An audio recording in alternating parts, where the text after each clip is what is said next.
In the middle of a dense, foggy forest, you spot glowing red eyes. Suddenly, a strange clicking sound breaks the silence. It's not just in your head.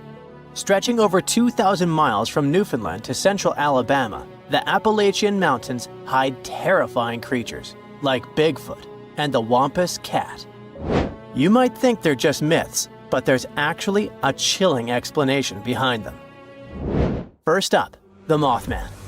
This creature is a superstar in the world of horror stories, but not many people know that its legend actually started in the heart of Appalachia, in Point Pleasant, West Virginia. Back in 1966, two couples were driving when they suddenly came across a human-sized moth, about 7 feet tall, with glowing red eyes. They totally freaked out and sped up, but the strange creature flew and chased after the car, making a screeching sound until it finally disappeared. After this encounter, the group told the police that the creature looked like a tall, muscular man with huge, white wings, but they couldn't see its face because of the hypnotic effect of its eyes. Since then, the Mothman has become a famous urban legend. People swear they've seen similar creatures in other parts of the US, like Chicago and Gallipolis, Ohio. Theories about what people saw range from a balloon with a flashlight tied to it to extraterrestrial beings visiting Earth. But it's also possible that it was just a bird, more specifically, a barred owl. People probably mistook a bird for this creature because the barred owl looks eerie in the dark. It has spooky eyes and makes creepy clicking sounds. Still, these birds aren't huge, so it's strange how they've been mistaken for such a scary monster. Wait, what did people actually see then? The second strange beings are known as the moon-eyed people. This was a group of bearded, flat-faced, pale people with big blue eyes who supposedly lived all across Appalachia. Why did I say supposedly? Well, because no one could ever prove they actually existed. The stories about them were part of the Cherokee folklore, so we don't really know how reliable the information is. Still, their legends creeped out both locals and visitors in Appalachia. The moon-eyed people were said to come near a house at night, and people inside would hear them talking, but they were warned not to go outside, and no matter what happened, they couldn't watch them. In the morning, they'd find their corn gathered as if someone had helped them. Or the opposite, fields completely cleared like a whole group of men had been working there and taken all the crops. One of the most famous stories about them involves a mysterious stone wall found at Fort Mountain State Park. It was built between the years 500 and 1500, but no one knows who actually built it. Some people believe it was the moon-eyed people's work, and the ruins today are proof they really existed. They might not be delusional though. One theory suggests that the moon-eyed people were actually Welsh people. At the time, they were in Appalachia, mining the mountains, and the Cherokee gave them this nickname because they lived underground and had great night vision. Hey kitty kitty, come here. Oh wait, what's that? According to legends, the Wampus cat is a half-dog, half-cat creature that roams the Appalachians after dark, or just before dawn. And it can run totally upright on 2 legs. So if it comes running after you like a human would, you'd better hide fast and don't look at it. Rumor has it that its yellow eyes can pierce the hearts and souls of anyone unlucky enough to cross its path, driving them to the edge of madness. Okay, that's probably just folklore, but the real-life creature that might be hiding behind these legends isn't much friendlier. The stories describe the Wampus cat as a kind of underwater panther, so some experts believe it sounds a lot like a mountain lion. Apparently, they're really strong swimmers and cross a large lake without much difficulty. Now, let's say you're driving in the Appalachian region at night. Suddenly, you spot an animal in the middle of the road. You slow down and take a closer look. It looks like a deer, but there's something off. Its eyes are too close together, its head is misshapen, its neck is too long, and its legs move in unnatural ways, almost like a puppet on strings. Oh, and even if you honk, this creature won't move. It's definitely not afraid of you. This is the not deer. Although some people have reported sightings as far away as Texas and even Norway, it's definitely an Appalachian myth. One young woman said she was hiking when she spotted a doe. Suddenly, the animal looked right at her, and she noticed that all of its knees were bent backwards. Any direction a deer's knee is supposed to go, the deer's knees did not. Oh my. Anyway, the internet is flooded with people talking about the not deer and its creepy behavior. But the thing is, we can't find a single photo or video that proves it actually exists. So what could it be? One explanation points to sick animals. There's a neurological condition known as CWD that affects different deer species like elk, moose, and even reindeer. It causes the brains of infected animals to degenerate, leading to loss of body functions and abnormal behavior. Since the symptoms match what some people describe as not deer behavior, it makes sense to think this condition could be behind the strange sightings. The last creature on our list, the one and only Bigfoot. You know, that large, hairy, human-like creature that walks upright and roams the dense forest in the US. In the Appalachian Mountains, there have been Bigfoot sightings from the Adirondacks in New York all the way down to the Blue Ridge Mountains in North Georgia. This bizarre figure has haunted our imagination for decades, but scientists believe it could actually be a humble black bear in disguise. It turns out the American black bear is found in many of the same areas where people claim to have spotted Bigfoot.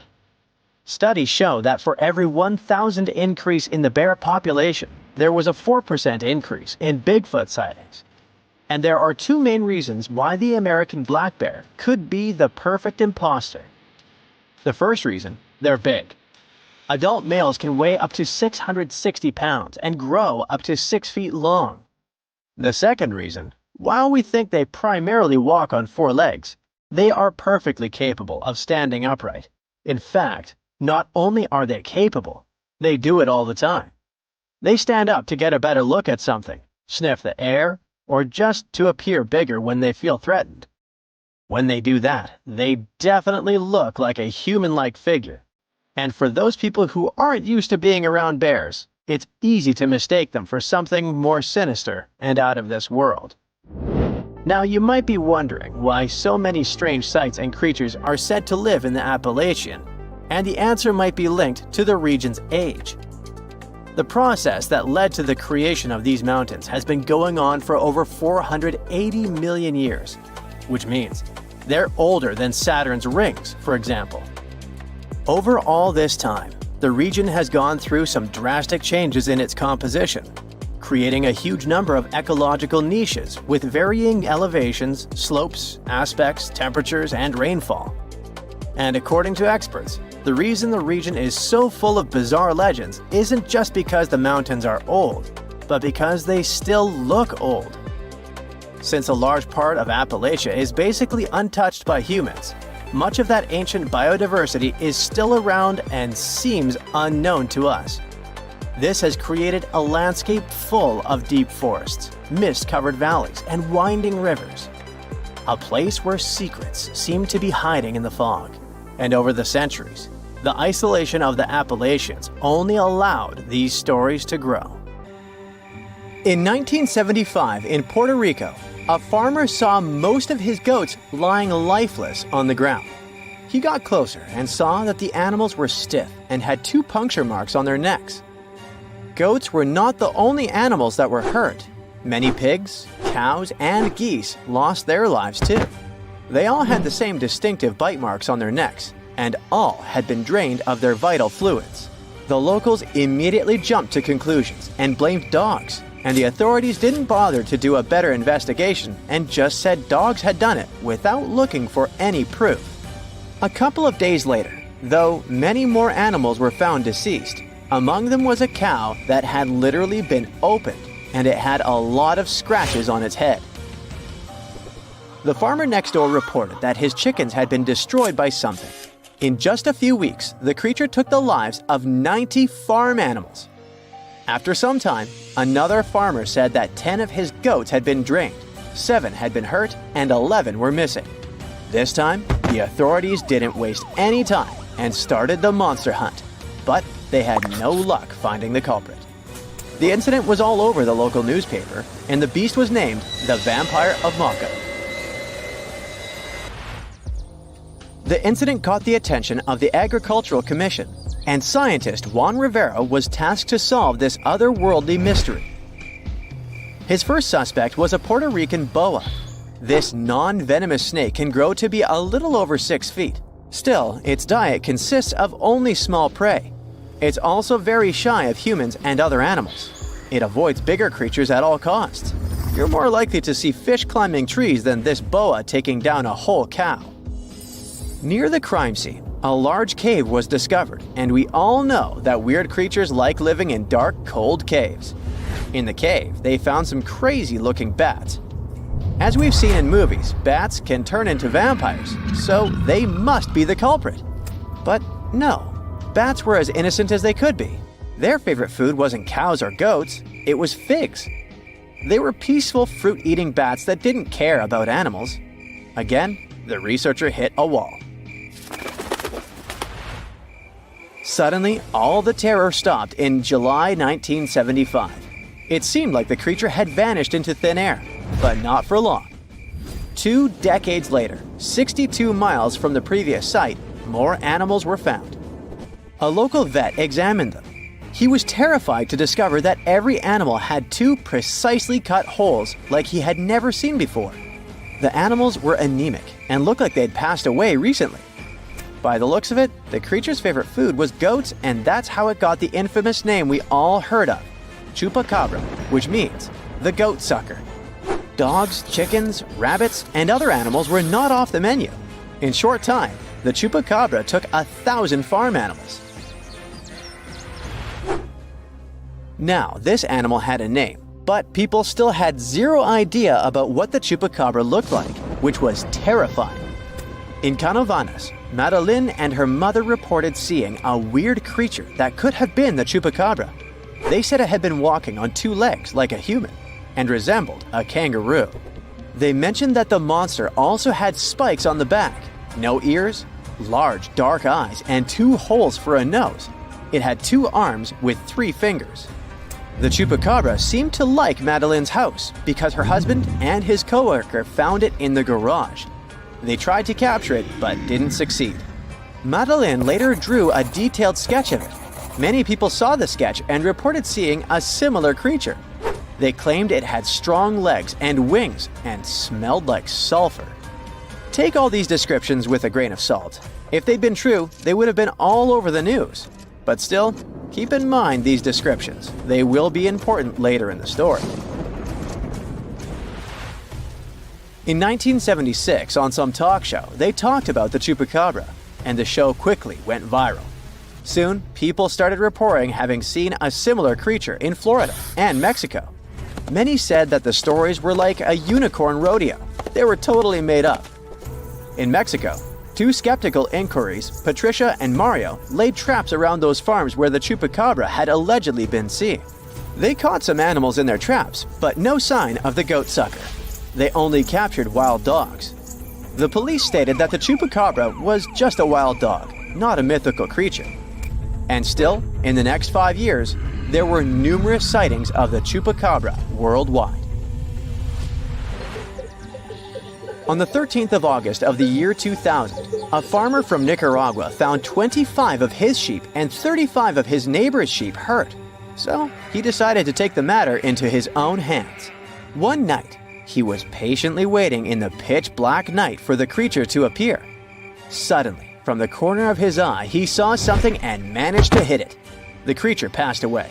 Finally, they had proof that the chupacabra was not just a fairy tale. It was a big thing. Later, the chupacabra was examined by a vet. The vet was shocked because he had no idea what the creature was. Remember Madeline's description? Well, the vet described the animal differently, but his story turned out to be more plausible. This chupacabra had large teeth, giant claws, greenish eyes, bat-like skin, and a crest sticking out of its back. The vet concluded that the animal was some kind of hybrid. They thought it was a cross between a wolf and a crocodile, but it sounds like an exaggeration and is hard to believe. We all know that such a mix is impossible. They did some tests on the body at the university in Nicaragua, and the results didn't quite deliver what they had expected. The animal was a wild dog with mange. Mange is an itchy skin disease that causes dogs to lose their hair. It's also highly contagious. When a dog has mange, their skin becomes scaly and wrinkled. When they returned the body, the farmer noticed it wasn't his chupacabra. 7 years later, another body was found in Texas. Phyllis Cannon returned to her farm and noticed that some of her chickens had passed away. All seemed to be anemic. Later, she saw coyote-looking creatures that didn't have any hair. More of her animals were harmed, so she had to set up cameras on her farm. But unfortunately, like always, she didn't manage to record anything. Surprisingly, she got a call from a local farmer who had found the chupacabra hit by a car. Later, another body was found much closer to her farm. She took some pictures of the animal, and soon, those images were all over the internet. Phyllis was curious and sent 5 DNA samples to 5 different universities. The results didn't match any animal in the archives. Researchers had no idea what it was, but it wasn't a dog. Phyllis still has one animal in her freezer and a taxidermied specimen in her house. There are many theories about the chupacabra.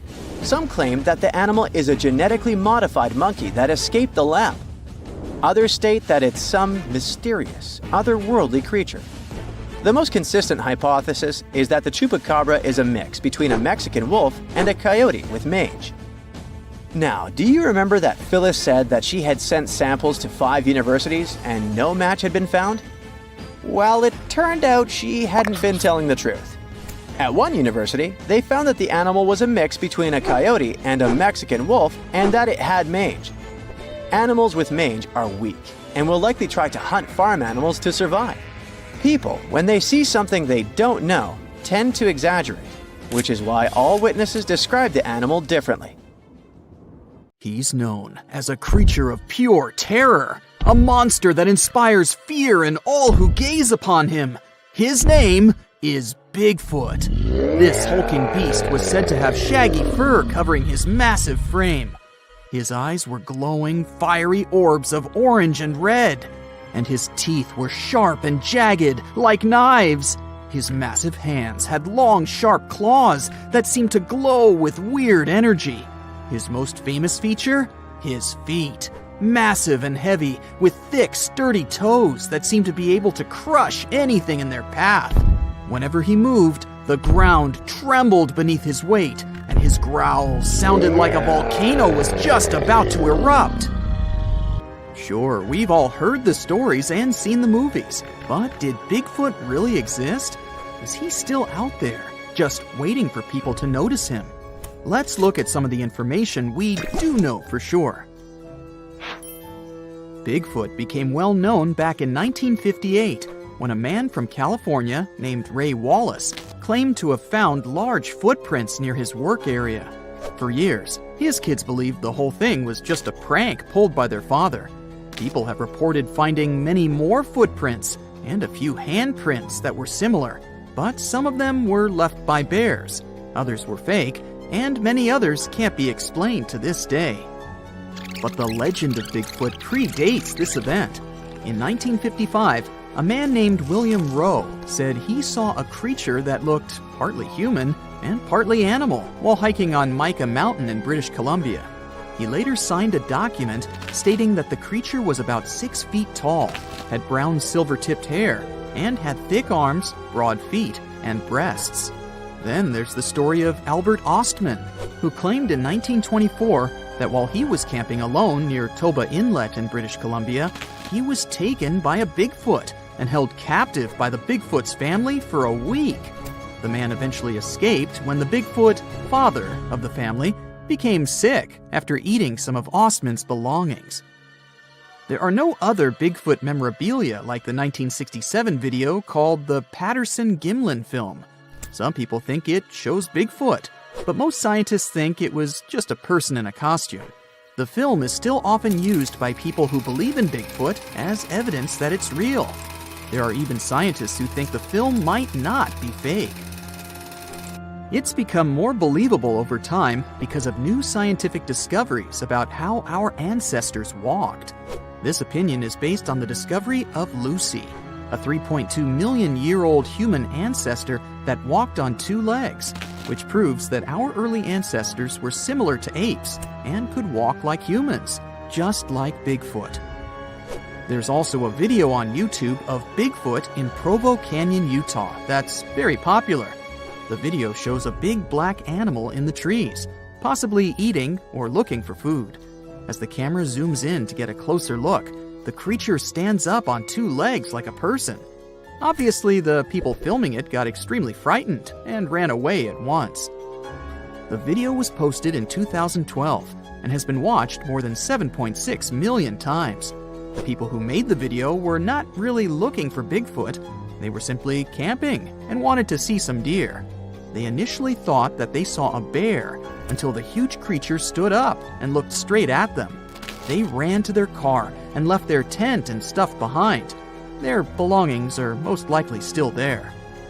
Skunk apes are said to be a species of Bigfoot-like creatures that people think live in swamps in the southern United States. In 2013, a video was posted on YouTube showing a potential skunk ape in a swamp in Mississippi. The creature in the video appears to be very strong and has short, broad shoulders, a small head, and long legs. Some believe the video is real, but others think it's a hoax because the camera often moves around quickly or the person filming runs away just when the creature is about to be seen clearly. This makes it hard for skeptics to believe in the existence of Bigfoot, and they've continuously asked for more evidence, like pieces of Bigfoot bones. This is probably the reason why two men claimed that they had found a frozen Bigfoot while hiking in Georgia. But what they had found turned out to be nothing more than a gorilla suit. They didn't back down, though. One of the men also later claimed to have injured and captured another Bigfoot in Texas in 2012, and even charged people to see it. But later he admitted it was fake too. In reality, we have no physical evidence that this creature exists or ever existed. Whenever people claim they have proof that Bigfoot exists, scientists usually find that the evidence is actually from well-known animals or humans. For example, in 2014, a group of researchers examined 36 hares that were believed to belong to Bigfoot. Almost all of the hairs turned out to be from animals, such as cows, raccoons, and deer, as well as from humans. They did find something surprising, though. Two of the hairs were similar to those of an extinct type of polar bear. Scientists concluded that these hairs could have come from a new type of bear, or a mix of different bear species. But they were definitely from a bear, not a primate like Bigfoot. Another possible theory that could explain these Bigfoot sightings is that the noticed creatures are, in fact, chimpanzees, gorillas, or orangutans. This idea is often mentioned in connection to skunk apes because some people believe that the hot and humid climate in the southeastern U.S. could let this species thrive there. Sure, Bigfoot might be entirely made up, but it may not be on purpose. Our brain has a lot to do with it, too. All because of a little thing called pareidolia. This is the tendency to see patterns or familiar objects in random or ambiguous things, such as seeing faces in clouds or animals in inanimate objects. It's a psychological phenomenon that can lead people to perceive things that are not actually there. We might be tricked by our brains into thinking we've seen Bigfoot, because we tend to spot human-like shapes in our environment. This often happens with blurry photos or videos of the supposed Bigfoot. Other people believe that Bigfoot is a type of ape that used to live in Southeast Asia and is now extinct. These people think that Bigfoot may have come to America by a land bridge that used to connect Siberia and Alaska during the last ice age. However, there's no evidence of this ape in America, and we don't know much about how it moved because scientists only have the fossils of its jaw and teeth to study. Some specialists believe this ape might have walked on two legs, but others say it walked on all fours because it was so big. Some scientists believe that Bigfoot could be an extinct species called Paranthropus, which used to have a skull similar to that of a gorilla.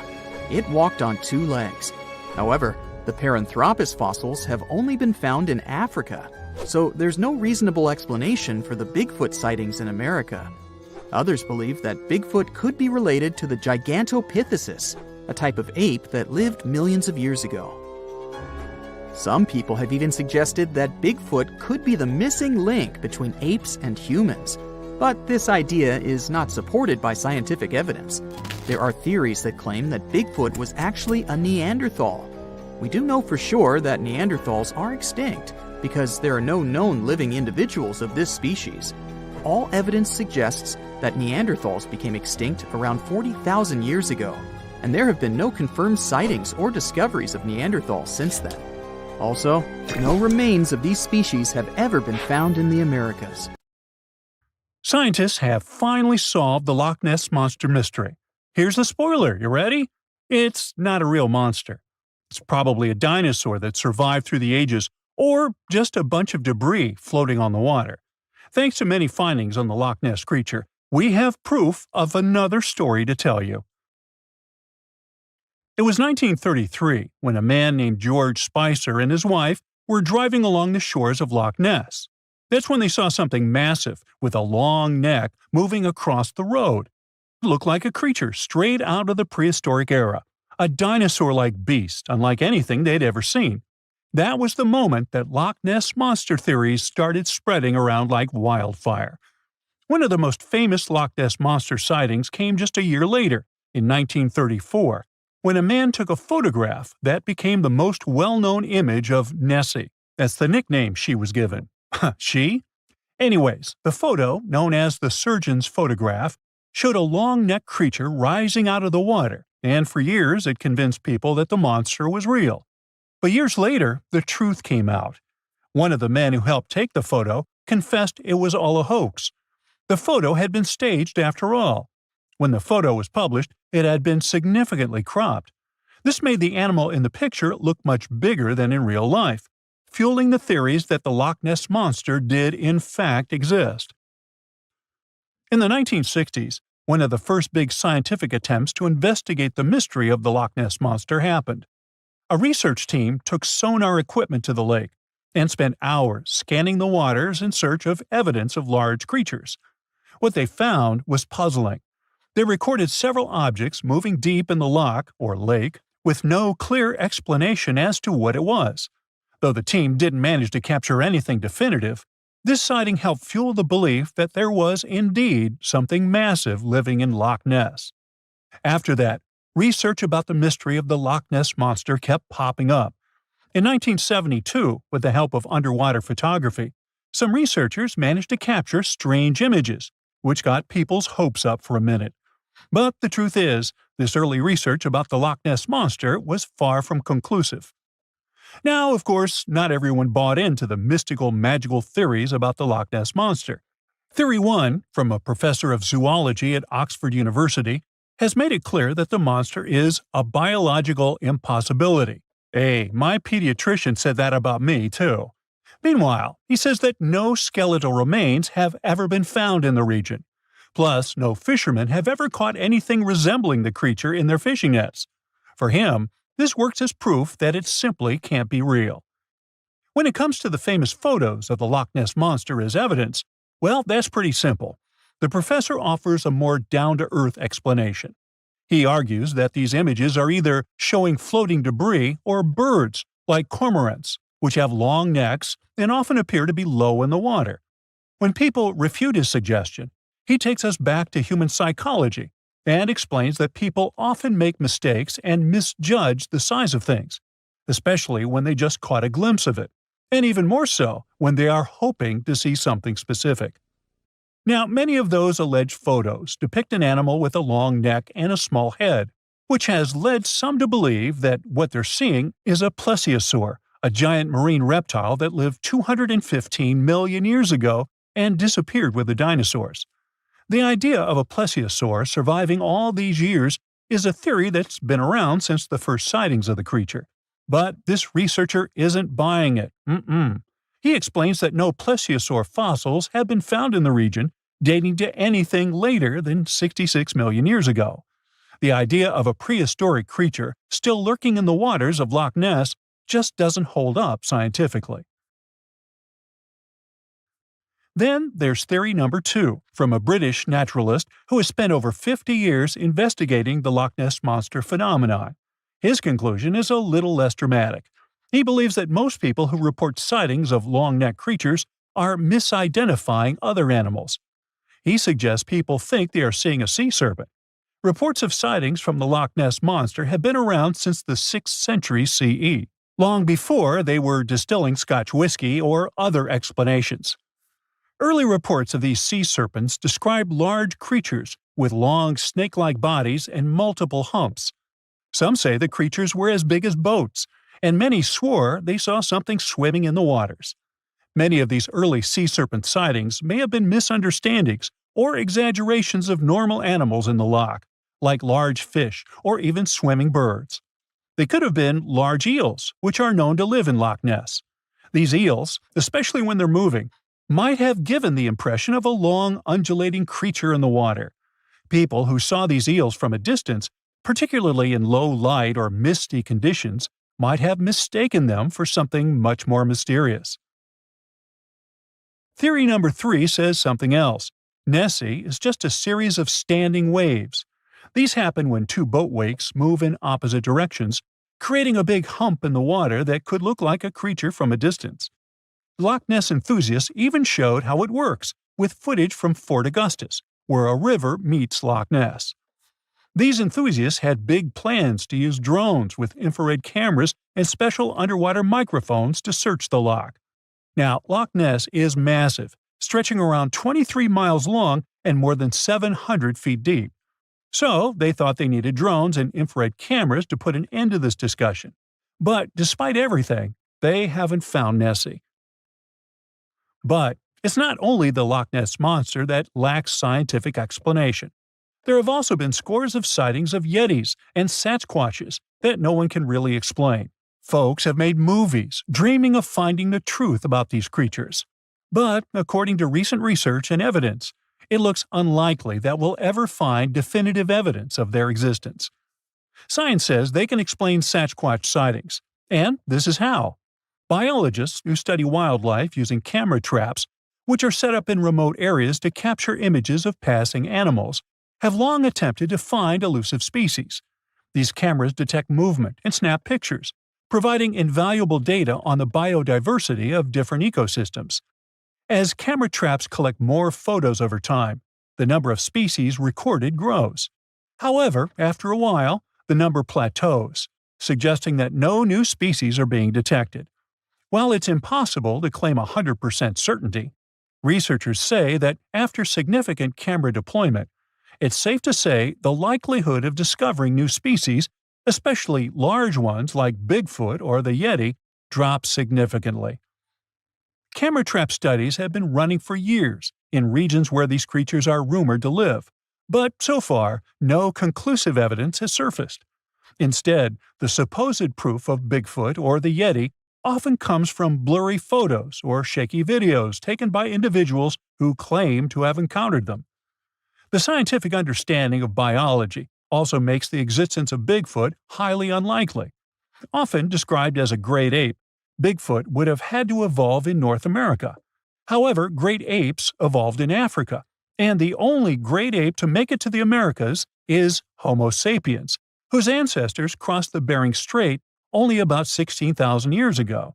This is far too short a time for a new species like Bigfoot to have evolved. While it may be disappointing for these mysterious creature enthusiasts, the scientific evidence points firmly toward the conclusion that creatures like Bigfoot and the Yeti are more fantasy than reality.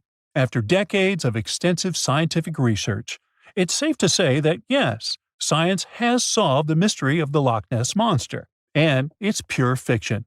So, what do you think? They look like they come from your worst nightmares. There's no evidence they exist, but all the scary stories about them still sometimes sound so real, passed down from generation to generation. Which one is your favorite? The first creature that probably comes to your mind is Bigfoot, a giant creature that reminds you of an ape and allegedly leaves extremely large footprints and other traces that make people in the area of the Pacific Northwest wonder if it's really there. It's so popular, other similar beasts got their own legends too. Like the Mogollon Monster, something people also call the Arizona Bigfoot.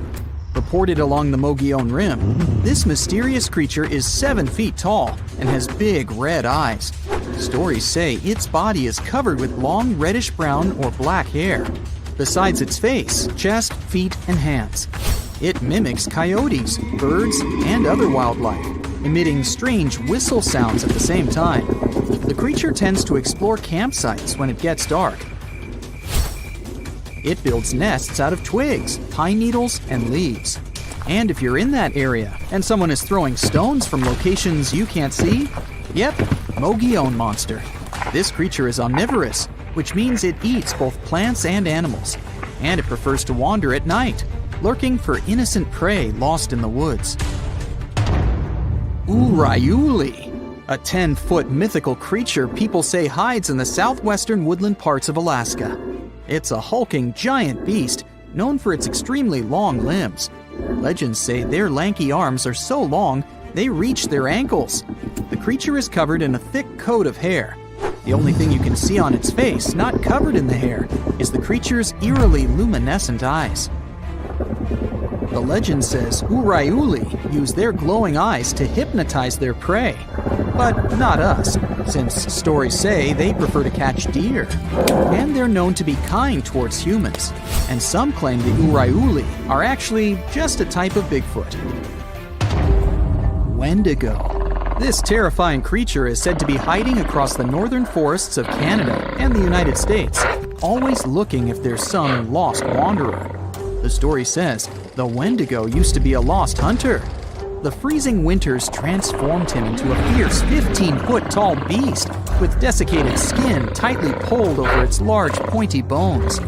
Stories about this creature showed up in the 20th century, and people say the beast still roams around the forest in long, cold winters, constantly looking for lost people he could grab from the darkness. Lake Worth Monster. This scary creature that's part man, part goat is also called the Island Monster. This 7-foot-tall monster is so strong it could hurl car tires like they were just plastic toys. In a worst nightmare scenario, it could appear in the darkness, sailing from the treetops and fiercely landing with full force on the hood of passing cars. That's how the first people who reported its existence described it. Lake Worth is located west of Dallas and east of Fort Worth. There's a landmass in the middle of this mystical lake known as Greer Island. The legend says that's where this scary monster, also known as Fort Worth's answer to Bigfoot, roams. And that's where some skeptics and thrill seekers still go, wandering around and trying to discover if the legend is true.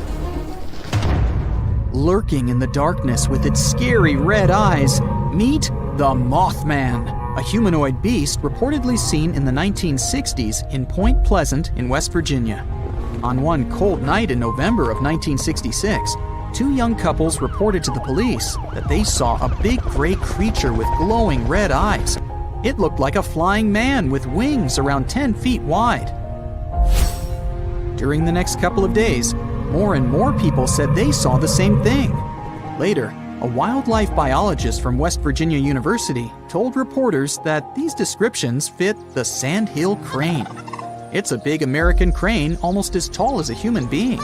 It has a 7-foot wingspan and circles of red around its eyes. The gigantic bird may have got out of its migration route and started these stories. Or did it really? Fresno night crawlers. They're not that tall, considering they're monsters, about 5 feet.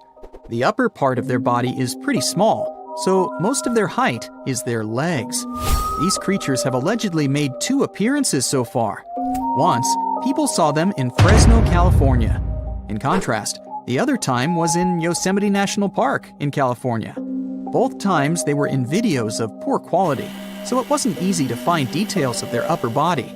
But the creature is considered thin and white with no arms. At least, we can't see them. It also has pretty short and stilt-like feet.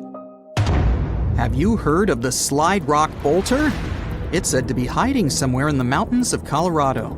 To be precise, in Lizard Head Mountain, only a stone's throw southwest from Telluride. It's some sort of leviathan that lives on the land. This mountain whale carefully observes its surroundings with beady eyes while chilling atop Lizard Head. It hangs from the peak while its split, clawed tail faces its body downward. If anything steps into its territory, the beast lifts its malign fluke immediately and bolts down the mountainside. With its jaw full of razor-sharp teeth wide open, it gobbles whatever or whoever is in front of it, including miners, lost tourists, and loggers. It sweeps through trees and destroys all natural life that's been in its path for more than 100 years. Or at least that's what the legend says. Wow, that's the scariest one for me so far. Altamaha. Somewhere in southeastern Georgia, close to the mouth of the Altamaha River, there's a hissing sea monster hiding. It's one of the biggest rivers in Georgia that empties into the Atlantic Ocean, and the entire area that surrounds the river is full of small islands, canals, dikes, ponds, acres of marshes, and old rice fields. Perfect for such a monster to hide, don't you think? The story says this unusual cryptid has a sturgeon-like body, including a bony ridge on its top.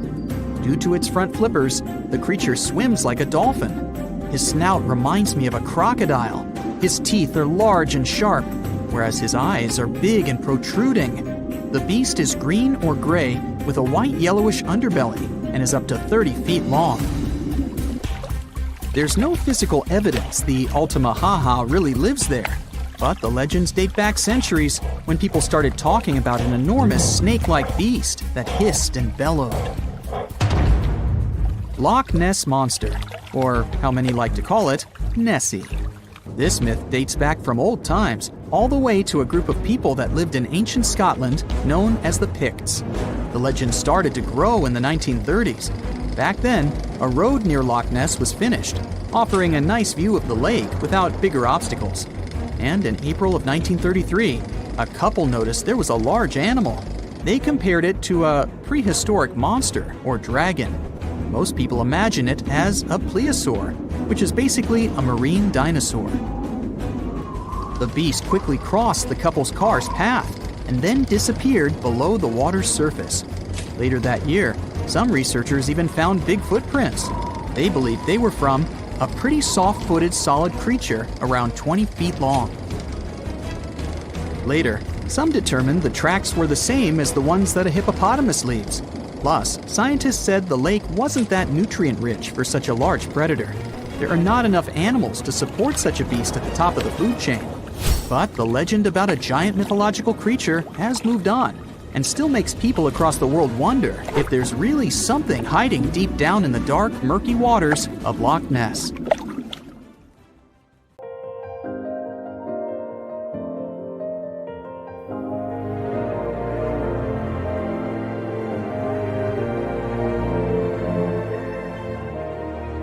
Welcome to Nome, a small town located in the south of Seward Peninsula on the west coast of Alaska.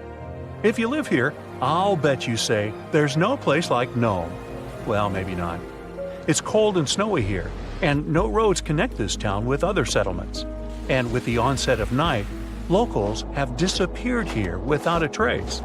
Perhaps that's why only 3,500 people live here. Well, let's investigate this case.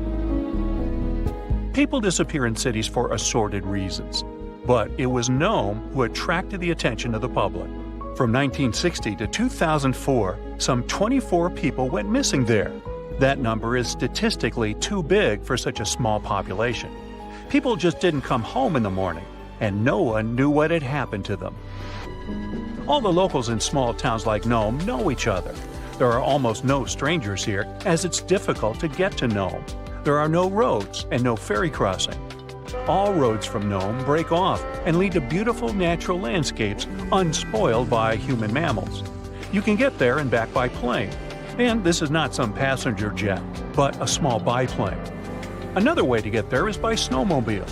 By the way, Nome is the ultimate point of the famous dog sled race, the Iditarod. Also, you can pay locals from neighboring villages and towns to bring you to Nome by motorboat. But despite this, the town has become quite famous. The frequent disappearance of people finally got needed attention. The whole world found out about Nome, and in 2009, Hollywood even made a movie about it. For a long time, no one could solve the mystery. The police had no clues, no witnesses, nothing. There are long, cold nights here in winter, and the air becomes so cold that a glass of water freezes in minutes. Snow can fall constantly. Therefore, if someone leaves the town at night, snow will sweep all traces away by the morning. Of course, people began to come up with their own theories. The most popular one was about someone who took people away by force. The police didn't find any evidence that some person could do it. So, if it's not a human, it could be some beast. And again, police found no evidence to support this version. After that, people started thinking that creatures from other planets caused these disappearances. Many locals were sure that the town was a popular destination for extraterrestrial spaceships. The plot of the Hollywood movie The Fourth Kind was based on this version. More time passed. Finally, the police and the FBI launched a large-scale investigation, and they uncovered the truth. They realized that the stories about missing people were exaggerated. The popularity of Nome and the constant talk about fantastic things made people believe in the reality of these versions. Now, let's assume that some of the appearances were made up. But still, many people are gone. What about them? The answer is bars and harsh weather. Entertainment venues are open at night. Some locals have fun, leave the bar, and go home. At this moment, a heavy snowstorm begins. Visibility drops to zero, and the strong wind knocks you down. This way, a person might simply get lost. And that's it. The truth turned out stranger than most versions.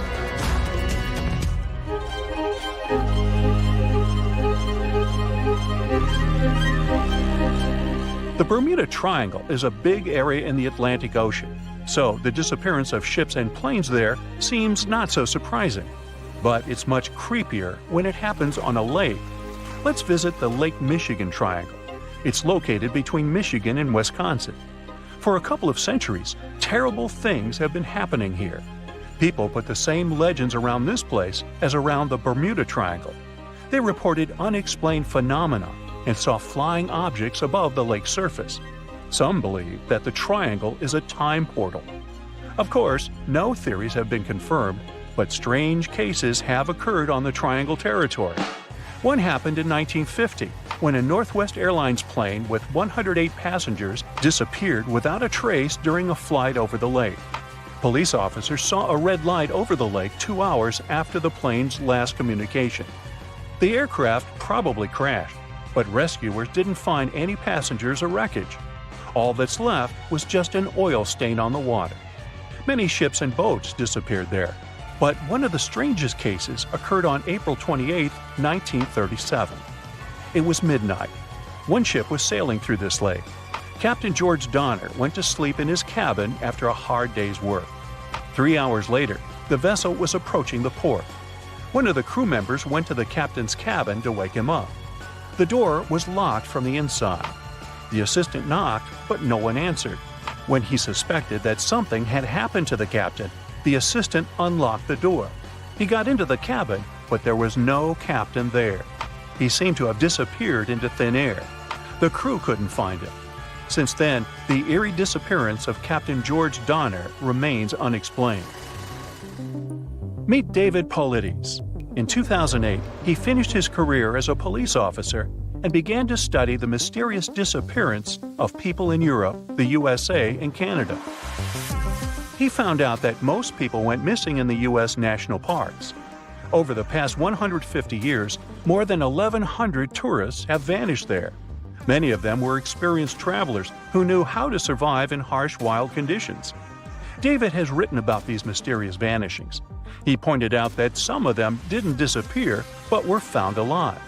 They woke up somewhere in the forest and didn't remember what had happened to them. The creepy detail of all these cases is that most missing persons were young. Another detail is that many went missing before hurricanes. There are too many riddles and not enough answers in this case. Then there's the Sargasso Sea in the northern part of the Atlantic Ocean. This is the only sea that doesn't have shores on land. It's called the sea only because it's defined by ocean currents. Also, golden brown algae grow in this area's bottom, making it seem like an orange spot in the middle of the endless ocean. The Sargasso Sea became famous because, in the 19th century, one of the most famous phantom ships in history sailed here. In 1872, a brigantine sailed through the Sargasso Sea. Its captain spotted another ship a few miles away. He lit a signal fire, but received no response.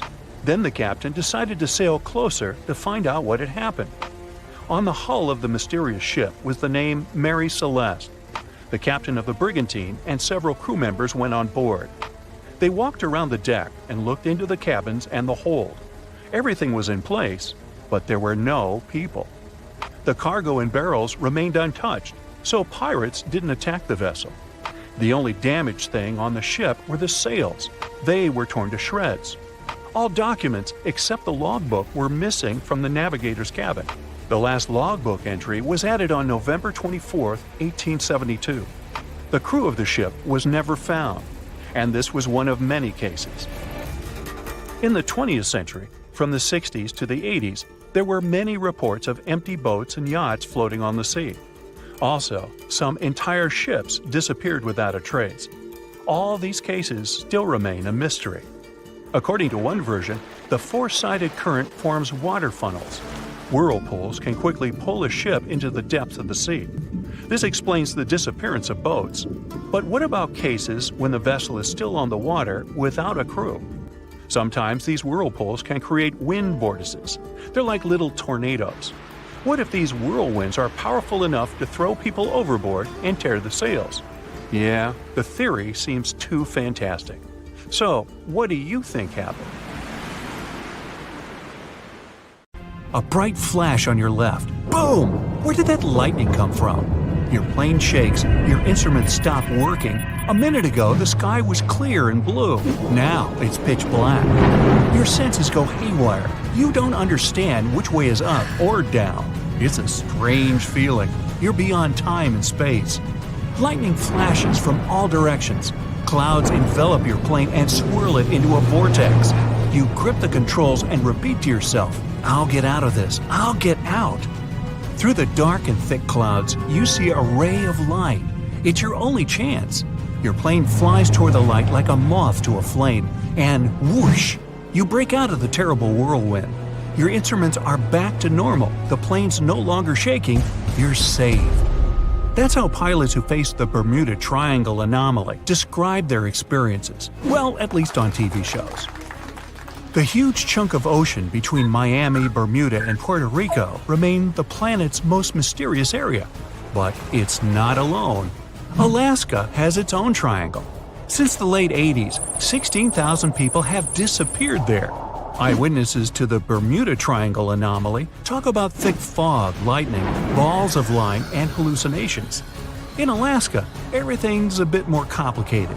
People, planes, ships, they just disappear without a trace. There's no one around to tell us what it felt like. In 1950, a plane took off from Anchorage, Alaska, headed for Great Falls in Montana. It was carrying 8 crew members and 36 passengers. 2 hours after the start of the flight, the captain radioed in that everything was fine. Then, silence. The 100-foot-long plane seemed to evaporate into thin air. 85 aircraft and around 7,000 people searched for the plane. No trace. Not even a screw, bolt, nothing. That plane mystery made the Alaskan Triangle famous. If you look on a map, it's a wild and mostly unpopulated zone that passes near Anchorage, Barrow, and Juneau. If you connect the dots on a map, you get an epic triangle. You can fit the whole state of Oregon in it twice. If you read around, you'll find a bunch of major areas on the planet where weird stuff keeps happening over land, sea, desert, and jungle. Scientists have many questions about these places. They all have extreme electrical and magnetic anomalies. Planes and ships disappear in them. People hear stuff, see stuff, and here's some of them. China's Black Bamboo Valley looks like a Hollywood set for a seriously scary movie. Here, everything's creepy and mysterious. Ha, perfect. Imagine a bamboo forest that stretches up 130 feet. The green plants live extremely close to each other and barely let in any sunlight. A strange fog hangs in the air. Where it comes from and why it's always there, no one knows. And the mysteries don't end there. For centuries, people have disappeared in the vast forest. Scientists believe the site's crazy geology is to blame. Cracks can suddenly appear in the ground big enough to fall into. There are sharp changes in weather, and maybe even poisonous steam. Certain trees give it off when they fall to the ground. There's a long road through Ladakh in India. It's called the Magnetic Road. It slopes upwards and seems to violate the laws of gravity. Here's what happens. You drive to the foot of the hill, turn off the engine, and get out of the car. The car starts rolling uphill up to 12 miles per hour. Why does it happen? Theory 1. The hill has an incredibly strong magnetic pull, and it attracts cars once they get too close. The Indian Air Force supposedly avoids flying over it to avoid any interference with their equipment. Version 2. It's all just an optical illusion. The hills around it seem to fade into the horizon. It looks to us like the road is sloped up, but it's actually not. Huge Lake Michigan looks more like a sea than a lake. And over the past 400 years, 6,000 ships have disappeared in it. Why does it happen? The lake has its own mysterious triangle, and there are actually more unsolved mysteries here than in the famous Bermuda Triangle. In 1950, Flight 2501 disappeared over the lake, en route from New York to Minneapolis. The fate of the 3 crew members and 55 passengers remains unknown. In 2007, an underwater archaeology professor was surveying the bottom of Lake Michigan. He found stones arranged in a circle 40 feet down from the surface. They kind of look like Stonehenge in England, but why were they at the bottom of a lake? Who put them there? Archaeologists found a carved pattern on one of the stones. Its outline resembles a drawing of an animal. Now, that's not unusual, except that this particular animal, which looks like a mammoth, was probably carved around 10,000 years ago. Sleep is very difficult for the Venezuelan locals who live near Lake Maracaibo. Right at the place where the Catatumbo River flows into the lake, there are huge electrical storms that can go up to 10 hours long. 260 days a year. That's over 1 million lightning bolts over the lake every year. Scientists don't know exactly what causes the daily lightning parties. Some people think it's due to the gas methane which comes out of the ground. Other scientists blame uranium deposits in the soil. Nowadays, though, most researchers are sure that the lightning's caused by weather. Cold mountain air smashes against warm sea air. The result? A lot of friction and moisture, the perfect combo for near-nightly natural fireworks. It's super loud and kind of annoying if you live nearby, but the area is really important for the planet. It helps regenerate our vital atmospheric ozone. And the one that started it all, the Bermuda Triangle. Planes, ships, all gone without a trace. The theories are endless. Scientists even think there might be a huge meteor at the bottom of the sea that emits its own magnetic energy. It might have confused the navigation equipment on all those unlucky carriers. And it's been going on for a while. Researchers think that it was causing trouble even way back in Columbus's time. As far as Alaska's concerned, magnetic anomalies are a dime a dozen. Around here, your compass might be off by 5, 30, or even 60 degrees. But equipment malfunction isn't really enough to explain the disappearance of so many aircraft and people in this absolutely massive state. Alaska is wild. High mountains, never-ending forests, snow in the winter, and some serious heat in the summer. There are 3 million lakes, 12,000 rivers, and around 100,000 glaciers. There's only 1 person per square mile. California has over 250. You could walk for days, weeks, even months without seeing anyone, except maybe a bear or two. And the days and nights can be really confusing this far north. To Tourists from all over the world dream of coming to Alaska to see the planet as it was before. No concrete jungle, no endless roads, warehouses, and cornfields. But this isn't just a beautiful place. It's also an incredibly dangerous place. You can get lost in the forest, run out of food, get soaked to the bone, lose your compass or GPS. In the harsh conditions of Alaska, danger's always just around the corner. Most vacationers just aren't prepared for that. 80% of the state's communities aren't connected to the road system. Back in the Wild West, horses carried people, products, and information. In Alaska, it's all about planes. Alaska has 9,000 aircraft and 8,000 pilots, and counting. That's more than 1 out of every 100 Alaskans. Sudden weather changes, frequent and wild rain, snowstorms, and fog. Not a great recipe for a smooth flight. The wings on Alaskan plains can get covered with ice. The fog can hide the snowy mountaintops, and strong gusts of wind can knock a tiny plane way off course. That's what those pilots have to deal with every time they take off. So, that plane that disappeared? Investigators believe that the Douglas C-54 Skymaster disappeared due to bad weather, and any debris was covered with snow or fell into a lake. 5% of Alaska is covered in glaciers, and there are loads of cracks in them, some big enough to fit a person, a few people, or even a whole airplane. What do Paris Hilton and Chris Hemsworth have in common? Well, apparently, they both want to bring animals back to life. But we're not talking about making your favorite pet live forever. Nope.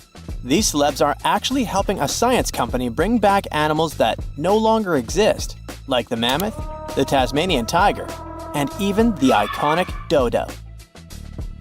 If everything goes according to plan, these fascinating creatures could be walking among us again by 2028.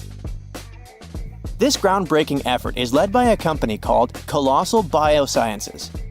At this very moment, they're working on a way to revive the core genes of animals that disappeared from Earth ages ago. The idea is to replicate those genes using DNA from a close, living relative. If that's all Greek to you, don't worry. We'll break it down a bit later. So, the mammoth is one of the animals they plan to bring back, and people are especially hyped about it. These incredible, massive creatures roamed parts of Africa, Europe, Asia, and North America until about 4,000 years ago. Some people might mix them up with modern elephants, but there are some key differences. For starters, they had huge curved tusks that curled inward and were used to dig for food. They also adapted to survive in freezing climates, like having 2 layers of thick fur to keep their blood warm. But mammoths and elephants do have a lot in common. The woolly mammoth shares 99.5% of its genes with its closest relative, the Asian elephant. That's huge because it means that mammoths are genetically closer to Asian elephants than Asian elephants are to African elephants, for example. The company's bold plan is to create a living, walking elephant-mammoth hybrid that looks just like the ones that used to roam the planet. This animal will look like, walk like, and even sound like a woolly mammoth, but most importantly, it'll be able to live in the same ecosystem that the mammoth left behind. If the scientists succeed in bringing back enough of these creatures, one of their big goals is to help restore the Arctic tundra ecosystem. But how do they actually plan to create the mammoth? Here's their plan. First, they need to find well-preserved samples of woolly mammoths in places like Alaska, for example. Then they'll need to sequence the mammoth's genome and the genome of its closest relative, the Asian elephant. The next step is to identify the important genes that made the woolly mammoth perfectly adapted to cold temperatures, like its shaggy hair, curved tusks, and dome-shaped cranium. In other words, they need to identify which genes make the mammoth, well, the mammoth. Now comes the interesting part. They will use top-notch gene editing tools, kind of like scissors, to cut the Asian elephant DNA and replace those spots with the mammoth sequence. This will allow them to create a new cell line and, later, an embryo. This embryo will grow inside a healthy female Asian elephant, who will be the surrogate. And just like that, a new cold-adapted elephant will be born. Or at least, that's what scientists hope. Specialists predict that this Mammoth 2.0 could be on Earth as early as 2028. The reason it will take a while is that their gestation period is around 22 months. But if that deadline feels too far for you, there is actually a chance we could get a surprise a lot sooner. That's because some of the other animals they plan to revive have a much shorter gestation period, like Australia's thylacine, also known as the Tasmanian tiger. The company is also doing whatever it takes to give this animal a second shot at life. And the good news is that the process seems to be well advanced. Recently, the group announced that the Tasmanian tiger's genome is about 99% complete. This animal was native to the Australian mainland and the islands of Tasmania and New Guinea. A big part of the Tasmanian tiger population disappeared over 3,000 years ago. But about 5,000 of them kept roaming around until pretty recently. It's believed that the last thylacine passed away in 1936. To revive the Tasmanian tiger, scientists first need a sample of the ancient animal. So they took RNA molecules from a 110-year-old preserved head that had been kept in ethanol. The team was really lucky because it's rare to find old samples that are so well preserved, allowing scientists to use advanced DNA analysis techniques.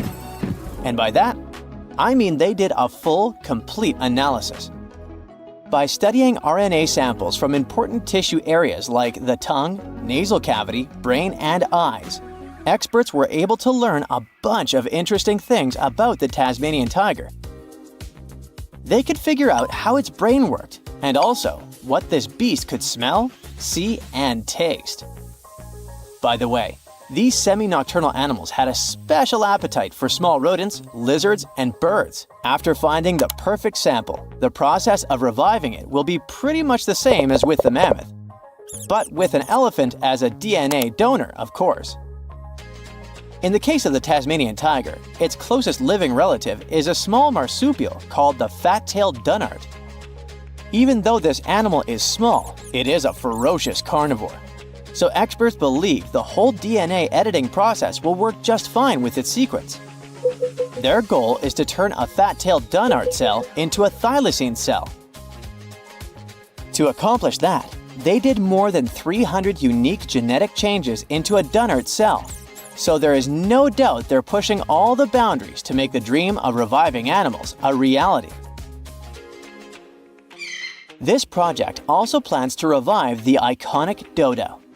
You know, that funny-looking bird from the paradisiacal island of Mauritius in the Indian Ocean? And here, things get a little trickier, since we don't know much about this creature, which has origins that go back about 23 million years.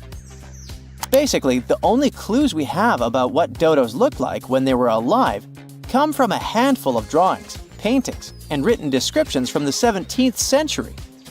But since those pictures are all pretty different from each other, and only a few of them were based on real live dodos, we're still not 100% sure what they actually looked like. And as for how they behaved, well, we don't know much about that either. That's why reviving this long-absent legend will be super interesting and really enlightening.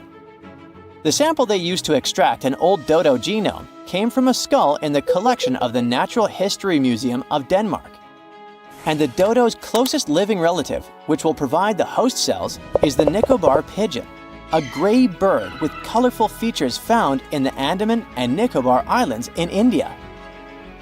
If everything goes smoothly, in a couple of years, we might see the fabulous and iconic dodo with our own eyes. Reviving animals might sound impossible, but science and technology together can be a real game changer, not only by protecting today's animals, but also by restoring species that disappeared from the planet long ago. Actually, we've already pulled this off. A wild goat called the bucardo, also known as the Pyrenean ibex, went extinct in the year 2000. But 3 years later, scientists managed to bring it back to life, using a method pretty similar to what we've talked about in this video. It took 57 tries, but one of them finally worked, and a Bicardo clone was born. Unfortunately, the animal only lived for 10 minutes. You might think that wasn't a success, but it was actually a huge step forward in the whole animal revival field. Now, specialists can only hope the project to bring back the dodo, the mammoth, and the Tasmanian tiger go a bit better.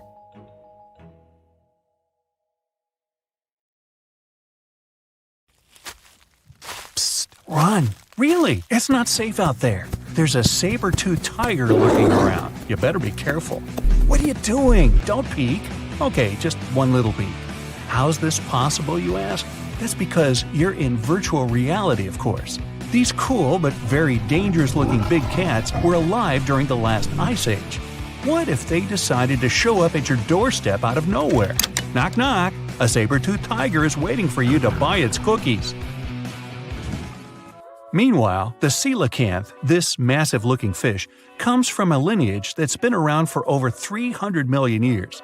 We thought they didn't exist anymore until 1938, that is, when a live coelacanth was found again. Since then, they've been roaming the waters of the east coast of Africa and the waters of Sulawesi, Indonesia. Man, I wouldn't want to go for a swim and meet one of these fellas face to face. Their jaw has an intercranial joint, which means their mouth opens up by a lot. This is so they can eat large prey, like me. Not good. They're huge, too. Imagine a fish that's as long as you're tall and weighing as much as an average human.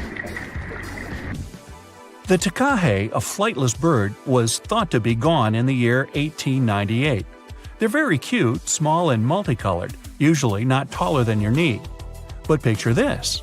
You're out for a hike in the Murchison Mountains. Looking around, you spot the bird you thought was extinct. But there they are, as happy as ever, surviving and chilling. Whole colonies of takahes was indeed found just 50 years after they were pronounced extinct. Good job, tiny little birds. A singing dog. Ever heard of those? Riley does sing sometimes when he's bored or hungry, but these are real performers. New Guinea singing dogs. They've been only recently discovered again in the wild for the first time in 50 years. Still, they were never completely extinct to begin with. New Guineans made sure they were safe next to them. But in the wild, very rare and hard to catch a sight of. Look, there goes one. The New Guinea singing dogs are called so because of their famous high-pitched singing. They sometimes sing together, too. A dog choir of sorts, where they all howl together. I bet they sing better than I do in the shower. Not going far from this area, we have bats, but these ones are sort of different. You see, their ears are enormous. I guess that's why they're called the New Guinea big-eared bats. Clever. The species was found again when one of them was accidentally caught in a bat trap. Until then, I guess they were playing hide-and-seek with us, because up till 1890, they had been thought to be gone. They're still not out of the danger zone because of habitat loss. Imagine you discover a fossil of a species you thought had been extinct for a long time, yet 2 years later, a whole living group of said species is found. Well, this is exactly what happened in 1977 with the Majorcan midwife toad.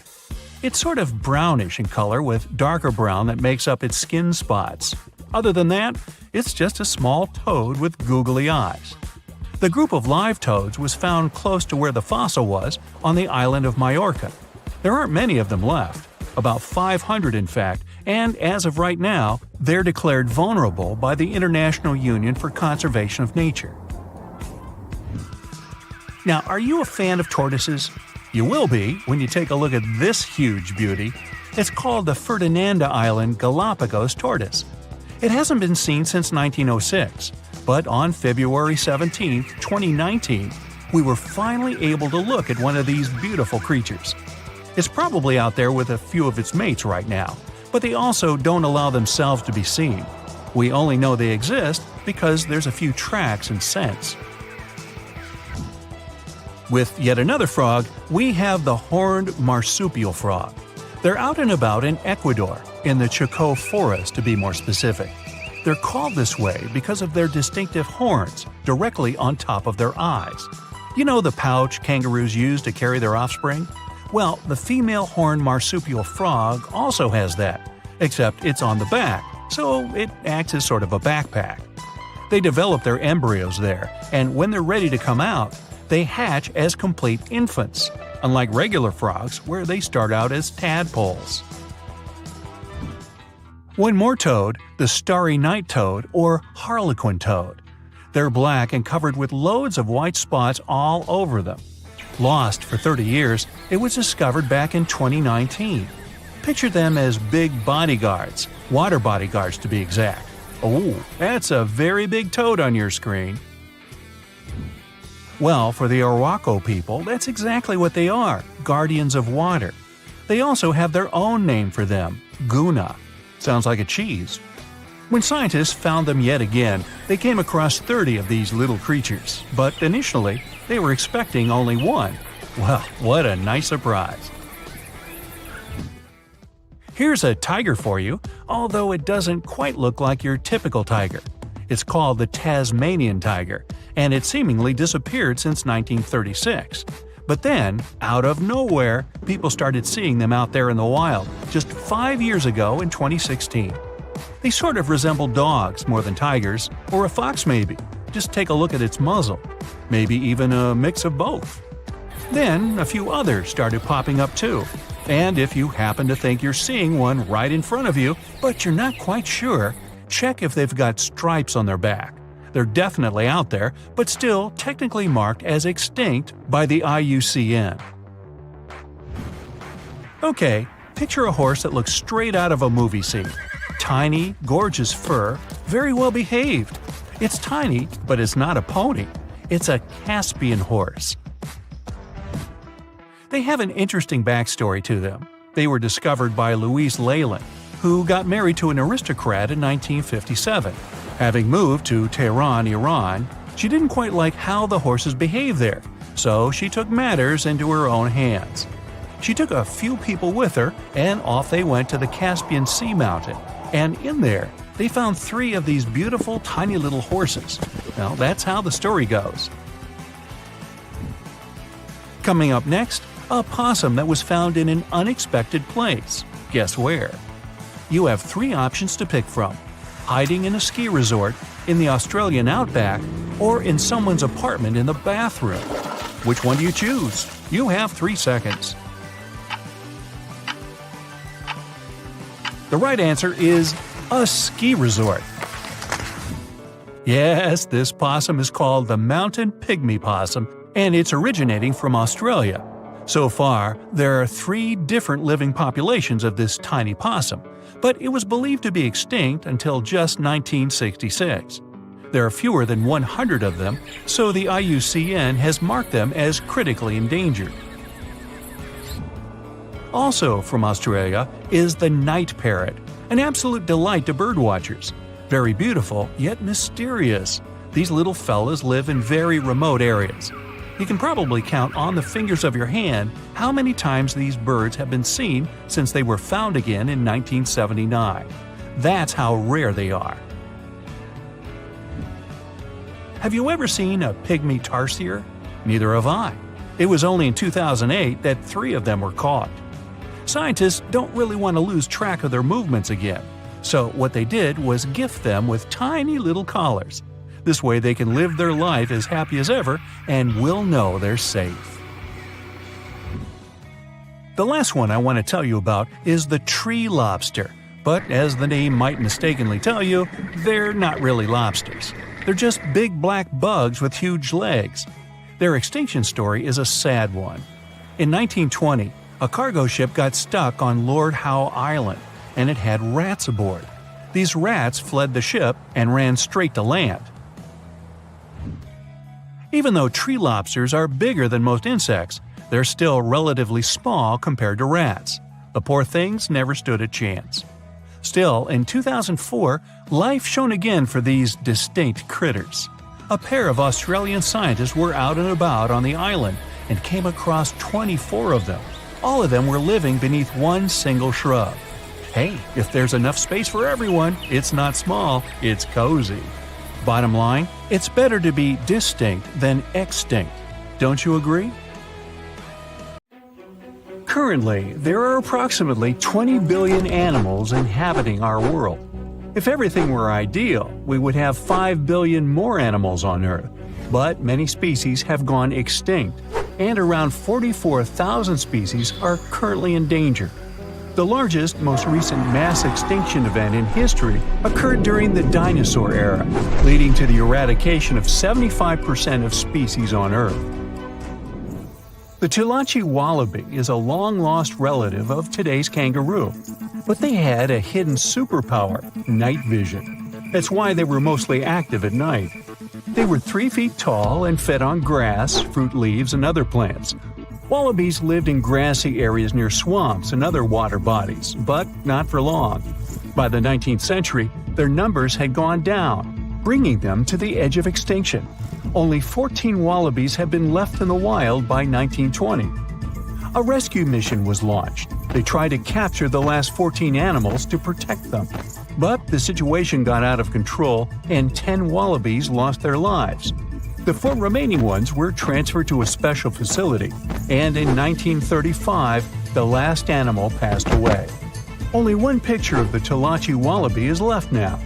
There were reports of the animal's sightings after that, but no proof was shown, and the creature was officially declared extinct in the 70s. Short-faced bears were a unique species that lived in North America, particularly Alaska. It was a massive bear, weighing around 1,500 pounds.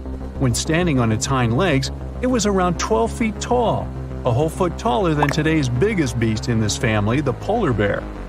This animal was different from today's bears because almost all of them are omnivores, except for polar bears. But this monster was solely carnivorous, which was the reason for their extinction. During the end of the Ice Age, many herbivores were gone, and those bears did not have enough food to survive. They were the Usain Bolt of the bear world, the fastest Bruins to have ever lived, reaching a top speed of 40 miles per hour, which is 5 miles faster than grizzlies. There are around 400 million pigeons in the world now. Some time ago, in America, a species of birds called passenger pigeons were abundant throughout the country, especially in the eastern forests. There were more than 1 billion of them, but they went from 1 billion to 0 in a few years. They had small heads and necks, but long tails and wings and strong breast muscles that allowed them to fly super long distances. The last passenger pigeon passed away in captivity in 1914. It was named Martha. With that, the ecosystem in the U.S. has never seen this bird again. Now, elks are enormous animals, but they look tiny when you compare them to long-gone Irish elks. That elk was around 7 feet tall at the shoulder with a humongous antler of 12 feet. Today, elk are only 4.5 feet tall at the shoulder and have around 4-foot-long antlers. Despite its name, this elk was found all over the world, from Asia to Europe. It got its name because, in Ireland near Dublin, researchers found a perfectly preserved specimen. Since then, it's been called the Irish elk. The last one passed away in Ireland. The main reason for their disappearance was their inability to adapt to changes. When the Ice Age ended, the elk could not survive and became extinct. Now, somewhere deep in the forests of Costa Rica lives the interesting-looking golden toad. It was discovered in 1966 in one particular spot where all toads would gather to mate. In 1967, a large population of this golden nugget was noted in that same spot. But the following year, only 10 to 11 toads were seen, and the year after that, in 1968, only one lonely male toad showed up at the spot. For years, there were searches for golden toads. In 2004, the toads were officially declared extinct. Humans were not responsible this time. The drought in the area in the 80s had a significant impact on the toads. Still, the last straw was the arrival of a new fungal species that caused the animal's skin to thicken, eventually leading to the toad passing away. This chytrid fungus is responsible for the extinction of more than 90 frog and amphibian species, becoming one of the biggest threats to their lives. Now, Canada is a very cold country, no surprise there. and nobody would expect tropical birds like parrots to live there. However, there was a parrot species that lived in America and some parts of Canada. I'm talking about the Carolina parakeet. Those were truly beautiful birds with orange-yellowish heads and green bodies. Their favorite rest spots were big trees alongside rivers. This parrot's favorite food was cocklebur seeds, which are poisonous to us, but the bird had no problem eating them. Also, they used the dangerous cockleburs as a defense mechanism. After they ingested loads of them, their meat became poisonous, and predators do not enjoy eating toxic birds. Carolina parakeets were abundant, there were millions of them. But since the Ice Age, their numbers had been gradually going down because of natural reasons, mainly temperature. By 1935, no such parakeets were left in the wild. Today's African lion had a much more prominent and notorious cousin, the Barbary lion. Those cats were mentioned in many famous old books. They were described as mean, terrifying beasts. It's believed that they were the largest lion species ever. Those big cats weighed around 600 pounds and were 9 feet from the head to tail. Unfortunately, this lion was declared extinct in the 90s due to many factors. Today, we only have one photo of this animal taken from a plane. Paradise parrots were native to Australia. They were genuinely amazing birds with captivating colors. What was unique about them was their nesting habits. They only nested in termite mounds. This parrot was always on the edge of extinction, and the reason for that is still unknown. Mice, rats, and other animals also hunted them, and it added fuel to the fire. The last bird was spotted in the year 1972. Since then, paradise parrots have only been seen in museums.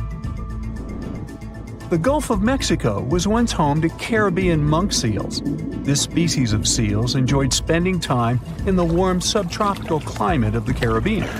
Most of the time, they were found near reefs and islands, foraging for food. Like most of us, they also loved sandy beaches and were usually seen in groups of 100 seals, resting before the next adventure. In the year 1886, monk seals were declared extinct. You can still see this animal in 2 museums. Both are located in the UK. As we all know, zebras have black and white stripes. But once, a zebra species had only half the body covered with brown and white stripes. The rest was just brown, and the belly was white. It was called the quagga. They lived in the southern part of Africa in grass fields and wet pastures, like today's zebras, and ate grass and other plants. The last quagga perished in 1888, but not all hope is lost. Today, extensive research is being done to bring this animal back into the wild. Australia is home to many outlandish animals, but the craziest ones are probably gastric brooding frogs. This species is not like your ordinary frog that lays eggs. They hatch their young inside their stomach and give birth by vomiting around 25 fully formed young frogs. Sometimes their stomach becomes so bloated that they have to breathe through their skin. 2 species of this frog were discovered in the northern and southern parts of Australia in the 1970s by Mike Taylor. A decade after their discovery, both species are gone. The main reason for their extinction is the chytrid fungus. Luckily for them, they're also part of a de-extinction program that's putting serious efforts into bringing them back into the wild. Why can't mermaids be real? Well, firstly, they would freeze and struggle to survive in the frigid ocean waters. Brrr! You know, those skinny Disney types would turn into icicles. The truth is, the human body isn't built for prolonged aquatic adventures. I mean, come on, who wants to hang out in bone-chilling depths? Sure, there are warmer spots near the ocean surface, but if mermaids wanted to set up shop at the bottom of the deep blue, things would get frosty real quick. Water temperature drops like a pop balloon the deeper you go. So what would a cold-resistant mermaid look like? Hairy and big. Imagine a super fuzzy aquatic mammal or an extra plump mermaid rocking the underwater fashion scene. Not exactly the image we had in mind, huh? Secondly, they just can't cherry-pick body parts like in a mythical buffet. Mammals and fish play by different rules. Fish don't have the warm-blooded, hairy vibes that define mammals like us. It's like trying to merge a human with a fish. Evolutionarily speaking, that's a big no-no. Our human lineage and the fish clan took different paths long ago. They're distant relatives, like that cousin you see at family reunions and awkwardly wave at from a distance. And don't even get me started on digestive dilemmas. Fish and mammals have completely different plumbing systems. When you imagine a mermaid with a mix of mammalian digestive powers and fishy hindquarters, well, things just don't add up. Let's dive deeper and separate fact from fishy fiction. If mermaids needed to swim up to the surface for a gulp of fresh air, they'd require a blowhole instead of a regular nose and mouth. You know, just like our crocodile friends with their handy nostrils. Breathing underwater ain't no easy feat, my friends. Now, if mermaids were all about that aquatic life, they'd either need gills that they curiously lack, or another clever way to supply themselves with oxygen. Marine mammals have evolved anatomies that allow them to survive those lengthy oceanic excursions. Human divers, on the other hand, have their lungs shrunk in size when they go deeper due to the pressure. Some whale species have special rib cages to protect their lungs during such moments. Plus, they've got that fancy myoglobin stuff in their muscles and blood, which loves to cozy up with oxygen. Mermaids would need something similar in their toolkits. Now, let's not forget about those gangly human arms and fingers that serve us so well on land. Hello, pizza time. Sadly, in the water realm, they're not ideal. If mermaids had been around longer in evolutionary terms, maybe their arms would have undergone some serious makeover. If mermaids had a lengthier evolutionary history, those arms would need some adjustments, that's for sure. Unless, of course, there was a good reason for their existence. Maybe their environment would require them to be food-gathering aficionados rather than speedy swimmers. So you see, the mixture of human and marine anatomy may offer the worst of both worlds. The challenges remain even if we reverse things, with human legs at the bottom and a fish head on top. Hey, want to kiss the girl? No. Gills for easy breathing? Handy indeed. Yet, what about those exposed human parts struggling to withstand the ocean's wintry charms? The Fiji mermaid was a curiosity that gained popularity in sideshows during the 19th century. It consisted of the torso and head of a juvenile monkey sewn onto the back half of a fish.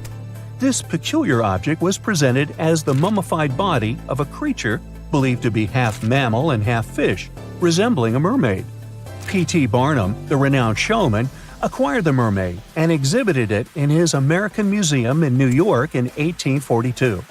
The mermaid's appearance, described by Barnum himself, departed from traditional depictions of mermaids as attractive beings. Instead, it was described as an ugly, dried-up creature frozen in a painful-looking pose. It was another hoax promoted in those times.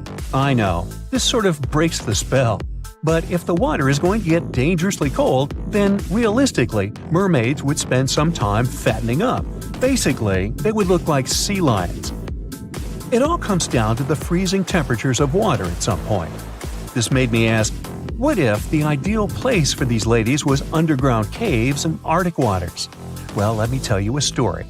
Once upon a time, mermaids discovered a wondrous secret in the deep ocean depths, where sunlight could barely reach. In this realm of imagination and possibility, they stumbled upon a hidden underground springs and caves adorned with intricate coral formations. These enchanting locations held a secret that would forever change their underwater lives. As the mermaids ventured deeper into the mysterious subterranean world, they were mesmerized by the shimmering light refracting through the crystal-clear water. But it wasn't just the ethereal beauty that captivated them. It was the realization that these hidden springs and caves offered more than just aesthetic charm. These subterranean water systems were connected to vast underground reservoirs, providing a bountiful source of fresh water. The mermaids reveled in the tranquility of this land. The gentle sound of trickling water soothed their spirits, while the soft glow from bioluminescent organisms illuminated their path. News of the subterranean springs and caves spread among the mermaid community, and soon these sites became cherished gathering places. mermaids would share stories and songs, their melodious voices echoing through the caverns, creating an atmosphere of joy and enchantment. There was another place where they could live happily, the icy Arctic and Antarctic regions, where frost and snow reigned supreme. In this realm of imagination, the mermaids had evolved to thrive in the extreme cold, defying the expectations of the underwater world. Their resilience and remarkable abilities allowed them to navigate frozen environments. In these frigid waters, the mermaids revealed their wondrous adaptation to the icy domain. Their iridescent scales glistened like ice crystals, shimmering with hues of blue and silver that mirrored the frozen landscapes around them. They possessed an innate ability to regulate their body temperature, enabling them to withstand the biting cold and icy currents. To navigate through the frozen terrain, the mermaids developed special features. Their tails transformed, bearing a majestic combination of sleekness and strength, resembling the magnificent flukes of the Arctic whales. With each flick, they propelled themselves effortlessly through the dense icy waters, moving with a grace that mesmerized everyone who saw them. Within this frozen wonderland, the mermaids found solace and purpose. They became the guardians of these icy realms, nurturing delicate ecosystems hidden beneath the frost-covered surface. Okay, well, maybe the story is just one version of how reality could unfold, but we do have real-life mermaids in our world. People admire these creatures so much that they create events and communities to swim together while wearing costumes. In the UK, there is a mesmerizing mermaid who is admired by a lot of people.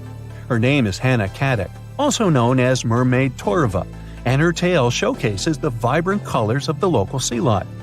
The Portland Week event is organized to raise funds for an environmental group, and Hannah, who resides on a nearby houseboat, is part of the growing community of mermaids in the UK.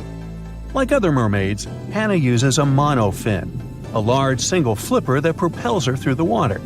These monofins can be quite expensive, with silicone tails costing over £2,000 and often being meticulously handcrafted. So, would you consider getting a tail and joining this community? Or would you prefer to be a spectator and watch them from the shore? And here's a short useful fact. Nowadays, when we hear the word siren, we often think of mermaids. But let's not forget that sirens were there to blur the line between life and the beyond and to serenade everyone with an utterly irresistible song.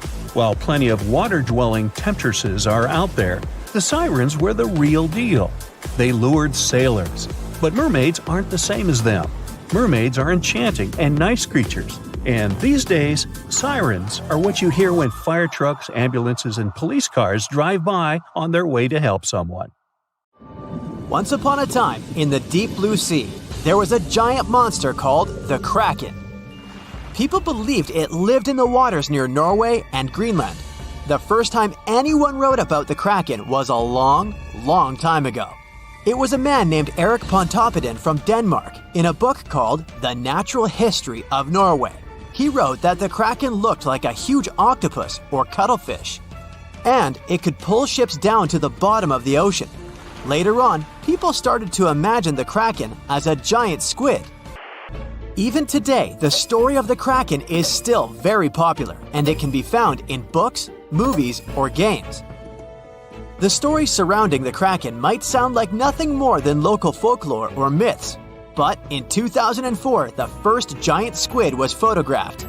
This amazing discovery was made by a team of Japanese scientists who had been working for years to capture a live giant squid on camera. They used a baited line with a camera attached to it to lure the giant squid to the surface.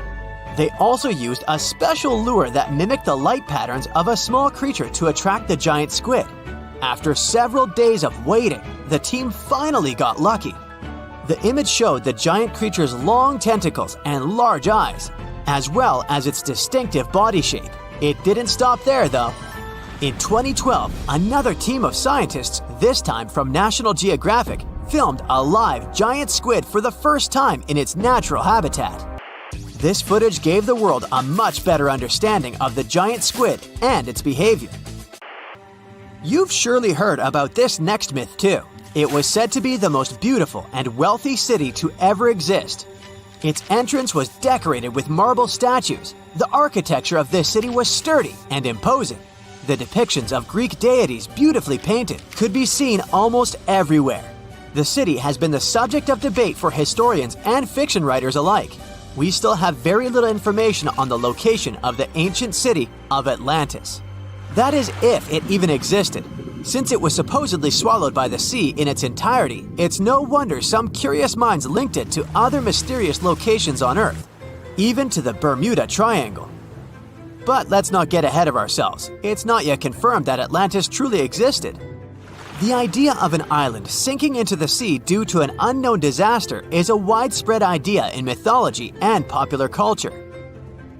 However, it is possible that the story of Atlantis was inspired by actual events, such as the sinking of islands like Helike. On this island, located in the Gulf of Corinth, there was a thriving ancient Greek city. It was known for its prosperity and wealth, and it was also an important spiritual headquarters for the Greeks. The city was home to a building dedicated to the immortal Poseidon, and it was believed that he protected the city himself. However, one fateful night in 373 BCE, a massive earthquake struck the region. The ground shook violently and the city was swallowed up by the sea in a matter of minutes. The residents of Helike, unable to escape the disaster, all disappeared under the waves. The sinking of Helike was a great tragedy for the ancient Greeks, and it was seen as a punishment from the higher spirits. Many believed that the city's prosperity and pride had angered them, and they had punished the city by destroying it. The city remained underwater for centuries, and it was not until the 20th century that it was rediscovered by modern archaeologists. Today, the most part of the city is still underwater. While we're on the subject of Greek myths, we have to talk about the famous city of Troy. This was a legendary city in ancient Greece. Scientists believed for years that it had been made up by writers and philosophers. According to an ancient Greek legend, the city was founded by the Trojan prince Paris, who stole Helen, the wife of King Menelaus of Sparta, and brought her back to Troy. This event sparked a huge conflict between the Greeks and the Trojans that lasted for 10 years. One of the most famous stories from the Trojan conflict is the tale of the Trojan horse, a large wooden horse that the Greeks built and left outside the city gates as a gift to the Trojans. The Trojans, believing the horse to be a symbol of peace, brought it into the city.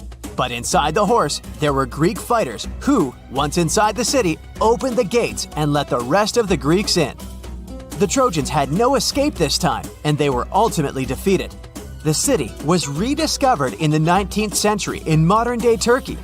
It's located near the Scamander River. Today, this region is an archaeological site and draws a lot of tourists each year. The following myth is indeed sad, but it might have some truth to it too. It is said that years ago, the Solomon Islands in the Pacific Ocean, there lived a man that was deeply in love with his wife. The woman, however, decided to leave him for another man and moved to the nearby island of Tionamanu. Heartbroken and filled with rage, the man sought out a curse to take his revenge. He set out on a journey in a canoe, determined to bring destruction to the island where his wife had fled. Upon arriving at Tionamanu, the man planted 2 taro plants. One he kept for himself. According to the instructions, once his own plant began to sprout, disaster was supposed to strike the island. And it did. The man watched from a mountaintop as a series of waves smashed into the island, causing it to sink beneath the waves. Tionamanu was a real place, but it's not entirely clear when it disappeared. It is said that waves alone could not have washed away this small but tall volcanic island. But an undersea earthquake could have probably done it. The island was balanced on the edge of an unstable underwater slope. The most reasonable explanation is that a huge earthquake shook the region, which made the weak foundation collapse and caused the island to sink beneath the waves. This island-sized landslide would have pushed a lot of water out of the way, which would have created a series of massive mega tsunamis. So, although those vengeful waves could have occurred, they were most likely the result of another event. And that sad man, with his curse fulfilled, returned to the Solomon Islands with his heart still heavy after the loss of his wife. We won't leave the ocean waves just yet, but we're heading over to Hawaii. A legend has it that once upon a time, there was a Hawaiian higher spirit named Pele. She was the protector of volcanic fire and was said to have arrived at the islands to flee from her older sister. To conceal herself, Pele hid in various hideaways on each of the islands until she finally concealed herself in a pit at Kilauea. This is why, according to the legend, Kilauea is known as Hawaii's active volcanic center today. The story may be visually stunning, but in reality, volcanism is caused by the superheated mantle that triggers a lot of melting beneath the surface of our planet. People also say that Pele's tears and hair can be found scattered around the volcano. However, reality has more to do with physics than with folklore. When lava cools rapidly, particularly when it gets quenched in water or a small amount of it flies through the air, it turns into volcanic glass. When it stretches and cools down, it can sometimes form tear-shaped droplets, or it can get stretched so thin that it begins to look like strands of hair. We know today that Hawaii is a volcanic region known for its fire mountains, with huge streams of lava shooting up from active vents. It's no wonder it became an ideal origin place for the story of two sisters and their sibling rivalry. It's partly true. Nothing happens if you dip your pinky for a second into the red-hot lead. There is one condition. You need to dip it into the water first. The water between the skin and the metal will evaporate, creating a vapor layer, so it will repel metal for a second. Still, you don't want to perform this stunt. A sandwich before bedtime provokes the appearance of nightmares. Any late-night meal increases metabolism and body temperature. It activates the brain, which leads to not very sweet dreams. Boo! Just kidding. Mosquitoes bite some people more than others. The most delicious humans are those with type O blood. Also, these insects have excellent eyesight. They're attracted to green, black, and red, so before you go camping, check the color of your clothes. Birds are the only surviving dinosaurs. They evolved from theropods, the dinosaurs that ran on two legs. Yep, T-Rex is a distant relative of chickens, ostriches, and even hummingbirds. The phone is 10 times dirtier than a toilet handle. Also, beware of office desks, since they have hundreds of times more bacteria per square inch than office toilet seats. Ew. Ants can take over the world. Argentinian ants have built colonies in every part of the planet except Antarctica. Insects from different territories are on good terms and never have conflicts. Each human being is 99.9% empty space, kind of like my brain. Your body, like any other object in the universe, consists of atoms. At the center of the atoms, there's a super small nucleus. If you zoom the atom up to the size of a basketball, you still won't see the core. If it were possible to get all the empty space out of your body, you'd probably be as tiny as a grain of sand. A head of human hair can support from 5 to 8 tons. This weight won't damage individual strands, but the scalp can't withstand such pressure. Hypothetically, you can see the past, for example when you look into the starry sky. When the sun disappears, we see it only after 8 minutes. This is how long it takes for sunlight to reach the Earth. Glass is an amorphous substance, and it violates many laws of physics. It's solid, but if you look at it under a microscope, it looks liquid. In reality, it's neither liquid nor solid. It happens because the heat needed to produce glass changes the way molecules behave. It's like when you iron the clothes and fibers change because of high temperatures. Scientists from Japan played audio recordings for cats to prove they're truly dismissive. In those recordings, the owners of the cats called them by their names. Cats' pupils dilated, the animals moved their tails, legs, or ears. Sure, cats could hear human voices, but they rarely respond. It's all about evolution. Cats came to humans because they were attracted by mice that ate grains. They lived close to people, but were never tamed. Trees have their own underground internet. Mycelium filaments interconnect the roots of 90% of trees. Trees exchange information and nutrients through them. They warn each other about danger and fight parasites together. Trillions of microorganisms live inside you. Ooh! They make up 3% of your body weight and weigh up to 6 pounds. Microorganisms play a significant role. They help with digestion, absorb nutrients, and do many other things we never notice. In comparison with microorganisms, there are really few people on our planet. A teaspoon of soil contains more living organisms than there are humans on planet Earth. Go ahead, count them. Human brain capacity has a limit. Scientists estimate that your brain can store 2.5 million gigabytes of data. To use up all your limits, you need to upload a 300 years long high-quality video right into your memory. Go ahead, I'll wait. Since 1950, humanity has mined nearly 200,000 tons of gold. If we made a cube out of all this metal, it would be 70 feet high and wide. Recent data from scientists confirm that in the Earth's core, there are vast reserves of gold. The metal is enough to cover all the planet, and people might have gold up to their knees. The problem is, we can't mine it from there. Scientists used to believe 400 billion trees were growing on Earth, but there are over 3 trillion of them, or 420 trees per person. There are more trees on Earth than there are stars in the Milky Way galaxy. Wrangel Island was the last place where mammoths lived. These giant animals disappeared about 4,000 years ago. By this time, the Great Pyramid in Giza had been around for only 500 years. Archaeologists have found honeypots that are 3,000 years old in Egypt. They didn't spoil, and it turned out to be edible. It's possible because of the chemical composition of this product.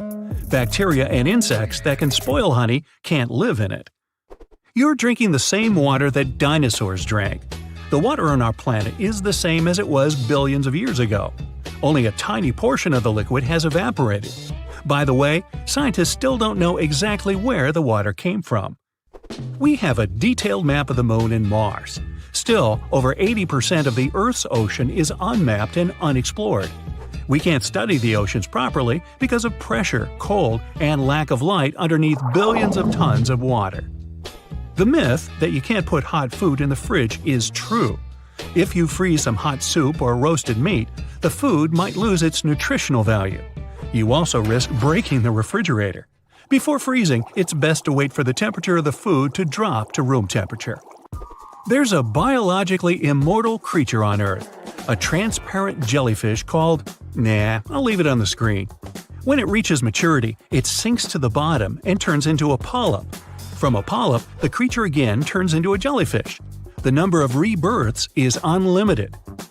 You can break a glass with your voice, but it's pretty hard. The volume of your scream must be at least 105 decibels, and it must last about 2 to 3 seconds. The jackhammer works at a volume of 90 decibels.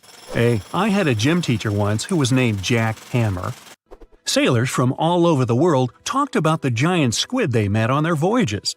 For many years, scientists considered monsters with long tentacles to be a myth. But in 2004, the first photo of a squid was taken. They exist.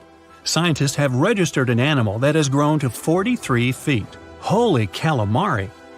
Flamingos are white. The bird turns pink due to beta-carotene. This pigment is found in the algae and the shrimp it feeds on. You can change your skin color too. If you eat a lot of carrots, your skin will turn slightly orange. This will happen because of the high beta-carotene content in the vegetable. Your nose and ears get bigger every year. This isn't due to an increase in size, but due to gravity. With age, the cartilage of the nose and ears weakens. Because of this, they sag and appear more prominent. The Kepler Space Telescope expedition confirmed that Earth isn't unique. Most likely, our world isn't the only place in the universe where there's life. The device, the size of a minibus, flew through space for 9 years. During this time, it confirmed the existence of 300 million potentially habitable planets. They have a solid surface, liquid water, and nearby stars that look like our Sun. All plants, fungi, animals, and humans evolved from a single microbe.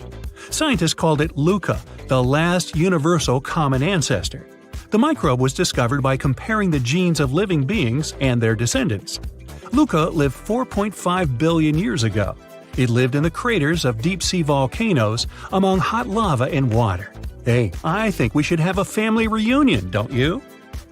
Recent research has shown that Neanderthals could hibernate like bears.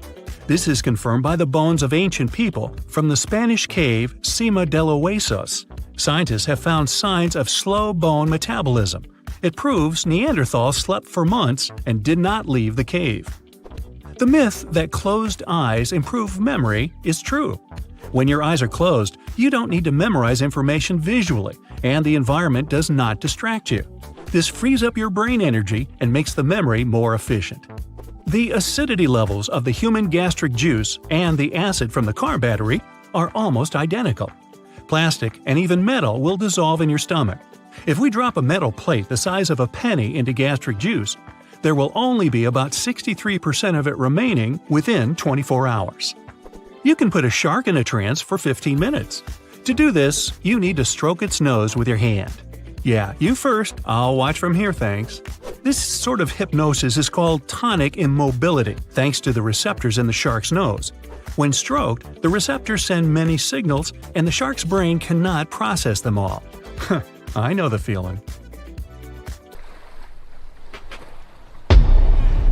Many terrifying animals live deep beyond the waves, like this vampire squid living 3,000 feet below the surface in almost complete darkness. This animal has a cloak, like a vampire's. That's why it's called the vampire squid.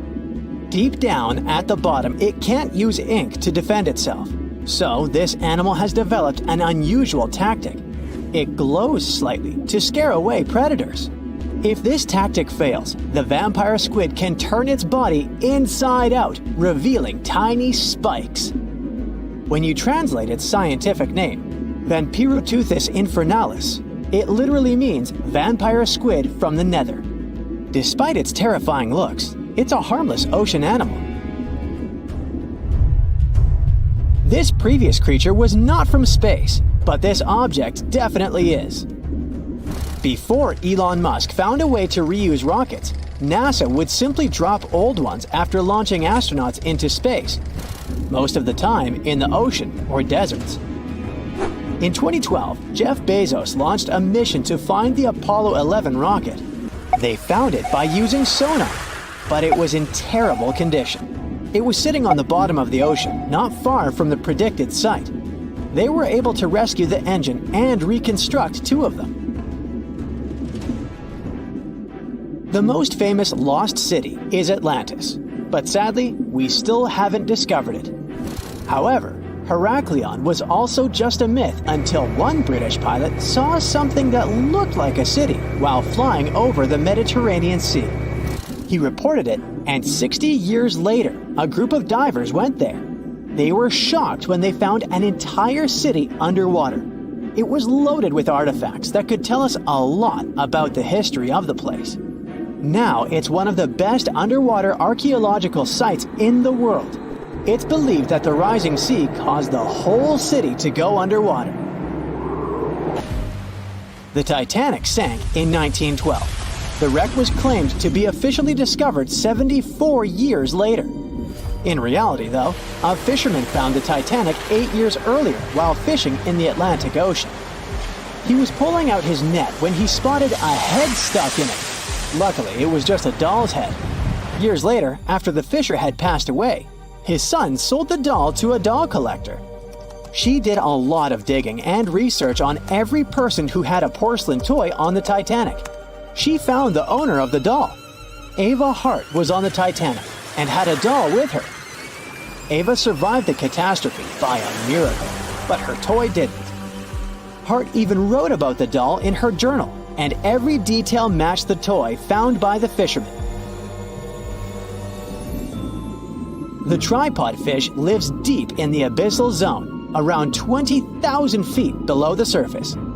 It's adapted to such immense depths and uses its tripod fins to stay still on the bottom. This creature doesn't have big eyes, but even if it did, these eyes would be useless in the darkness. Instead, the tripod fish uses its fins like antennas to detect any movement in the water. This creature doesn't have much luck when it comes to its love life, so it had to develop unique tactics to reproduce. One fish can be both male and female. The next bizarre creature is the lizardfish. It has tons of razor-sharp teeth, a huge mouth, and really big eyes, which it uses for hunting. All this makes the animal look freaky. The lizardfish lives at depths of around 11,000 feet in the midnight zone, where there is zero light. This freak of nature basically eats everything it can fit inside its mouth, from small fish to other lizard fish. On the other hand, when they see other reptile fish, they probably fall in love instead, because finding mates at those depths is not an easy task. Like the tripod fish, the lizard fish can be both male and female at the same time. When you think of a river, you usually picture it on land. Still, nature is quite unpredictable, and it created a river flowing under the ocean in California. It's running at a depth of around 2 miles. This river has everything that an ordinary river has: sunken logs, trees, and rocks. And despite its uniqueness, it's not the only one in the world. There are also others in the Amazon and Greenland. A terrifying creature was discovered near Angola's coast by a remote operating vehicle. It looks like it doesn't have a head or a body. It was sitting at a depth of around 4,350 feet below the surface. After doing research, scientists concluded it wasn't anything from a sci-fi movie. It was just a cluster of siphonophores stuck together. In 2015, some random guy was diving in Caesarea, and something shiny caught his eye. He reached out, grabbed it, and realized it was a gold coin. After that, he examined the bottom and found out that there were many more. He reported the incident to the local authorities, and they concluded that he had found Arabic treasure. The coins were made of solid 24-karat gold and were a few thousand years old, but due to the perfect salinity and temperature, they looked brand new. The coins belonged to a ship carrying cargo. It was caught up in a storm and unfortunately sank. One of the weirdest things ever discovered was found in the Baltic Sea. It's an anomaly that looks as if it was created by a different civilization. It was discovered by Swedish researchers, and they basically had no idea what it was. They had to ask tons of other scientists for their opinions. When you look at this formation from above, it's 200 feet long and looks exactly like a fallen spaceship. It's hard to believe that it's a natural formation, but spoiler alert, it's totally made by nature because the Baltic Sea has gone through many erosions throughout history. Most likely, the bizarre formation is the result of these processes.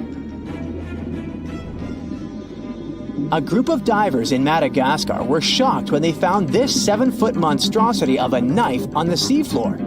The speculation started immediately, and many said that the knife was from some giants that had fought megalodons and lived on Earth thousands and thousands of years ago. That could make a nice story, but the knife is most likely a movie prop that was lost at sea. One of the ocean's most bizarre animals is the frilled shark. It's believed that this fish is the reason for all those sea serpent stories that sea explorers of the past wrote about. These animals live pretty deep in the ocean, but sometimes they can be seen in shallow waters. It's super rare, but possible. The frilled shark has a big mouth sporting around 300 teeth. It also has a long body that looks like a lizard's, and it is truly a unique species of shark. Its prey can be half of its size because this shark's stomach is like that of a snake, and it can swallow huge fish or crustaceans. Spotting a few worms in your garden is no big deal, but after seeing a 26-foot long one in the ocean, you will make your wetsuit a little wetter. This worm is super rare, and it's completely harmless to humans. It's actually not a giant worm. It's a cluster of zooids that are stuck together in a worm-shaped formation. They usually only eat plankton, bacteria, and other tiny things that can be found in the ocean. Probably the scariest thing in the ocean that is 100% real is the Magna Pinna, which can be found at crazy depths of 20,000 feet below the surface. This monster looks like an underwater Slender Man, but it's just a squid with really long tentacles that can reach a terrifying size of 8 feet. This guy has only been seen a few times, and basically, we don't know much about this creature so far. So if you see a rainbow, that means you're in for some good luck. But if you see a deep-sea fish, this means that something tragic is about to happen. Let's have a look at ancient lores and what they might mean IRL. In August 2020, people started out their day just like any other in California. It was sunny, so they decided to soak in the sun at the beach. They were snorkeling and kayaking when one of them spotted something out of the ordinary – a doomsday fish. The creature was 12 feet long. It's known as an oarfish, and only about 20 of them have washed up in California since 1901. Oarfishes live in obscure parts of the ocean, but why are they linked to doomsday? Japanese folklore says they are harbingers of disaster. These creatures were once thought to be sea serpents, and they are known as the messenger of the beautiful palace at the bottom of the ocean. The thing is, they only left the beautiful palace to warn humans about a disaster. That's why they're mainly known as bad omens. And when you see one, you can expect to see a tsunami or an earthquake right after. Even oceanographers confirm that this is a famous association. Now here's where it gets weird. The oarfish washed up near San Diego shores on the 10th of August. And then, on the 12th of August, a magnitude 4.4 earthquake hit Los Angeles. That's not the first time it happened. In 2011, in Japan, about 20 oarfishes were found stranded on the beaches and coastlines of Tohoku. Right after that, a magnitude 9 earthquake and tsunami hit the city. Something similar happened in the Philippines. On February 8, 2017, an oarfish was seen. 2 days later, a magnitude 6.7 earthquake struck the city and its nearby provinces. Sure, there is no way to prove both events are connected. The Seismological Society of America is adamant in saying that this is pure superstition. A recent study analyzed the coincidences and concluded that this association is statistically untrue. Can we say this happened literally out of the blue? Humans have historically noticed animals acting strange right before natural disasters. Earthquakes, floods, even tsunamis. It's like animals can sense something we can't. In fact, there's a lot of science to back it up. Studies show that animals can detect subtle environmental changes, like shifts in the Earth's electromagnetic field or infrasonic sounds, things humans wouldn't notice. This happens because most animals have a wider hearing range than humans and have extra sensitive senses that help them detect gases emitted from the Earth. This theory got famous after the tragic tsunami that destroyed several cities and villages in Indonesia back in 2004. Most man-made warning systems shut down and didn't serve their role of warning humans about the disaster. Sensors were out of action due to maintenance, while other coastal areas simply didn't have any tsunami warning systems. Terrible timing, I know. Still, minutes and hours before the 30-foot wave hit the city, some animals sensed the danger and fled. Eyewitnesses say that elephants ran for higher ground, while flamingos abandoned their low nesting areas and dogs refused to go outdoors. A local reported that he saw a herd of buffalo turning their ears toward the sea and then stampeded to the top of a hill. A lot of the people that survived the tsunami used animals as their warning systems. Now, this is not the first time humans have relied on animals to save their lives. The first official account of when it happened dates back to 373 BCE.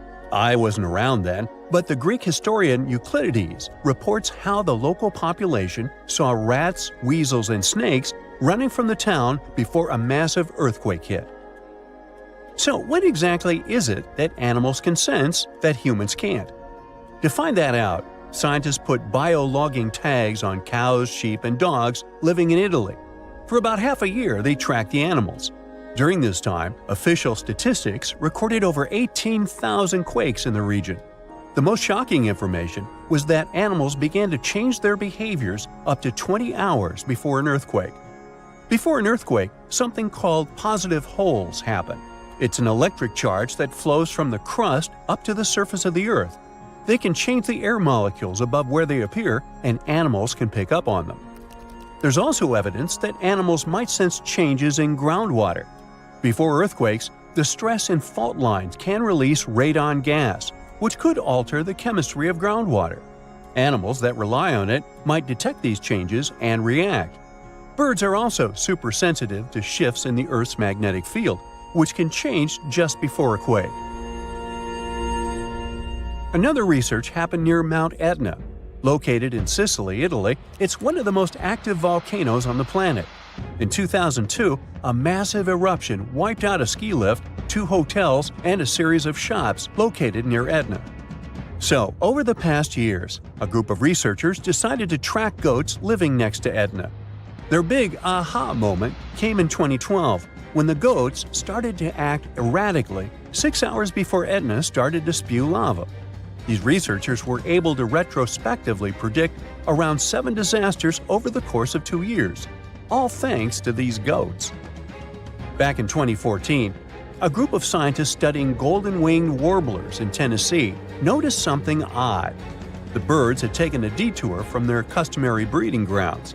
These little birds flew 435 miles from the Cumberland Mountains, where they had just arrived after flying over 3,000 miles from South America.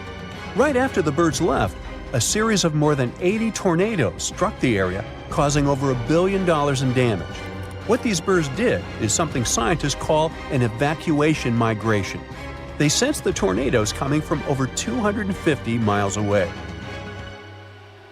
Infrasound is a big disaster giveaway. Storms and tornadoes make very strong infrasounds that can travel thousands of miles from the storm. Now, infrasounds are low-range frequencies, anything ranging below 20 Hz. With our normal set of human ears, we would never hear this. We have an average hearing that ranges from 20 Hz to 20,000 Hz. That means you can hear something like a very, very low bass note or as loud as the buzzing of a mosquito right next to your ear. An elephant's hearing range can reach below 20 Hz. This would make elephants expert at detecting disasters. Scientists also think that detecting infrasound is what helps birds dodge storms when they must cross the ocean. You see, the Pacific Ocean is known to not be at all passive. Although courageous humans venture to cross it, they're usually met with severe storms and conditions that their satellite instruments sometimes can't detect. Meanwhile, there's an ongoing project from France's National Museum of Natural History that is tracking more than 100 birds on their annual crossing over the Pacific. With the help of the International Space Station, they're trying to understand how these little creatures respond to natural hazards en route. But not everyone's convinced.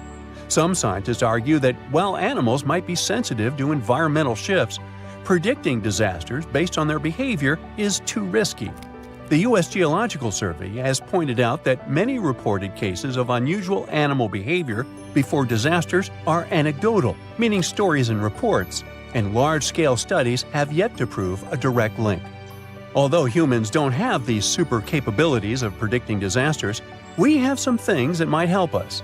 Notice this. The next time you're in a place where lightning is going to hit, your hair will give a sign. If it stands on end, this means that lightning is aimed toward your beautiful person and is about to hit you. So run, find shelter, get inside a house. That's the best you can do in a situation like this. In 2016, 2 researchers were trekking through the forests of Arunachal Pradesh, India, when they literally stumbled upon this camouflaged beauty hidden in the leaves. A local man pointed out the snake, and they quickly realized it wasn't just any average viper. With its unusual pointed snout, similar to a hump-nosed viper, and a stunning orange belly, this snake had them scratching their heads. Back at camp, they took a closer look and knew they'd found something special. DNA tests at the Indian Institute of Science confirmed it. They found a brand new species, now known scientifically as Trimeresurus arunachalensis. But the snake's unique features didn't stop there. The snake's paired reproductive organ was unlike any other viper, and its scale pattern was completely unique. While its closest relative has around 20 rows of scales around the middle of its body, this mysterious snake had only 17. The next species is a record breaker, and it's known as the largest gecko ever discovered, measuring around 2 feet long and being as thick as a man's wrist. The only known specimen of Delcourt's giant gecko is currently in France, but its exact origins are still a little bit of a puzzle. At first, people thought it might be from New Zealand because some local legends spoke of a giant, mysterious lizard that lived in forests. Even though it was a pretty fascinating theory, some recent DNA studies suggest that this nocturnal species is probably from New Caledonia. But as of now, no one can confirm it 100%. In general, sleeper sharks are big, slow-moving creatures that mostly hang out in deep, cold ocean waters. They usually have bulky bodies and a broad, flat head, which helps them blend into the dark sea. But in 2017, was caught at a fishing harbor and collected from a fish market located in Taiwan, and it didn't look like any of its relatives. First off, this 4.4-foot shark had smaller eyes and a tiny second dorsal fin compared to its cousins. It also had more rows of teeth in its upper jaw and fewer in the lower jaw, but the biggest surprise was that it was a pregnant female carrying 33 embryos. This means there are probably more of these sharks hiding out there in the deep ocean. We just haven't found them yet. Meet the pocket shark. It is tiny, just about 5.5 inches long, while most deepwater sharks are around 6.5 feet. But don't let its small size make you underestimate it, because this creature is definitely one of the ocean's coolest secrets. Discovered in 1979 in the deep waters of Chile, this tiny shark is like a real-life spy gadget with its mysterious pockets near its front fins. These pockets are large, measuring about 4% of its body length, and are believed to either glow or secrete pheromones. So, this shark might actually light up to either confuse predators or attract prey in the dark depths. And when I say deep, I mean really deep. It is believed that this creature hangs out over 9,000 feet down, which is roughly the height of 7 Empire State Buildings stacked on top of each other, but inside the ocean. Besides its initial discovery in Chile, it was spotted again in 2010 in the Gulf of Mexico, but it hasn't shown up since. The pocket shark is not the only glowing animal we're talking about today. This inch-long cockroach, scientifically known as Luchihormetica lucae, was actually first collected back in 1939, but only got its moment in the spotlight decades later in 2012. What makes this little buddy so interesting is that it uses bioluminescence, meaning it has spots that light up in the dark. Unlike fireflies that mostly use their glow to find a mate, this cockroach uses its light to mimic a toxic click beetle and scare off predators. Unfortunately, the region in Ecuador where it was found was hit hard by a volcanic eruption, raising fears that this glowing marvel might be a one-of-a-kind discovery. Continuing with tiny creatures, meet Hippocampus minotaur, also known as the bull-neck seahorse. This little seahorse stands out with its wide neck, large head, and small body, which is why it's got the Minotaur nickname. The only known specimens were collected off the coast of Eden, Australia, and no one has ever seen it alive in its natural habitat. So that's why we don't know much about its day-to-day life. Some studies suggest it lives deep underwater, around 325 feet down, which is roughly the equivalent to the height of a 30-story building. It's believed this mysterious seahorse likes to wrap its prehensile tail around corals and might even hide in sand beds. Its yellow-orange color likely helps it blend into coral reefs. So spotting this intriguing creature in the ocean is pretty much like trying to find a needle in a haystack. Next on our list is the Nariño cat. In 1989, a single specimen of this mysterious spotted feline was discovered in Galeras volcano in southern Colombia. This little guy had a short tail with 7 black rings and a black tip, and its fur was absolutely unique, being more reddish than that of its relatives. Understanding that it wasn't an ordinary animal, researchers decided to visit a bunch of museums all over Latin America to find similar felines, but they came up pretty empty-handed. Then, DNA analysis confirmed that it was unlike any other known cat, having split from its closest relatives around 1.9 million years ago. The Bogota sun angel is a hummingbird with a stunning purple color and black flight feathers, plus a bright green chin and crown. For years, we only knew of one specimen that was bought in Bogota, Colombia back in 1909, and that was pretty much it. Nobody knew much more about this beautiful and mysterious bird. But that changed in 2017, when a study decided to analyze its DNA once again. The results suggest that the Bogota sun angel might not be a completely separate species after all. It looks like it is actually a hybrid, meaning it was a mix of hummingbirds from two different species, and it's likely that its mother was a long-tailed sylph, which is a gorgeous hummingbird that mostly lives in the Andes in South America. The spotted green pigeon, also known as the Liverpool pigeon, is like the unicorn of the bird world. It was first described in 1783 by an English physician named John Latham, who saw it once and that's it. Since then, no one has ever doubted that it was a pigeon, and many researchers were convinced it was a distinct species. But recent DNA studies revealed that this bird could actually be closely related to the famous dodo. You know, that chubby, flightless bird from Mauritius that looked like a giant pigeon with a quirky beak. Anyway, the Liverpool pigeon is about 13 inches long and has a unique look with yellow spotted feathers. Unlike its ground-loving cousin, the Nicobar pigeon, the spotted green pigeon was likely more of a tree hugger, feasting on fruits up in the branches. Today, if you want to see this rare bird, you'll have to visit the World Museum in Liverpool, where the only known specimen resides. While you're in England, make sure to swing by London and check out the Natural History Museum. There, you will find the only specimen of a flying fox known scientifically as Pteropus bruneus. Flying foxes are usually some of the largest bats in the world. Their body length, I mean their size excluding their wings, can be around 16 inches. But this special bat, discovered in 1874 at Percy Island, is more like a mini version of its cousins, measuring 8.3 inches from head to toe. So even though it hasn't been spotted in the wild for a while, I wouldn't worry too much if you happen to come across it. Today, I'm going to tell you about creatures that had unique features which allowed them to grow to incredible sizes. They were some of the most impressive animals to have ever existed on our planet.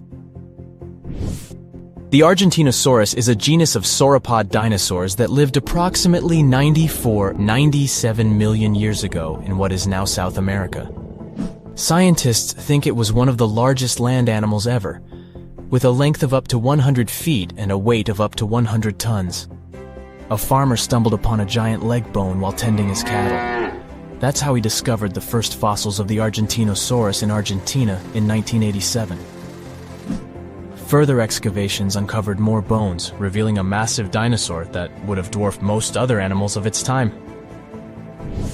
The Spinosaurus, meaning spine lizard, is a genus of theropod dinosaur that lived around 97 million years ago in what is now North Africa. It is believed to be one of the largest carnivorous dinosaurs to ever exist, with a length of up to 60 feet and a weight of up to 23 tons.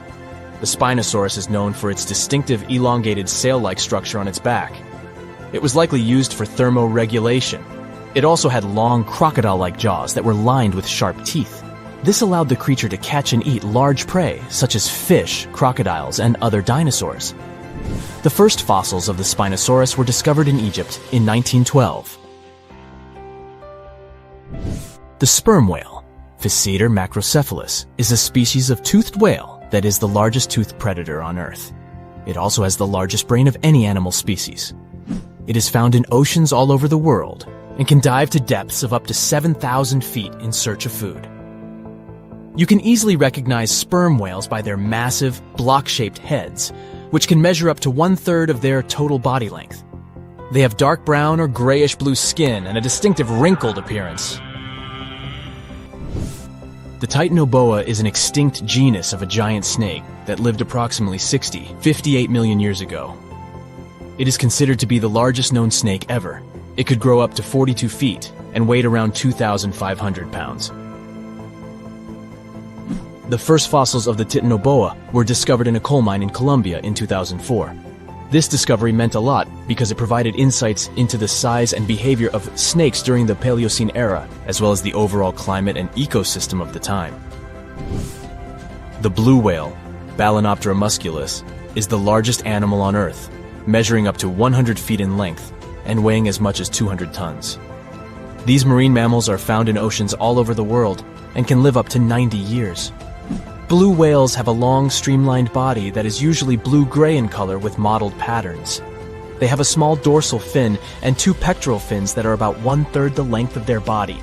Blue whales feed on tiny shrimp-like creatures called krill, and they eat a lot. A single adult blue whale can eat up to 8,000 pounds of krill in a day.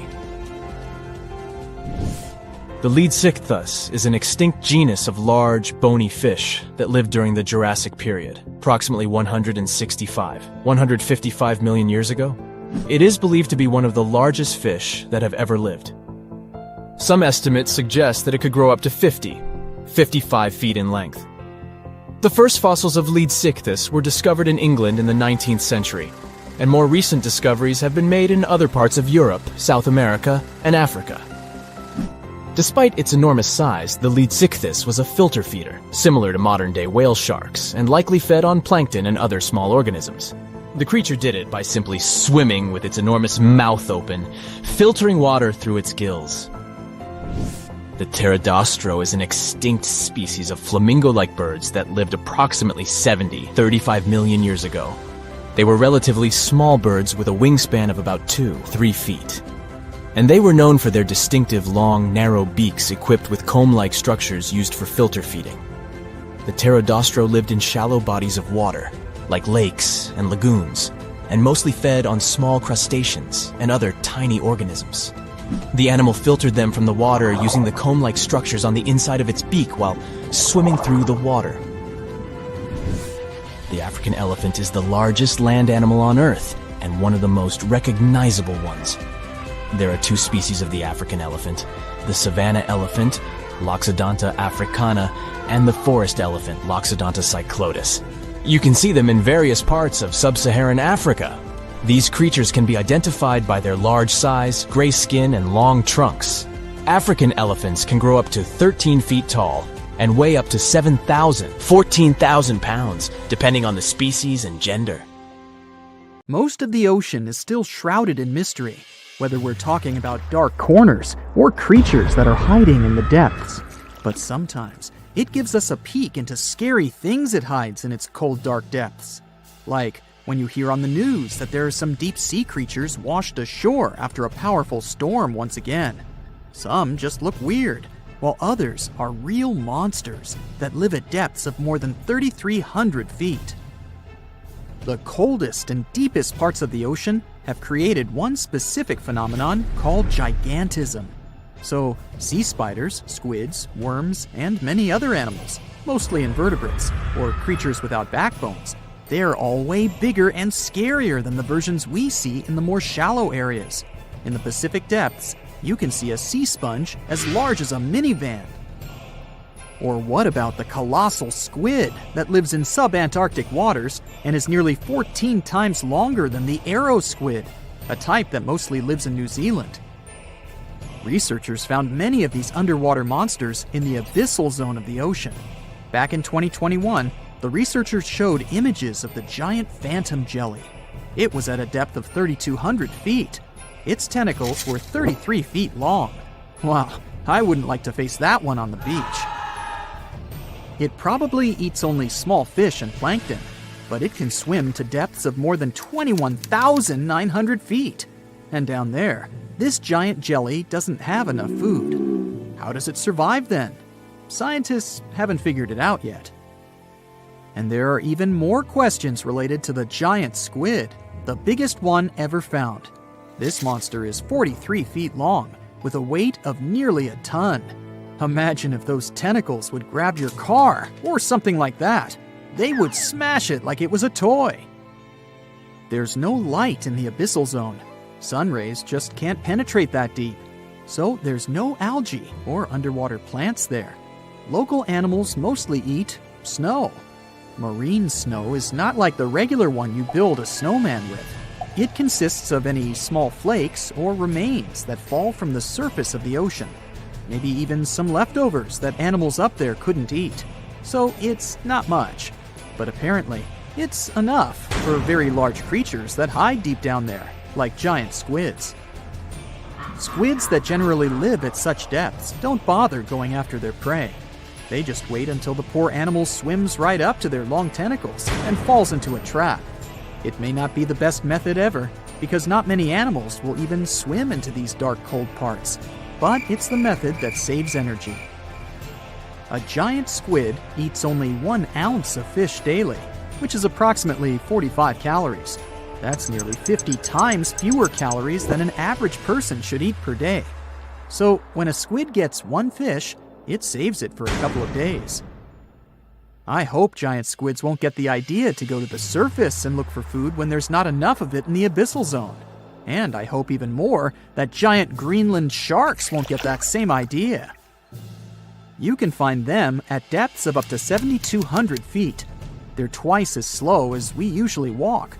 They swim at a speed of 1.12 feet per second.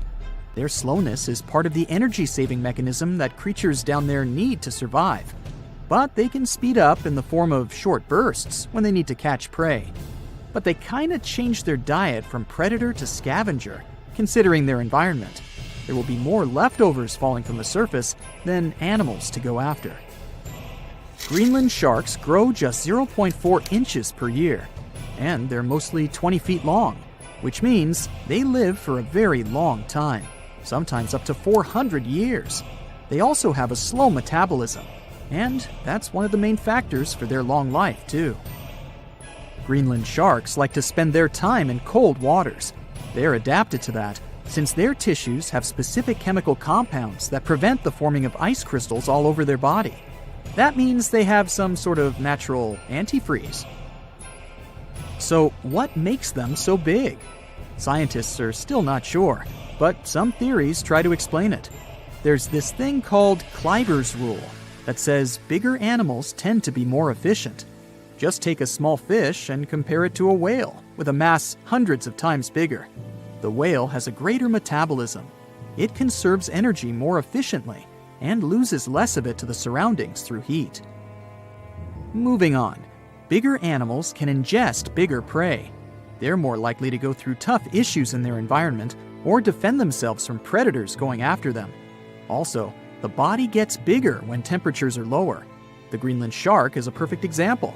So are giant sea spiders. Sea spiders are generally common, and you find some very small ones at 0.04 inches. But in deeper parts of the Antarctic, they become 3-foot-long giants. They grow so big because the cold water has more oxygen. That way, more of it diffuses into the animal's body, and that allows it to grow bigger. Yeah, both as a creature and a nightmare. And how about this giant tube worm? Researchers found it accidentally while they were exploring the mysteries of the Pacific Ocean floor. They stumbled upon unusual hydrothermal vents. Volcanic heat is a thing that gets them going. As water seeps down through faults or cracks in the rock, these vents change their direction. When the water gets out of the vent, it's rich in different minerals and chemicals. Most animals wouldn't survive being around this toxic soup of chemicals, but not these tube worms. They came as a true surprise, because not only are they not bothered by these toxic vents and the almost boiling temperature of the water, but they developed entire ecosystems there. They're unique because they don't need sunlight to survive. Instead, small bacteria are their main source of energy. That bacteria gets their energy directly from these toxic chemicals. So it's not photosynthesis, but a process called chemosynthesis. And these tube worms don't have mouths. These bacteria live inside them. Strange story, huh? Plus, these scary worms reach up to 8 feet. Giant isopods are no better either. They lurk at the depths of the ocean of 1,640 feet or more below, far away from the sunlight, looking like some monstrous wood lice. They spend most of their time on the seabed, hoping to find some food falling from higher levels of the ocean. Check out their small hooked claws at the ends of their legs. Isopods use them to remain more stable while moving around the ocean floor. Since there's no light, they have long antennae that help them feel their way around. These sensory antennas are about half the length of their body. Giant isopods have pretty big eyes compared to their body size, too. They can grow over 12 inches from head to tail. And these fellas are really patient. Remember how we said animals down there rarely get food? Sometimes they need to wait for years to get a proper meal. That's why their metabolism is amazingly slow. 5 years later. They can go for 5 years without eating anything. Imagine that. I get hungry just talking about this. In 2006, a biologist did research to compare the differences between the shallows and the deep sea regions. He realized the deep sea mirrors the island rule. First, isolated parts of land develop biodiversity you won't find anywhere else. Second, small-bodied life there grows much bigger when it's isolated, compared to life on large land masses. Resources are limited, but also competition and predators. And we don't know much about these deep-sea creatures. It's too expensive and too complicated to carry out such research. So we'll just wait for more raging storms to show us at least part of the monstrous world cold ocean depths hide.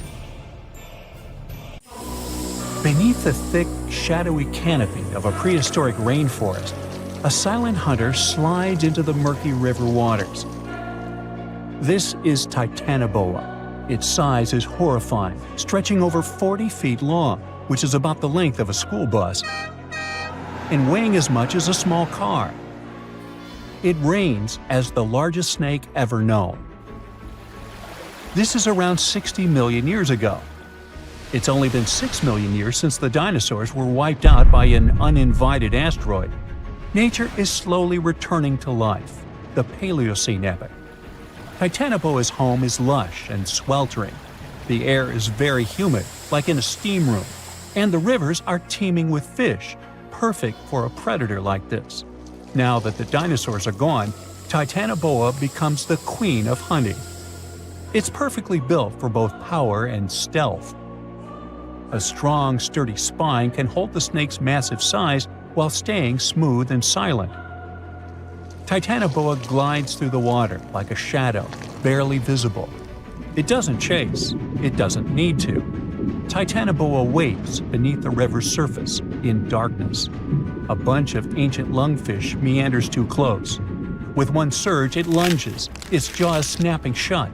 The fish doesn't stand a chance. Titanoboa's grip is unrelenting. After the prey stops moving, the snake immediately consumes it whole. For millions of years, this snake ruled the rainforests. Nothing could challenge it. Not the prehistoric crocodiles, not the small mammals, not even the birds. But, as it turns out, it wasn't the only apex predator. Alongside Titanoboa, there was this entire family of snakes, a huge biological tree full of snake genomes and species. Their history spans around 100 million years, all the way to the Cretaceous period.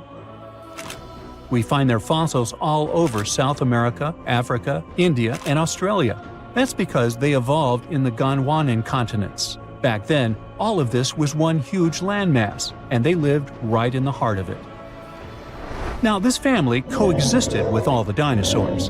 The dinosaurs ruled the world back then, and the snakes couldn't be all that dangerous. They lived in the dinosaur's shadow, adapting to survive. Some of them fed on small mammals.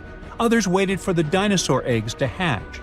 Some were super bold and went straight for baby dinosaurs.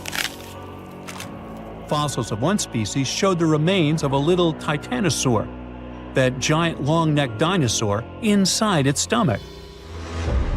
And when the age of dinosaurs finally ended in a fiery cataclysm, it was time for these snakes to celebrate. After the asteroid disaster, the world entered a new era of heat and humidity. The warmer the climate, the easier it is for cold reptiles to thrive.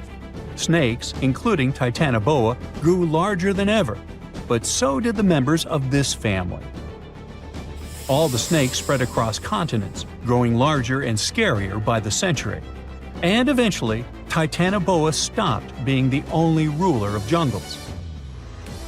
Fast forward to about 47 million years ago. Now it's the Middle Eocene epoch, the tropical lowlands of what today is Western India. A lush, swampy place, full of rivers and pools. The earth was warmer, with turtles and crocodile-like creatures basking in the sun. And there evolved the largest and most fearsome predator of them all, Vasuki indicus. Even the name feels important. Vasuki, the the serpent king of Hindu mythology, a colossal snake that's coiled around the neck of Lord Shiva, strong and loyal. And the indicus part is because the snake's fossils were discovered in India. Vasuki surpassed Titanoboa and grew to a jaw-dropping length of 50 feet, like a 4-story building. It also weighed as much as a small elephant. Unlike Titanoboa, who preferred to hunt in the rivers, Vasuki mostly hunted on land, though it still could venture into the water when needed. It prowled the marshy ground with quiet, calculated movements, blending with the dense undergrowth. Vasuki also ate crocodiles, massive turtles, and even early whales in local water pools. No one stood a chance. It had immense muscles and squeezed with unimaginable force. But the snake's jaws were much scarier. Unlike Titanoboa and today's pythons, Vasuki couldn't swallow massive prey whole. Instead, it ate them alive with its teeth, just like this. Fast and absolutely brutal, it was an apex predator of its time. And don't forget that we're not talking about one Titanoboa or one Vasuki. These snakes were part of entire populations. In the Paleocene, rivers were full of various Titanoboas. Some were younger, smaller ones, fighting for survival, while the oldest and largest ones dominated the waterways, in the same way as generations of Vasuki indicus competed with each other for thousands of years. Through the years, many siblings of this family got themselves a region to rule over. For example, alongside Vasuki, this big guy was thriving in northern Africa, in what is today's Egypt. Back then, this land was full of water and swamps. Before we learn more about other snakes, this one was considered the largest, about 36 feet long. That's still bigger than today's most powerful snakes, like the green anaconda. But then, we reached the Pleistocene epoch, from about 2.5 million years ago to only 11,000 years ago. Modern humans were evolving all over the world, and now the snakes had a new problem, an even worse one than dinosaurs. While we were developing brains, in Australia, there ruled the local king of snakes. Their names also come from legends. That's how indigenous Australians called their mythological rainbow serpent the creator of the world. It's like a problem of a chicken and an egg. Was the snake named after a deity, or did the Aboriginal people create their deity after a snake? Ancient Australians coexisted with those predators for thousands of years. They warned their children how to avoid dangerous spots, passing down stories of the terrifying serpents. In their legends, the great rainbow serpent was shaping the land, rivers, and features of the world. These legends were most likely inspired by the powerful nature of those snakes. If only they knew that these animals weren't even as huge as Vasuki or Titanoboa. Though they were still dangerous.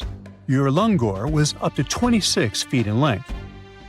They preferred the more green and humid parts of Miocene Australia, like waterways with lush plants around the riverbanks. And there was much more potential prey. Urlungor had a thick body as wide as a human thigh. It loved to hunt in what is today the northwest Queensland. Its fossils were found in the limestone of Riverslade. It was a fascinating find. The skull was almost intact, with teeth and everything, which is crazy considering that snake skulls are very fragile and usually don't survive fossilization. Just like snakes before it, Urlungor didn't rely on venom. It was a constrictor, quick and powerful. But at least now these reptiles weren't as brutal. Their hugs quickly caused cardiac arrest in their prey. So the end came rather quickly. Also, they no longer could swallow the prey whole, and didn't have the same sharp teeth as Vasuki or Titanoboa. So both Urlungor and Wanambi had to eat very slowly, just like pythons today. Meanwhile, Wanambi was about 20 feet long. This one had a similar head, so it could only hunt marsupials, reptiles, and other little things that ventured too close. Wanambi's domain was the waterhole. It lay coiled in the shade, motionless, its body blending seamlessly with the dusty earth. If kangaroos and wallabies cautiously approached to drink, they wouldn't even notice the predator until it was too late. The Wanambi snakes lingered in Australia for millions of years. Even when the climate and ecosystem changed, it didn't bother these guys. In fact, they thrived in Australia's cooler, drier regions. Yet, even giants fall. Time moved on, the Earth cooled even more, and nature began to change. Wanambi managed to last up to around 50,000 years ago, and could have lasted longer if it wasn't for humans. The same Aboriginal Australians who once feared Wanambi eventually spelled the end for the snake. All these years of being the apex predator, only for the little apes to hunt you into extinction. But that's how evolution goes. Eventually, all the giant snakes disappeared, leaving behind only their fossils and stories like this one. The stonefish. Stonefish aren't going to win any beauty contests, unless the pageant is for best rock look-alike. Their tiny unreflective eyes and rough skin blend in perfectly with their environment.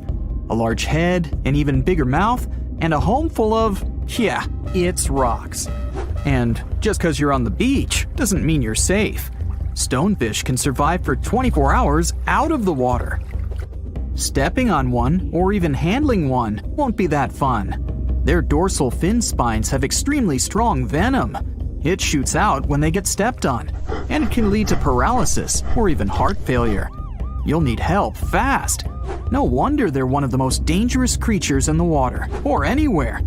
Be careful when scrambling around rocky areas. They love to play hide and seek. The deep-sea dragonfish.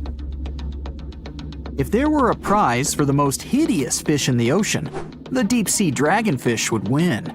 With slimy, scaleless skin, massive teeth, and a face only a mother could love, this bad boy of the sea is nothing to mess with. It likes to swim between 700 feet and 6,000 feet below the surface of the ocean, where the waters are the darkest and coldest. Along with some other creatures on this list, the deep-sea dragonfish relies on its bioluminescent body parts to catch prey. It also uses its hanging appendage, which boasts a little red light on the end, coming out from its lower jaw. Many fish mistake this little light for prey, luring them right into the jaws of the deep-sea dragonfish. Very clever dragonfish, very clever indeed. The fangtooth. The Mariana Trench is an underwater trench with a depth of 35,000 feet, nearly 7 miles below the ocean surface. Let that sink in. While scientists know the Mariana Trench exists, it's one of the least explored places on Earth. It's also the deepest area of Earth's oceans. And although many creatures down there probably haven't even been seen by humans yet, scientists have had the creepy pleasure of getting to know the fangtooth. The fangtooth fish shamelessly lives up to its name. Just look at that thing. The fangtooth is carnivorous and feeds on just about anything it can find that gets caught in its sharp-toothed mouth. These fish rely on their contact chemoreception to find prey. In other words, they can sense chemical residue that comes off of other living organisms in the deep sea. This is because they don't have any light-producing cells on their bodies, unlike many other deep-sea fish. On top of all that, it's pretty dark down there, so whatever crosses their path, they chomp on. While these guys look pretty scary, they're not a threat to humans. They only grow about 7 inches long. Even so, I wouldn't want to run into one of these things during a relaxing swim in the ocean. The Dunkleosteus. Strangely enough, this prehistoric fish, known as the T-Rex of the seas, had no teeth. Those were replaced with bony plates that allowed it to have the strongest bite among other monsters of its size. The goblin shark. If you thought the movies about sharks were scary, this next deep-sea creature will make you swear off going for dips in the ocean forever. However, it lives 3,000 feet underwater, so you'll never likely see it face to face. The goblin shark looks like a cross between a shark and a creature from your worst nightmare. These sharks boast a protruding sword-like snout with a jaw that juts out to match. Unlike other sharks that have more of a gray hue, this creepy thing looks not so pretty and pink. Aside from their scary demeanor, What do scientists really know about the goblin shark? Well, not much, except that they can grow up to 18 feet in length. Looks like there's still a lot to learn about these guys, if you dare to. By the way, did you know that sharks don't sleep? Many species have to keep water moving over their gills to get oxygen, so they can't fall into a deep sleep like we do. That's why they stay half awake during rest. Typically, sharks don't even close their eyes.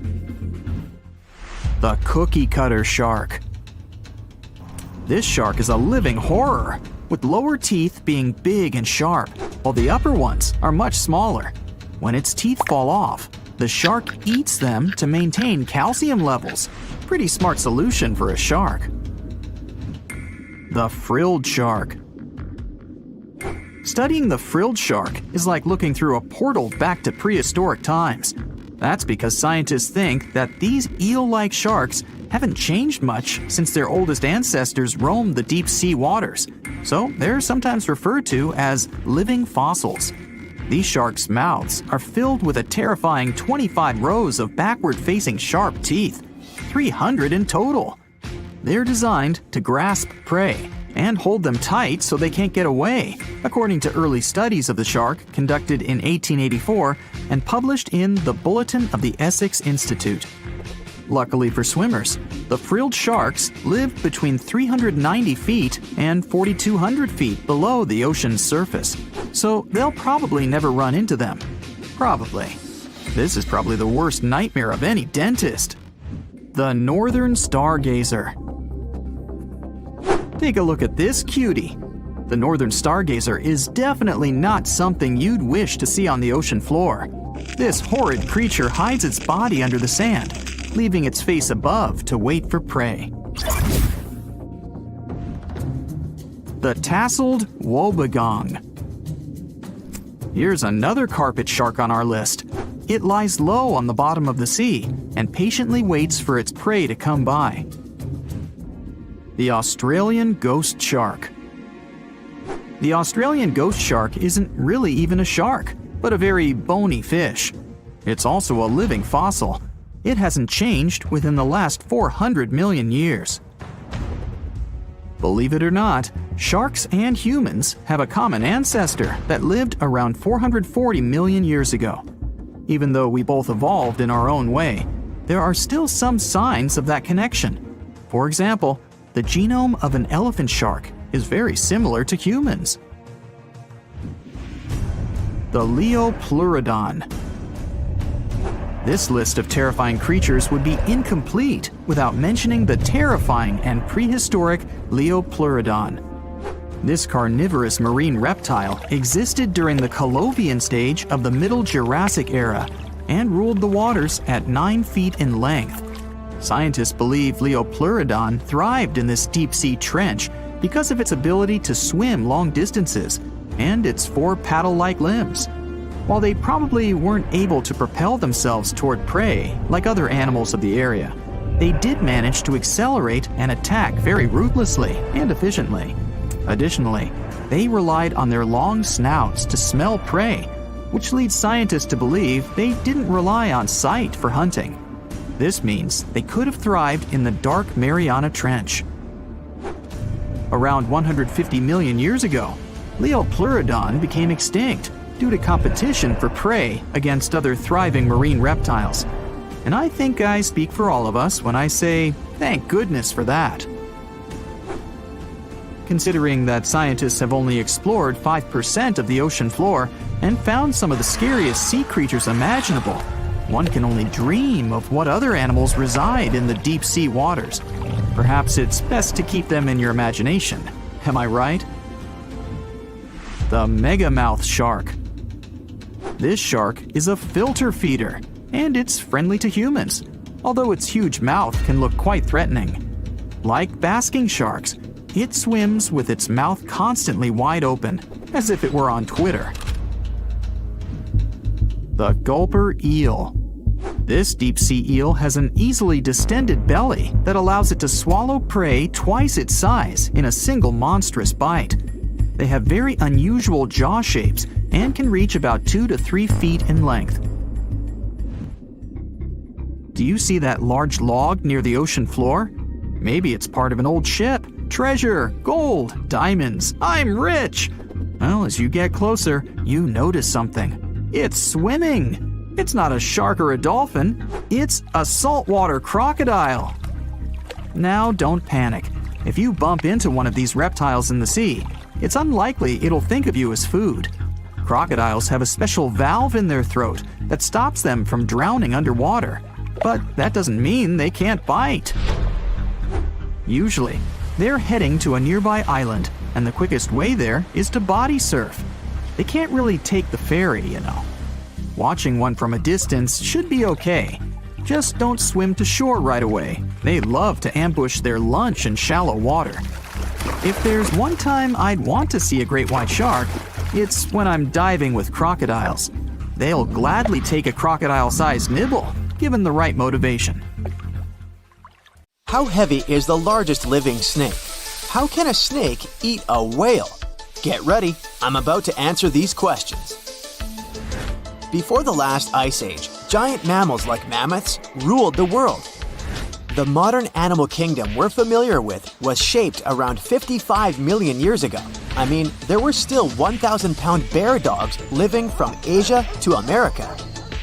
But modern whales, for instance, began to appear later. I'm saying modern whales because, surprise, surprise, whales weren't always fully aquatic. The ancestors of the ocean's biggest animals once walked on dry land. They had 4 legs and lived on the coast. Now, I want to introduce you to a snake that used to eat these whales, the Paleophis, a genus of a marine snake. Scientists say it's hard to understand how big the Paleophis was due to its fragmentary fossil record. They assumed that it could have reached up to 40 feet long. Its fossils were found in different parts of the world, from England to Morocco and Virginia, USA. The Paleophis is extinct now, and sea snakes today are only about a quarter of the size this majestic creature used to be. So no need to worry about this underwater monster. But there once was an even bigger snake, the Titan boa.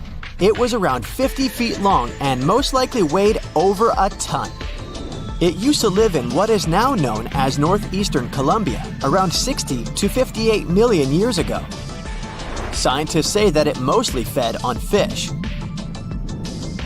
Another giant animal that lived in the past was the black Gigantopithecus. These primates aren't related to gorillas. They lived in the area of modern China. Some people believe that they're still alive, but so far, no one has laid eyes on them. Some people even go further and say that the stories of Bigfoot or Yeti are based on these animals. This rodent became extinct about 2 million years ago. Its main habitat was South America, more specifically, Uruguay. What's astonishing about this species is that it was the largest rodent ever known. It was bigger than a bull. Scientists believe that it weighed up to 1,000 pounds. A distant relative of this rodent is still alive today. It's called the pacarana. It's a rare animal that lives in South America. It weighs up to 33 pounds and measures up to 31 inches, not including its cute and fluffy tail. The Arthropleura was an insect that lived in prehistoric times. Imagine a giant millipede measuring up to 8 feet in length. Here you go. It was one of the largest land animals of its era, about 315 million years ago. The Arthropleura's shell was covered with tough plates. These plates were there to protect the creature from damage. Most of the time, it burrowed into the ground to avoid becoming some other animal's dinner. Meet the Megalodon. Millions of years ago, this shark lived in the ocean and ate other marine creatures. It had wide teeth, and its jaws were so powerful that the animal could finish off its prey with the force of its bite. It was one of the largest sharks to ever exist. Yet, this predator also went extinct. Scientists don't really know the reason. This made me wonder why animals were so big in the past.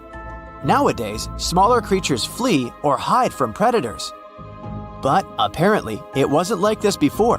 Many centuries ago, animals didn't just run or hide, they fought back. Research suggests that this behavior may have been the most important motivation for prey to grow bigger. A study compared the skulls of ancient animals to those of their modern peers. The skulls of predatory animals have become shorter and narrower, while the skulls of the animals they hunted have become longer and broader. This means that predators learned to become experts in hunting, while prey worked on developing their defense skills. You see, a larger body size was a great advantage because it made it harder for predators to take down the animals they hunted. The bottom line, self-defense made prehistoric animals larger. The second reason why ancient animals were larger is related to their bones. They had hollow bones, which are lighter than solid bones. This type of bone allowed large animals to move quickly. Let's take sauropods. They were a dinosaur subgroup. Sauropods had giraffe-like long necks and snake-like long tails. Compared to their body size, their head was really tiny. But since their bones were quite light, they could move around without having to carry additional weight. The eating habits of these animals were also related to their body size. When experts examined the fossils of one extinct mammal species, they found out that these animals had a diet that was high in nutrients and low in fiber. And this mammal was the largest land animal of its period. In other words, following this diet, mammals could grow to be very large. There was plenty of food out there, so they didn't have to worry about finding it. Fun fact, these animals also took chewing out of the picture. They could swallow their food in large pieces instead of taking small bites. Environmental conditions also played an important role in the evolution of larger animals in prehistoric times. Those animals tended to live in warm, moist climates that provided them with a lot of food. They didn't have to compete for food sources. Researchers believe that because of these conditions, natural selection worked in a certain way. I mean, body size was more important than such traits as agility and speed. Oh, and did you know that large animals tend to produce more carbon dioxide? And ultimately, a bigger volume of carbon dioxide increases the amount of vegetation in the animal's habitat. As for the abundance of oxygen in the atmosphere at that time, it could be another vital element for some animals' growth. A good but scary example of an animal that benefited from the high levels of oxygen can be the cockroach of the Paleozoic era.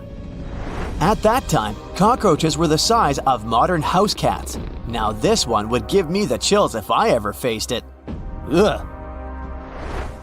What about today? Well, there are over 3,000 species of snakes on Earth. The smallest snake in the world is the Barbados thread snake. It's only around 4 inches long when fully grown, and the largest one? It's the reticulated python. This snake reaches around 20 feet in length. The longest python was discovered in 1912. It measured 32 feet long. As for the largest and heaviest reticulated python, it was named Medusa. Medusa was approximately 25 feet long and weighed 350 pounds. These reptiles lived in Southeast Asia in rainforests, woodlands, and grasslands. Don't be confused though, the reticulated python isn't the heaviest snake in the world. This title belongs to the green anaconda. It weighs approximately 500 pounds. Green anacondas are found in South America and Trinidad in damp, humid areas. I have a bonus for you. Here is a flying snake. You can find these snakes in Southeast Asia. They don't fly like birds, of course, but they do use the power of flight. They can go as high as 300 feet. They leap from tree branches into the air. Once they take off, it's all about aerodynamics. Their main technique is flaring their ribs and pulling in their abdomens. While airborne, they undulate from one side to another and slightly up and down. This motion helps snakes to turn and glide. Why bother with all this if they can just crawl in an old-school way? Scientists aren't sure, but they believe it might be related to escaping from predators. This way, they move from one tree to another without having to get down to the ground. Every now and then, people discover fossils of animals that lived millions of years ago. These ancient discoveries continue to capture our imagination. Which of these animals would you like to see alive? You have an hour before you take your last breath, even though just a second ago you were perfectly healthy and nothing posed any danger to your life. Well, the good news is your life can still be saved. Effective antivenoms are available, but if you choose to neglect the sting, you'll bite the dust for sure. This camouflage artist is the world's most lethal fish. In total, there are around 1,200 venomous fish on our planet, but the stonefish is the toughest one. They've got 13 dorsal fins that can inject extremely poisonous venom. Remember I mentioned camouflage skills? It's the main twist to this story. You see, unlike sharks or any other predator fish, the stonefish won't attack you. It's not a predator, it's prey. So, to stay safe, it needs to somehow protect itself. Thus, it developed a super skill of turning into a stone, sort of. So, if you ever get stung by this guy, it's not because it's aggressive, it's because of an unfortunate course of events. Most people had this unpleasant experience just because they accidentally stepped on a stonefish while it was pretending to be a stone or coral on the bottom. As you might have guessed, something that can easily pretend to be a stone doesn't exactly look cute. These guys are scaleless, their skin is covered in multiple warts, and they are multicolored. You can see shades of gray, brown, and patches of orange, red, and yellow. Sometimes they can even be covered in algae. They occupy quite a large territory in the Indo-Pacific Ocean, which means they're everywhere, from Mauritius to Queensland in Australia. Okay, we're going to need a disclaimer here. This fact is very sensitive, but if you want to live your life long and healthy, I suggest you don't skip it. This is a fly. Pretty harmless and definitely way less powerful than you, a human being, are. Yet, chances are that this gentle buddy can destroy your body. Now here's how the story goes. Some time ago, a lady from the UK decided to go on a cool trip to South America. Sounds exotic and not banal at all. Rochelle, who was 27 back then, went to Peru with her boyfriend. When she got back to her home country, she started having severe headaches. She couldn't understand what was going on. Then, half of her face felt terrible discomfort, and suddenly, some weird sound in her head started haunting her. One day, she went to bed, only to wake up the next morning to see that her pillow was soaking wet with some weird liquid. Not blood, not water, just some substance. She rushed to the hospital, where doctors said she had an ear infection. But when doctors looked closer, they saw a hole in her ear canal. It was around half an inch big, but it was swarming with maggots. Yeah, ooh. Now, Rochelle was lucky. The emergency brain scan showed no major damage whatsoever. The eardrum, blood vessels, facial nerves, they were all right. The big question was how to make the maggots leave poor Rochelle's ear. We all get it, it's pretty tight inside the ears, and even small forceps weren't very helpful.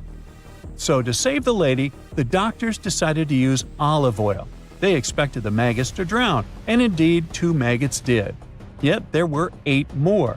The most horrifying thing was that the lab analysis showed that a New World screwworm, that's the official name of the fly that interfered with Rochelle's health, had laid eggs in the ear canal that the maggots were chewing. But how on earth did this happen? Well, while she was on vacay in Peru, she once walked through a swarm of flies. One of them got into her ear. She shooed it away, but it had more than enough time to lay eggs inside. Doctors helped Rochelle evict the unwanted guests, and luckily, there won't be any long-term consequences. But we all get it that it could have been much worse. Now, I don't need to tell you that caving is extremely dangerous, do I?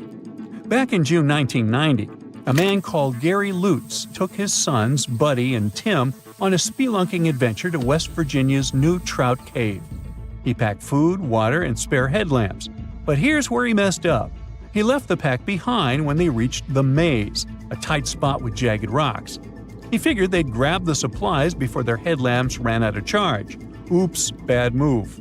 The boys' headlamps went dark soon after, and their attempts to backtrack got them lost. Then, Lutz's headlamp ran out of charge too, plunging them into total darkness.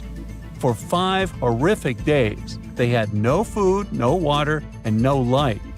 They started coughing up cave dust and hallucinating from dehydration. Luckily, someone noticed that their car had been parked for days and called the authorities. The rescue team pointed out that the family had broken the cardinal rules of caving. always carry 3 sources of light each and always tell someone where you're going and when you'll be back. Sadly, some tourists never go back from vacation. They become statistics. And some people sometimes have a narrow escape from the Grim Reaper without even knowing it. Just an example here. A tourist in Australia filmed themselves handling a super dangerous creature and uploaded the footage to Reddit. In the video, the tourist is holding a blue-ringed octopus, with Mandarin writing on the screen saying, "Such a beautiful octopus." After filming, they shake the octopus off their hand and luckily put it back into the water before it could sting them. The thing is, the blue-ringed octopus is one of the world's most dangerous marine animals. It packs enough venom to make 26 adults kick their buckets. The tourist had no clue how dangerous it was. People on Reddit were freaking out. One person commented, "Do they even know how lucky they are to be alive after doing something that monumentally stupid?" A woman from New Hampshire got some nasty burns after veering off the trail in Yellowstone National Park and falling into scalding water near the Old Faithful geyser. The 60-year-old, along with her husband and their dog, had left the safety of the boardwalk and was walking off the designated trail near Mallard Lake Trailhead when she broke through the thin crust over the water. She ended up with 2nd and 3rd degree burns on her lower leg. Luckily, her husband and the dog were fine, but the lady was rushed to a hospital for treatment. Now, park officials are reminding everyone to stick to the boardwalks and trails in hydrothermal areas and be super cautious. The ground there is fragile and thin, with scalding hot water just below the surface. Pets are allowed in some developed areas of Yellowstone, but they're not permitted on boardwalks, hiking trails, in the backcountry, or in thermal areas. Hot springs in Yellowstone have injured and made people meet their early demise more than any other natural feature. At least 22 people have passed away from hot spring-related injuries since 1890. Hey, what's cooking?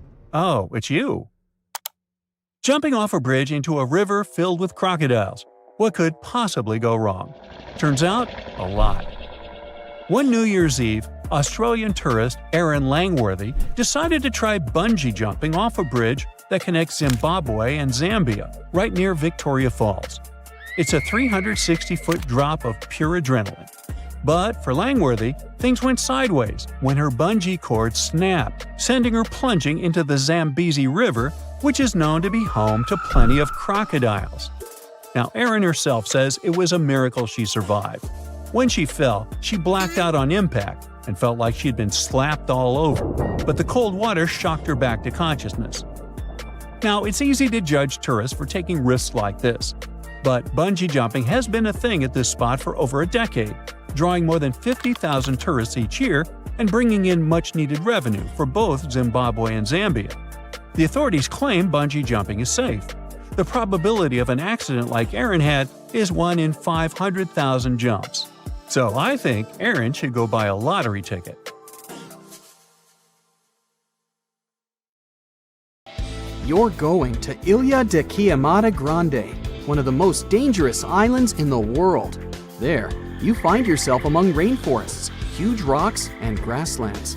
The place is home to birds, locusts, and giant cockroaches. But there's one more animal, and because of it, the island got its notorious reputation. Snakes live there, and a lot of them. So many that the place is also known as Snake Island. Will you survive there? Located just 20 miles away from the coast of Brazil, the island has an area of 43 hectares, or over 100 acres. It probably got cut off from the mainland after the last ice age. The snakes were also separated from most other animal species. They didn't have competitors and had an unlimited source of food. In such a small area, there are up to 4,000 snakes. That's one snake for every 10 square feet. It would be a difficult feat not to come across a snake on this island. Not only is this snake, the golden lancehead, one of the most numerous on the island, but it's also a highly venomous pit viper species. And it's also one of the most venomous in all of Latin America. Its venom is so potent due to the isolation of the species, with only birds sharing the land with them. To catch these birds, the snake's venom needed to become extra strong. And indeed, since they got separated from their distant relatives, their venom has become up to 5 times more powerful. Most of the time, these snakes hide in the trees or amongst leaves on the ground. If you find yourself stranded here, you'll want to keep yourself a safe distance away. Snakes mainly use their sense of smell and rely on vibrations. If you get too close to one, either stand still or slowly walk away.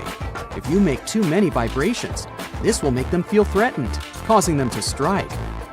If you spot them a safe distance away, or if you're walking toward tall grass, stamp your feet a couple of times. This will notify snakes of your presence. They won't risk taking down prey larger than they are and will likely slither away. Carrying a stick is always a good idea, just in case you happen to come across a snake accidentally. This way, you'll have an extension of your arm that cannot be bitten. This simple thing might save your life. A stick with a V shape on the end will give you even more advantage. Even if a snake starts acting aggressively, holding it down will stop it in its tracks. But whatever happens, don't try to pick it up. Okay, but what if you get bitten? The chances are pretty high on this island, of course. First of all, don't try to get the venom out on your own. Make sure you call emergency services immediately. And once help is on the way, apply a wide bandage.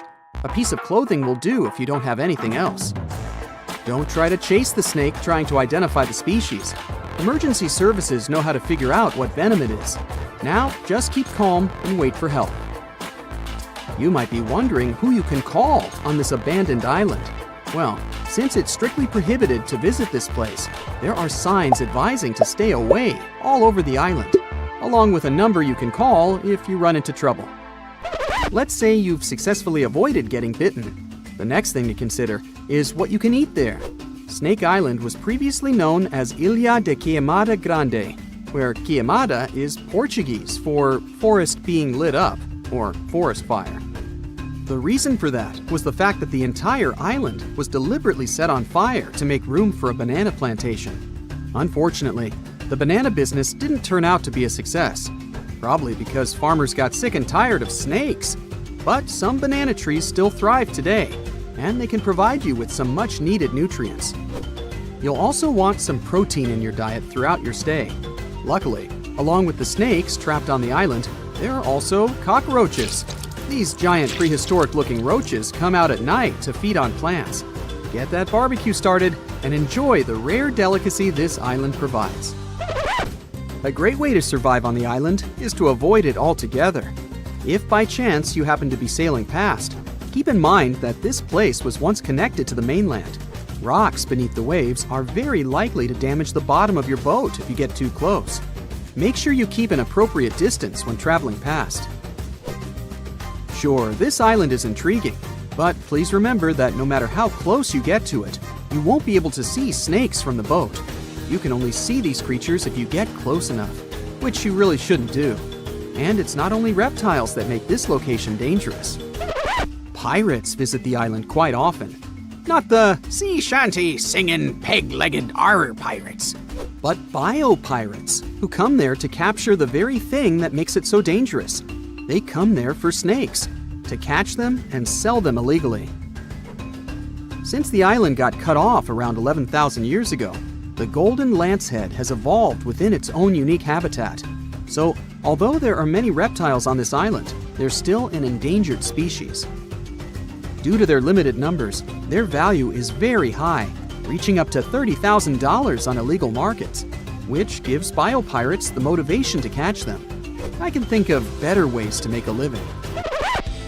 Anyway, let's say you've got all the resources necessary to survive in one of the most dangerous places on Earth. Do you think you would manage this feat? Perhaps you think it's impossible. You'd be surprised at how possible it can be, if you know what you're doing. It turns out many have visited this scary place before. Research teams often come there. They study the golden lancehead snake, its environment, and its food sources for conservation purposes. But scientists always make sure there's a doctor on the team. There's also a lighthouse on Snake Island. It had been operated by people until the 1920s. Then it became automated. One guess why. Brazilian authorities visit the lighthouse once a year to make sure it's still functional. Locals on the mainland know the reputation of the island, so the stories of people going missing are minimal. But one group of fishers once got too close to the island. As they were sailing along their normal route, they accidentally neared the shore. Their boat hit a rock under the waves and began filling with water. As the boat was quickly sinking, the men had only two options: to try to survive in the rough sea or swim to the shores of Snake Island. It was a hard choice to make. After all, they had heard the stories, and it wasn't just about snakes. Rumor had it that the island was cursed. Regardless of the stories, the fishers chose to take their chances with Snake Island. After making it to the shore, they tried to be careful. Their knowledge of the island could help them survive. Most importantly, they knew to avoid the rainforest at all costs. As the men got hungry, they carefully walked along the edge of the forest, warily collecting bananas. They were mostly sitting, waiting, and conserving their energy. They could only drink water when it rained. It was just enough to sustain them. They slept on the beach, unprotected from the elements and weather. And all the time, they were so close to the comfort of the lighthouse or caves. They were probably overly cautious, but it was either enduring some discomfort or risking their lives for a dry bed. They didn't yield to the temptation. They managed to survive for 3 days without being bitten by a snake. After that, a passing boat finally rescued them. So, now you know, anything is possible. And now for some breaking news. All snakes have suddenly disappeared. If you saw this on the news, what do you think would happen? Well, Voldemort certainly wouldn't be pleased to hear this, and neither would other Slytherin members. Hogwarts would have 3 houses instead of 4. Parseltongue, which is the language of serpents, would become useless. Okay, Potterheads, let's get back to our Muggle world. How would it affect us? Well, let's look at the bright side first. People with ophidiophobia, which is the fear of snakes, would be so relieved. We can all agree that snakes aren't exactly everyone's favorite animal. Some snakes are venomous, and this doesn't help save their reputation. It's often overlooked that these animals usually prefer to retreat when you encounter them. They can become defensive if threatened, but when left alone, they don't want to mess with you. Try telling this to people with a phobia, though. Now they can enjoy outdoor activities, such as mountain climbing, like everyone else. And yet, they would have other worries in the absence of these serpents. The design of the ecosystem works like a clock. Every species has an important role. If one goes down, the others will be affected. Snakes are no exception to this order. They primarily snack on mice or rats. They help to control rodent and other small mammal populations. This is important in terms of preventing the spread of diseases, too. Think about the spread of the plague of medieval times. Driving out all reptiles could cause a similar problem. Did you know that the bubonic plague was never completely gone? It's been spotted in modern times too. For instance, in Madagascar in 2008. So it's good to have some snakes around to protect us from disease outbreaks. You see, snakes are excellent hunters. They ambush their prey by using their highly developed senses to find and track their potential dinner. They're super mobile, can squeeze through cracks, climb on rock walls, and swim. They can even fly. Well, sort of. Flying snakes can't actually gain altitude, but they can glide. They use the speed of free fall and contortions of their bodies to follow airflows and lift themselves. Yeah, they can catch their prey in numerous ways. If we imagine a world without them, it will lead us to another phobia. Allow me to introduce you to mussophobia. It's the fear of mice and rats. People with this phobia will have a hard time with all those rats wandering around, since there are no snakes to eat them. Not to mention that a single pair of rats can have 1 million descendants in over a year. Say hello to crop damage. An overpopulation of rodents can lead to a shortage of food and competition for resources. Do I feel the Hunger Games vibes? Oh, and mice wouldn't be our only problem. You can add insects to the list too. Again, without snakes, they'll throw a party in the streets. Reptiles also play an important role in the natural environment and food webs as prey. Mongooses, eagles, and hawks would really miss snakes. Eventually, some populations of large mammals would decline, and this could lead to the extinction of some species. Then there's medicine. Scientists and researchers would miss these creatures. Snake venom is the key to the development of certain medicines. For example, some diabetes and heart disease medicines have been derived from snake venom. Patients who need them will get affected too. When we mention snakes and medicine, there's something else that comes to mind. Botox. Is it really snake venom? Nope. Snake venom used in skincare isn't obtained from the animal itself. It turns out that this ingredient is called snake. It's a human-made ingredient designed to mimic the effects of temple viper snake venom. Now let's picture what life would really look like without snakes. I'm starting with day 1. People don't immediately notice the absence of these creatures. So, in the first few days, especially in cities, people would have no clue that all snakes are gone. Workers in zoos could start to panic. You would see some news about snakes missing from zoos. Then people in zoo administrations would go through CCTV footage. They would be shocked to see that snakes disappeared into thin air. After the spread of this news, authorities would probably open special departments to see if they have any snakes left in their country. Then it would turn into a worldwide issue. Some sort of a global alliance would be established to investigate what happened to these reptiles and what could be done about it. By the time authorities and people understood the severity of the situation, ecosystems would already start to change. People who live in urban environments may not be directly affected in the first few months. Then they would see more mice in their houses and in the streets. Around 500,000 mice live in the network of tunnels of the London Underground, for example.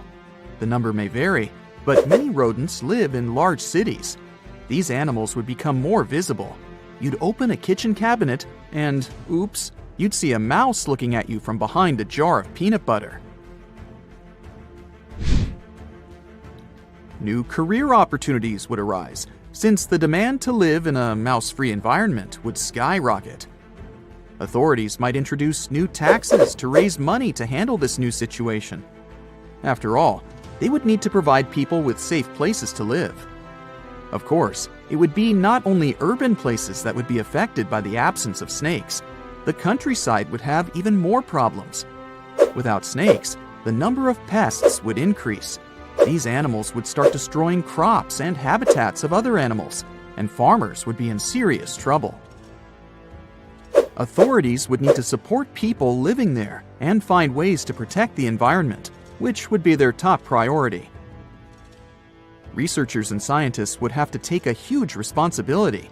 Maybe they'd create artificial snakes that could be nutritious like real snakes, so that animals like eagles would hunt them and continue to live. What artificial snakes would look like is a mystery. I can't imagine them. I'll just leave it to you. If we flashed forward to 5 years from the first day of the world without snakes, we would face an entirely different world. Maybe we would have a special day for it, the 5th anniversary of the world without snakes. The changes would be obvious, but by that time, people would have probably got used to living in that different world.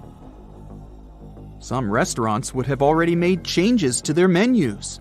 Goodbye to snake soup. Then there would be new museums dedicated to snakes. You'd be able to read about the story of their evolution and see their fossils. Maybe you'd stop by the museum souvenir shop to buy a snake-shaped pen for your friend.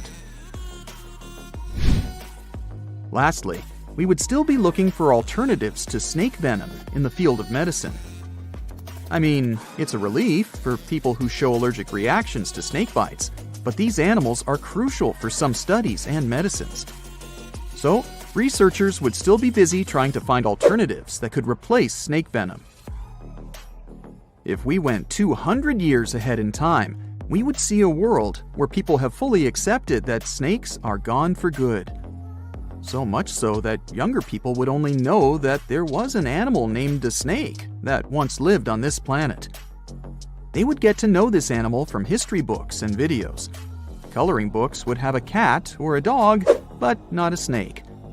Mythical creatures like Medusa and Shamaran would become even more mystical and interesting. Oh, and we wouldn't compare a sneaky person to a snake anymore. There would be a new definition for them.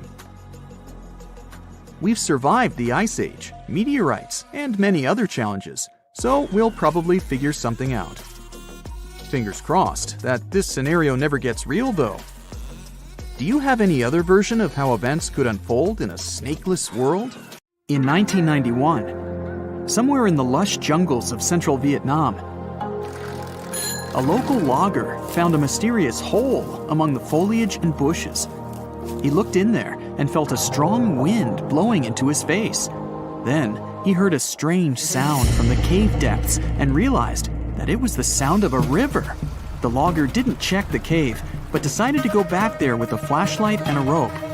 When he returned, he couldn't find the cave anywhere. He spent a few years searching for it. Finally, in the 2000s, the logger managed to locate it again. In 2009, he brought scientists to this place. They found out the cave, called Sundong, is the largest in the world. There's so much space here that you'll hear a long echo if you shout. Sundong's main passage reaches 660 feet in height in some places, which is more than half as tall as the Empire State Building. The area of the cave is so huge that an entire New York City block with 40-story skyscrapers would fit in there. There's a deep underground labyrinth under the jungles of Vietnam, hiding 3 of the largest caves in the world, and Sundong is number 1 on this list. The vast space inside is filled with various plants, unique microclimates, and different landscapes. There's a real jungle growing underground. It became possible thanks to the collapsed ceiling in some places. It lets sunlight penetrate there from above. There are huge stalactites 250 feet high on the ceilings and walls, which is more than the length of a passenger Boeing. They've been here between hundreds of thousands and millions of years. Some limestone deposits are more than 450 million years old. It means they've existed since the time long before the dinosaurs. Besides the jungle, there are also many rivers in the cave. They were formed because of rainwater coming down from holes in the ceiling. These rivers are smooth and fast, like slides in a water park. But riding them isn't the best idea, since they can carry you into one of those long labyrinths that the cave is full of. And we still don't know where they're going. You may find yourself in another unknown part of the cave. This is what happened in 2018. 3 divers accidentally discovered new areas in Sundong. The cave turned out to be much bigger than everyone thought. They dove into one of the cave's lakes and reached a depth of 256 feet. At the bottom, they found a separate tunnel. Divers lowered a fishing line with a lead weight there and found out that this place reaches a depth of 394 feet, and the tunnel is more than half a mile long. We still don't know the exact size of the tunnel. Sundong also connects to another huge cave. There are lots of things you can see in Sundong besides underground labyrinths and rivers. You can find spacious rooms with lakes, and you can walk for hours along dark mountain corridors. This place is strikingly beautiful, but dangerous at the same time. And the coolest thing is that you can take a walk here. Since 2013, Sundong Cave has been open to tourists. It's not just an easy walk to take some selfies, though. The expedition to the cave lasts for several days. For the first day and a half, you'll explore the 3rd largest cave in the world. And only after that, you'll reach Sundong. The path will take you through rivers, dense jungles, mountains, and rocks. You can meet many exotic birds, monkeys, and other animals. And according to many people, the way to the cave is even more impressive than the cave itself. When you reach your destination, you'll spend the next few days exploring Sundong. Together with other tourists, professional guides, and porters, you'll be sleeping in tents in different places in the cave every day. You'll see some stunning landscapes and, get ready for this, 400-million-year-old majestic fossils. There are also dark rooms with lakes that are good for swimming. Such adventurous expeditions become more popular every year. People who visited the cave call it the most amazing place they've ever seen. Another amazing cave is located in Indonesia, on the island of Flores. It's quite small, but holds amazing things inside. In 2003, a group of scientists discovered ancient artifacts here, including fossils of primitive tools, such as sharpened stones. Scientists realized that hundreds of thousands of years ago, this place was home to our distant ancestors. Then they found a very unusual female skeleton. That woman was only 3.5 feet tall.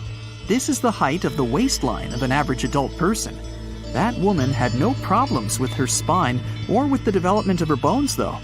This and other skeletons found in the cave belong to some unknown human ancestors. Scientists called this species Homo floresiensis, or simply, Hobbit. The woman's weight was about 35 to 79 pounds. Analysis of the skull and bones showed she was about 30 years old. Hobbits probably lived on Earth between 190,000 and 50,000 years ago.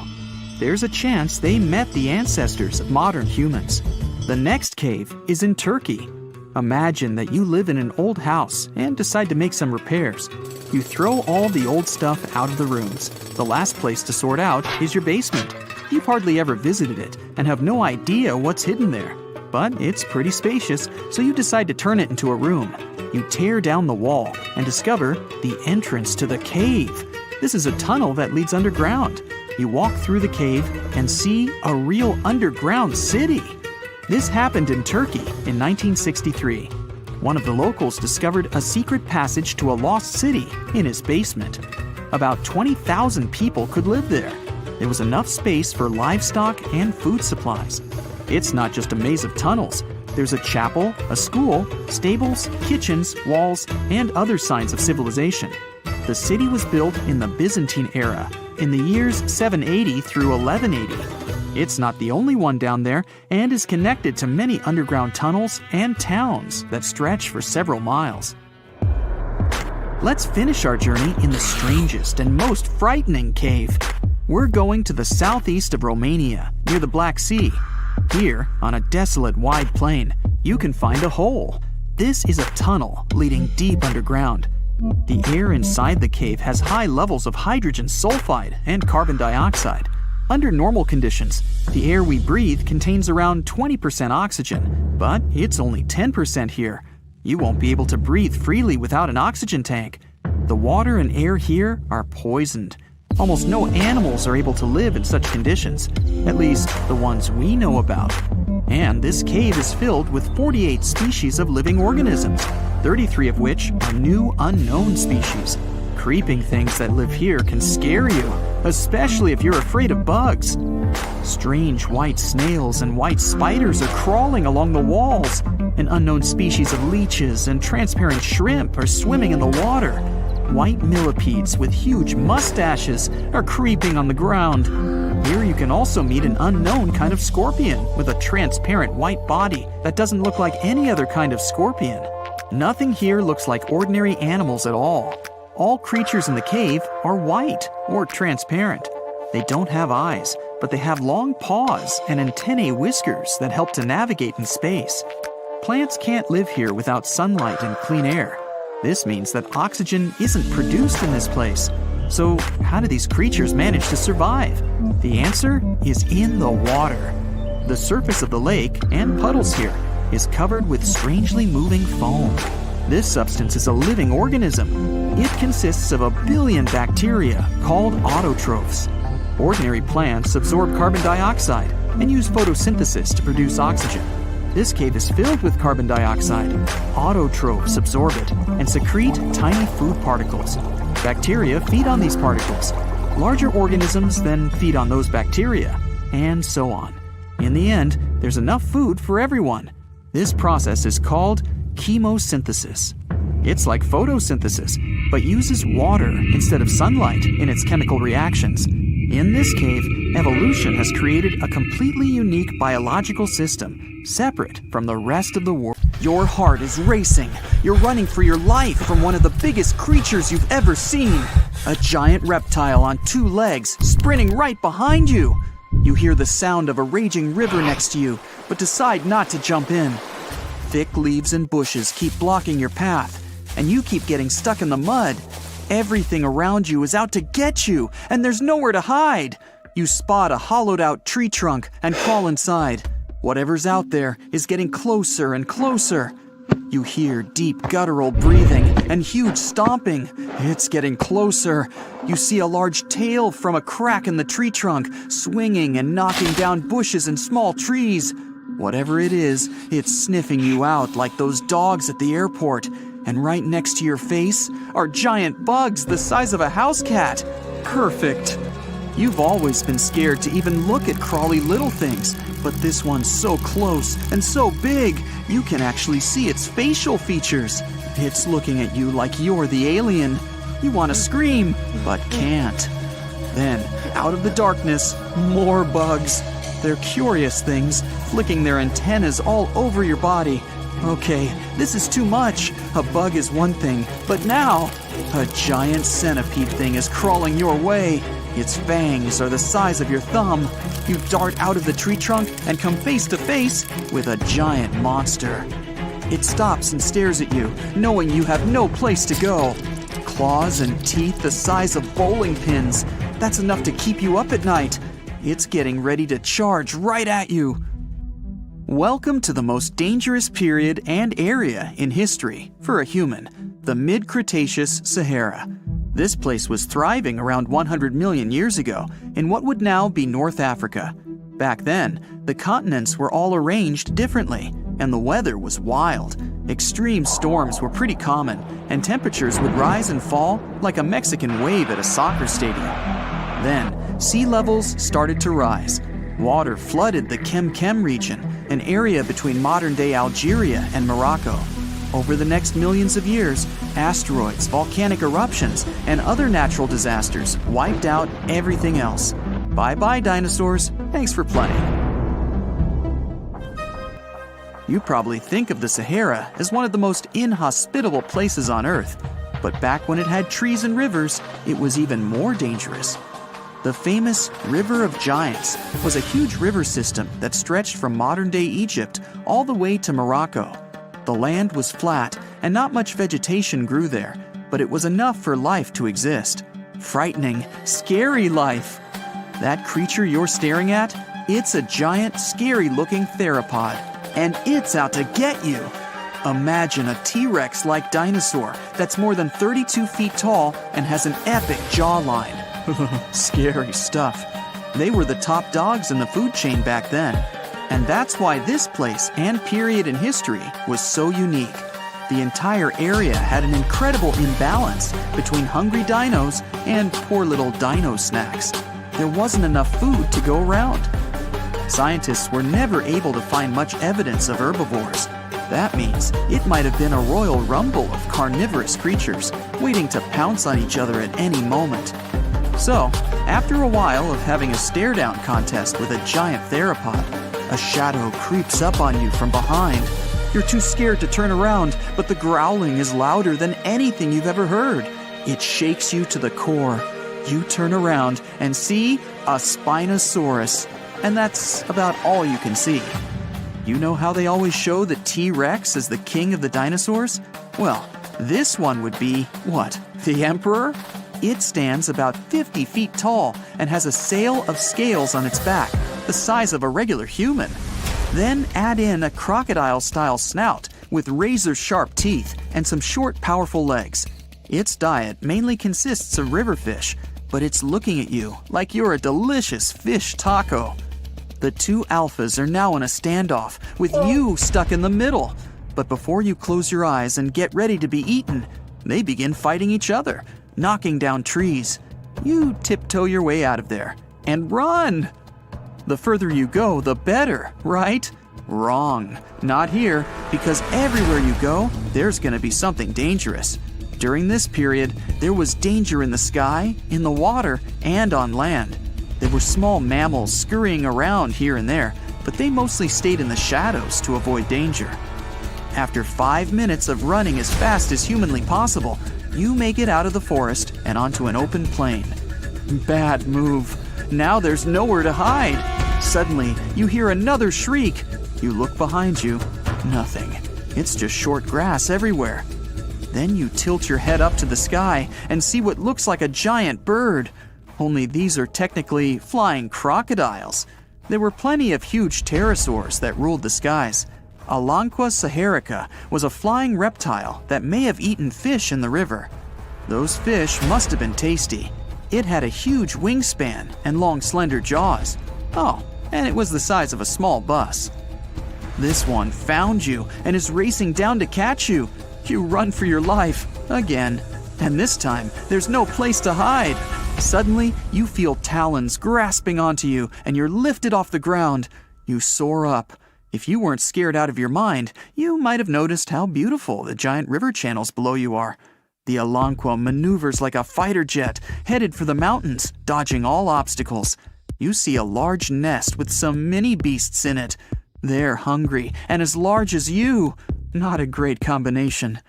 You try to break free, but it's impossible. The creature drops you in the middle of the nest and flies off. You try to cover yourself, but the little ones keep pecking away. It's only a matter of time before it's too late. You look down below you and see the river. You can't tell how deep it is, but it's got a really strong current. You're out of options. You dive into the raging river and get dragged along with the current.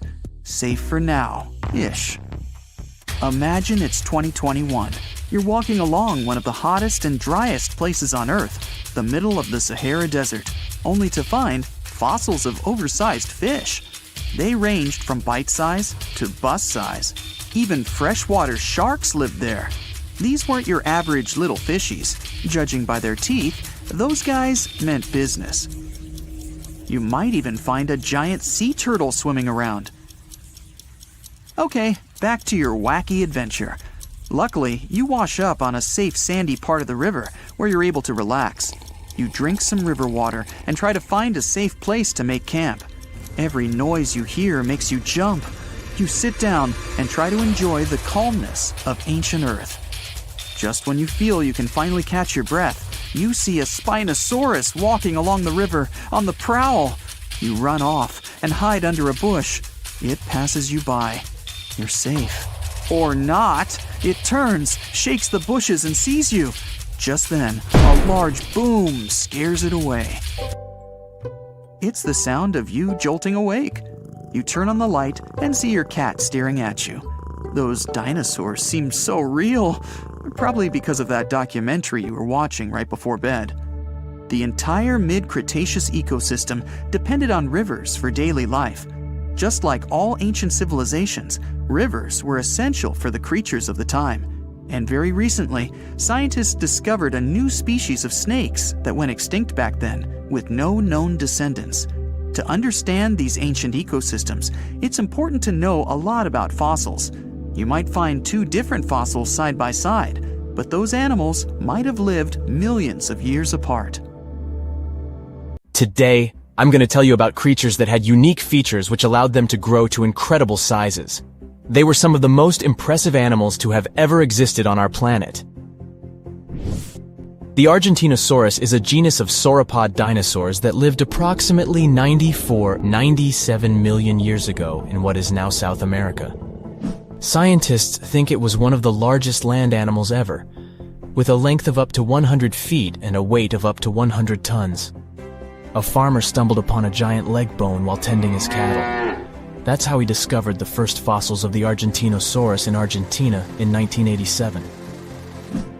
Further excavations uncovered more bones, revealing a massive dinosaur that would have dwarfed most other animals of its time. The Spinosaurus, meaning spine lizard, is a genus of theropod dinosaur that lived around 97 million years ago in what is now North Africa. It is believed to be one of the largest carnivorous dinosaurs to ever exist, with a length of up to 60 feet and a weight of up to 23 tons. The Spinosaurus is known for its distinctive elongated sail-like structure on its back. It was likely used for thermoregulation. It also had long crocodile-like jaws that were lined with sharp teeth. This allowed the creature to catch and eat large prey, such as fish, crocodiles, and other dinosaurs. The first fossils of the Spinosaurus were discovered in Egypt in 1912. The sperm whale, Physeter macrocephalus, is a species of toothed whale that is the largest toothed predator on Earth. It also has the largest brain of any animal species. It is found in oceans all over the world and can dive to depths of up to 7,000 feet in search of food. You can easily recognize sperm whales by their massive, block-shaped heads, which can measure up to 1/3 of their total body length. They have dark brown or grayish-blue skin and a distinctive wrinkled appearance. The Titanoboa is an extinct genus of a giant snake that lived approximately 58 million years ago. It is considered to be the largest known snake ever. It could grow up to 42 feet and weighed around 2,500 pounds. The first fossils of the Titanoboa were discovered in a coal mine in Colombia in 2004. This discovery meant a lot because it provided insights into the size and behavior of snakes during the Paleocene era, as well as the overall climate and ecosystem of the time. The blue whale, Balænoptera musculus, is the largest animal on Earth, measuring up to 100 feet in length and weighing as much as 200 tons. These marine mammals are found in oceans all over the world and can live up to 90 years. Blue whales have a long, streamlined body that is usually blue-gray in color with mottled patterns. They have a small dorsal fin and 2 pectoral fins that are about 1/3 the length of their body. Blue whales feed on tiny shrimp-like creatures called krill, and they eat a lot. A single adult blue whale can eat up to 8,000 pounds of krill in a day. The Leedsichthus is an extinct genus of large, bony fish that lived during the Jurassic period, approximately 155 million years ago. It is believed to be one of the largest fish that have ever lived. Some estimates suggest that it could grow up to 55 feet in length. The first fossils of Leedsichthus were discovered in England in the 19th century, and more recent discoveries have been made in other parts of Europe, South America, and Africa. Despite its enormous size, the Leedsichthus was a filter feeder, similar to modern-day whale sharks, and likely fed on plankton and other small organisms. The creature did it by simply swimming with its enormous mouth open, filtering water through its gills. The pterodostro is an extinct species of flamingo-like birds that lived approximately 35 million years ago. They were relatively small birds with a wingspan of about 2-3 feet. And they were known for their distinctive long, narrow beaks equipped with comb-like structures used for filter feeding. The pterodostro lived in shallow bodies of water, like lakes and lagoons, and mostly fed on small crustaceans and other tiny organisms. The animal filtered them from the water using the comb-like structures on the inside of its beak while swimming through the water. The African elephant is the largest land animal on Earth and one of the most recognizable ones. There are 2 species of the African elephant, the savanna elephant, Loxodonta africana, and the forest elephant, Loxodonta cyclotis. You can see them in various parts of sub-Saharan Africa. These creatures can be identified by their large size, gray skin, and long trunks. African elephants can grow up to 13 feet tall and weigh up to 14,000 pounds, depending on the species and gender. Imagine a planet where every breath you take electrifies your body like a shot of espresso. The sky above you is an intense shade of blue, while colossal trees stretch towards the heavens, their vibrant green leaves growing at an astonishing rate. Daily exercise becomes a thrill like no other. With the abundance of oxygen, you become a supercharged version of yourself. Running feels effortless as you dart across the landscape, lifting weights that would normally seem impossible. It's as if the world itself is infused with a surge of energy. Everything is moving faster. The wildlife surrounding you is equally affected by this oxygen overload. Animals roam the land in majestic proportions. Their massive frames are propelled by speed and agility. Picture yourself in a pulse-pounding chase with an oxygen-charged cheetah, racing against a predator that could put a Ferrari to shame. Now you may wonder how such a wild scenario could ever be possible. Well, let's see. Oxygen is the powerful fuel that keeps life going. It makes up about 21% of the air we breathe, and every breath we take delivers these tiny molecules to our cells, giving them the energy they need to thrive. Without oxygen, our cells would struggle, and our bodies would fall apart. But that's not all. Oxygen is a superstar that works for all kinds of living things, from tiny bacteria to giant elephants. It's even important underwater, where it enriches the oceans. Amazing creatures like plankton and algae produce lots of oxygen, creating a thriving underwater world. But to fully understand the impact of high oxygen levels on the planet, prepare for a journey back in time. Recently, scientists have made an astonishing discovery. They tested rocks from two different places that were really far apart. And can you believe it? These rocks held tiny pockets of gas that showed how oxygen levels shot up by almost a third in a very short time. It was like a breath of fresh air. So they studied these rocks and found that oxygen levels back then were much higher. Imagine lush landscapes, towering forests, and gigantic swamps that stretched as far as you could see. During the Carboniferous period, oxygen ruled the atmosphere at an impressive 20%, just like today. But over the next 50 million years, its levels shot up to a crazy 35%. Can you imagine what that did? As oxygen surged, something incredible happened. Huge forests grew all over the land, creating a breathtaking green world. And massive swamps took over low-lying areas, making the landscape look surreal and otherworldly. At the same time, carbon dioxide levels dropped. Normally, when things break down, microbes release carbon dioxide into the air. This gas acts like a warm blanket, trapping the sun's heat and raising temperatures. But in the mysterious swamps where these giant plants were buried, the microbes couldn't do their job. The result? The planet got really cold. Who would have thought that a breath of fresh air could have such power? The scientists are still trying to figure out why this happened. But one thing is certain, it wasn't just happening in one place. It was a worldwide phenomenon. It was like the planet was playing a funny game with the climate. But let's go even earlier. We see the first North American dinosaurs making their grand entrance. High oxygen levels are what gave a big boost to the rise of mighty dinosaurs in North America and beyond. Picture tropics filled with the magnificent giant creatures. Obviously, dinosaurs didn't just appear out of nowhere. They took advantage of a changing environment that was perfect for their evolution. Oxygen levels played a huge part in this dinosaur party. As oxygen levels rose, so did the size of these incredible creatures. They started small with predators like Chindosaurus, and soon after, huge dinosaurs like sauropods took over the land. Then, 65 million years ago, dinosaurs disappeared and mammals took over. And here's the interesting part. Mammals never grew as big as dinosaurs. So what's the explanation for this? Mammals, and humans are mammals too, by the way, are special because we can regulate our body temperature. But that comes at a cost. We need a lot of energy to stay warm compared to reptiles and dinosaurs. Dinosaurs didn't bother with temperature control, so they could focus on growing big.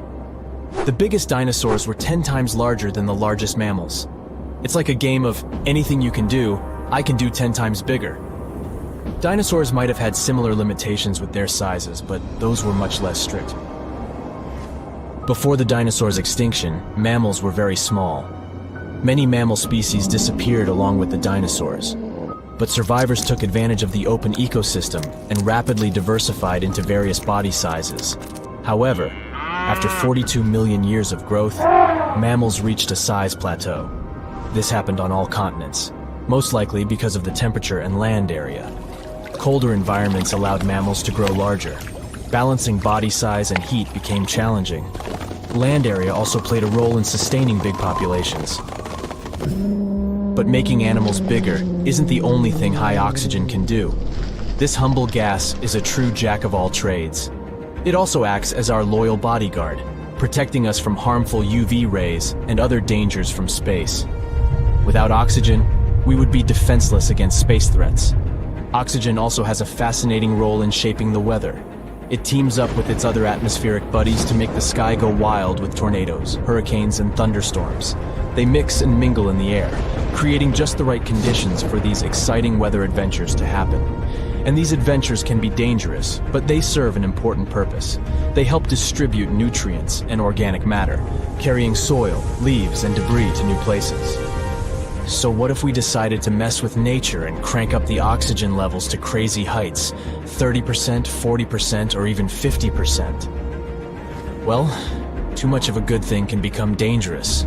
Oxygen toxicity is when too much of this gas causes big problems. It's like eating loads of candy. It's fun at first, but soon enough you'll regret it. Surprisingly, an overdose of oxygen can leave you struggling for breath, like a tired dancer in desperate need of a break. At first you might feel a burst of energy, but it doesn't last. Dizziness sets in, as if you've been spinning on the dance floor for hours without stopping.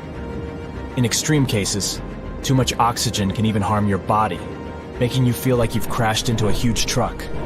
So while oxygen is always with us, giving us life, it's important to appreciate its delicate balance. Don't put on your special breathing gear. Also, we wouldn't be the only creatures to suffer from this oxygen extravaganza. Mammals, for example, will struggle to adapt to these extreme levels. The balance of power among species will change drastically, and winners and losers will fight for survival in a world that's spinning out of control. And we'll need stronger shelters to deal with these gigantic animals. We'll have to stay nimble and avoid danger. Amidst all the chaos, there will be astonishing adaptations. Birds will fly higher than ever before, reaching heights that would amaze even the clouds. Also, get ready for more natural disasters and delicate ecosystems hanging in the balance. Fires will start quickly and rage fiercely, making wildfires a constant threat. Even a small spark from a campfire could cause disaster. We'll need to rethink our cooking and heating methods to stay safe in this oxygen-filled world. But let's not forget the other side of the oxygen story. If we had a planet with low oxygen, only around 15%, we would face a completely different struggle. Every breath would be difficult, leaving us tired and struggling for air. Physical activity would become extremely hard, and our memory and focus would suffer. So let's be grateful for the oxygen levels we have now. They're the perfect balance for us to thrive. In this exhilarating journey through an oxygen-rich world, we've experienced breathtaking wonders and discovered the delicate balance of our planet. Let's cherish the magic in every breath, respect the interplay of oxygen and life, and embrace the thrill of this remarkable ride called life. You decided to go scuba diving for the first time. The water is clear and the sun is shining on the seabed. You take a few selfies and the fish swimming by when suddenly, the ocean goes pitch black. You look up and, oh my, what is that gigantic animal? It's definitely not a shark, not a whale. Is it a turtle? Yup, but fear not, it's not gonna hurt you. If you had lived on this same Earth about 72 million years ago, then maybe this could have really happened to you. Scientists have recently found the fossils of a gigantic marine turtle that could have grown as big as 12 feet. If you don't have any idea of how big that is, let's see some examples. That's the average length of a hippopotamus, 6 golden retrievers, or 2 Michael Jordans stacked on top of each other. The turtle's scientific name is an homage to that old-school sea monster called Leviathan. Maybe you remember this from old-school history lessons. The Leviathan is supposedly a mythical creature that would swallow entire ships or people that were deemed too greedy by the creature. Can you imagine being swallowed by this humongous sea turtle? No, thank you. The fossils of this gigantic creature began to be excavated between 2016 and 2021, all the way in northeastern Spain. The first fossil was located by a hiker in the Spanish Pyrenees, and it was around 8 inches long. The pelvis of this turtle alone measured around 35 inches. It would definitely be one of the biggest turtles today if it hadn't gone extinct. FYI, the largest living sea turtles today can reach up to 6 feet in length, which is already pretty big. Now, How about a gigantic prehistoric scorpion? I bet most people here are not huge fans of these creatures, especially since they're poisonous, which is why the thought of a 9-foot-long aquatic scorpion might be the stuff of nightmares. Let's just say that if they hadn't gone extinct some 400 million years ago, lakes and rivers would be much more dangerous places for humans today. These gigantic insects were considered to be apex predators in their time, hunting everything from fish to other animals, even of their own kind. Yikes! I got goosebumps just imagining these creatures.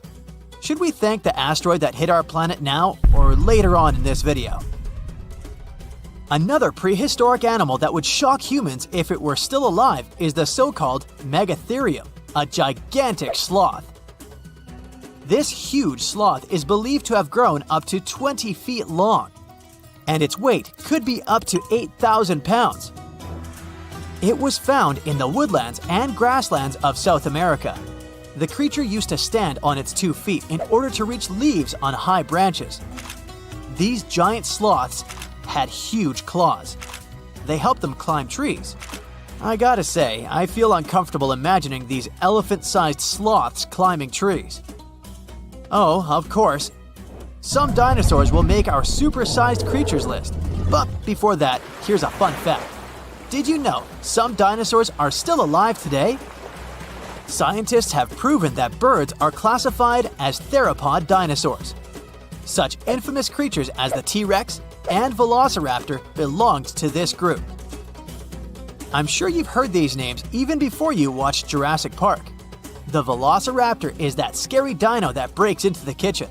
Well, they evolved, gained some feathers, and turned into various species of birds we know today. That means that any bird from chickens to those little blue ones is a direct descendant of dinosaurs. Now, does the name Spinosaurus ring a bell? You can see this huge dinosaur in some museums today. Its fossils, I mean. The Spinosaurus was one of the biggest land predators to walk Earth. Actually, to walk its land and water, since scientists believe that this dino was semi-aquatic.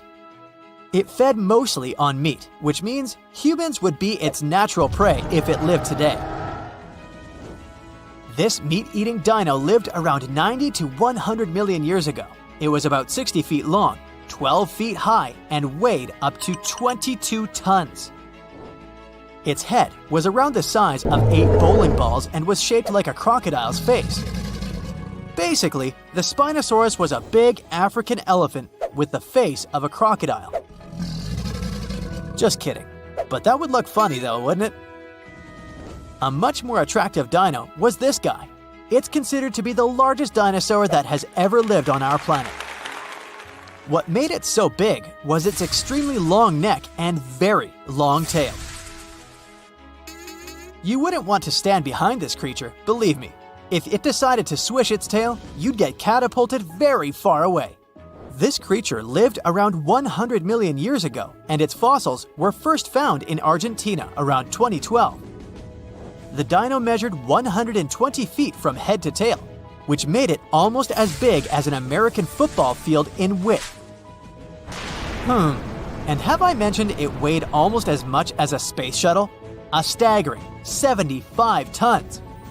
If it had been a carnivore, it would have probably been the greatest predator. But this big guy was a peaceful herbivore that had such a long neck that it could eat leaves from high trees. Cute, right?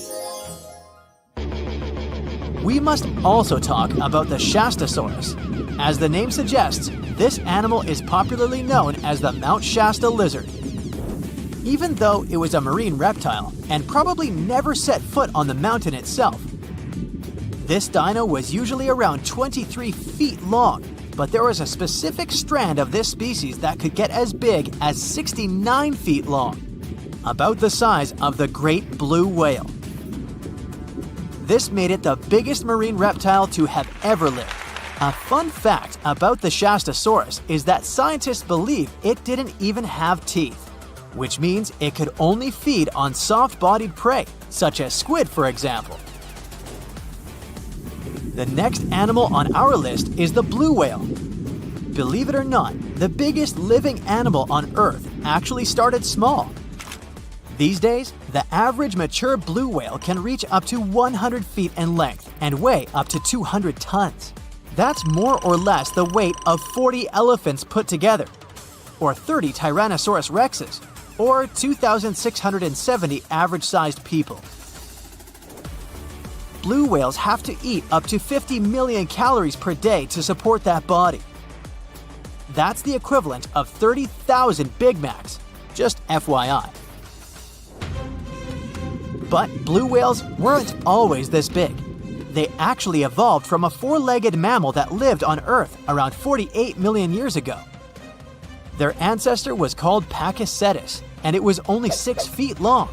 Here's a fun fact.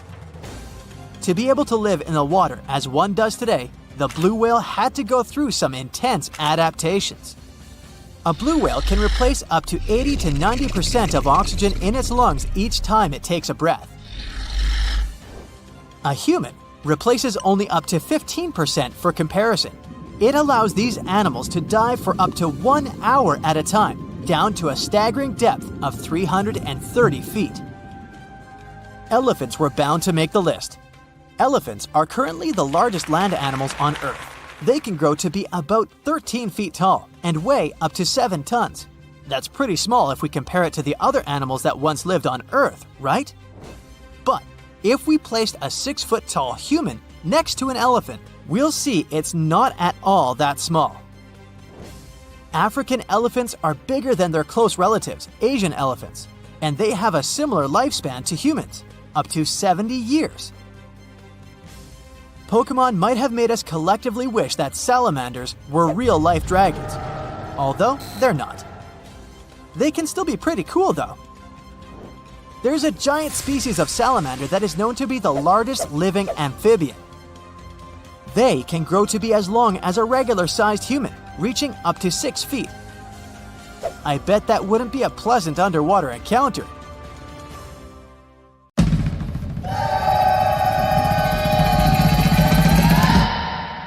The liger is probably the most popular hybrid animal and an incredibly large cat. You won't see them in the wild. People most deliberately breed them. Lions and tigers don't even inhabit the same areas. So, a liger is a mix of a male lion and a female tiger, and they can grow to be very big in a pretty short period of time. They're actually the biggest cats in the world. Hercules, the largest recorded liger, is a real example of that. 922 pounds and 10.8 feet long. Imagine taking him for a walk. Ligers are mostly way bigger than either of their parents. In most cases, they behave and look more like lions than tigers. But they have some tiger traits too. For example, striped backs, and they're crazy about swimming. The taigen. Nobody could fault you for thinking the taigen and liger are basically the same animal. I mean, they're both a combination of tigers and lions, but a taigen comes from a crossbreeding of a male tiger and a female lion. They're usually smaller than their parents, and definitely much smaller than their giant, could you call them siblings? In most cases, they inherit charming looks from their tiger fathers, but they get some interesting traits from their mother's side too. For example, love for socialization and the ability to roar. Hands down, one of the rarest hybrid animals in the world are wolfins. These fellas are a mashup of a female bottlenose dolphin and a male false killer whale.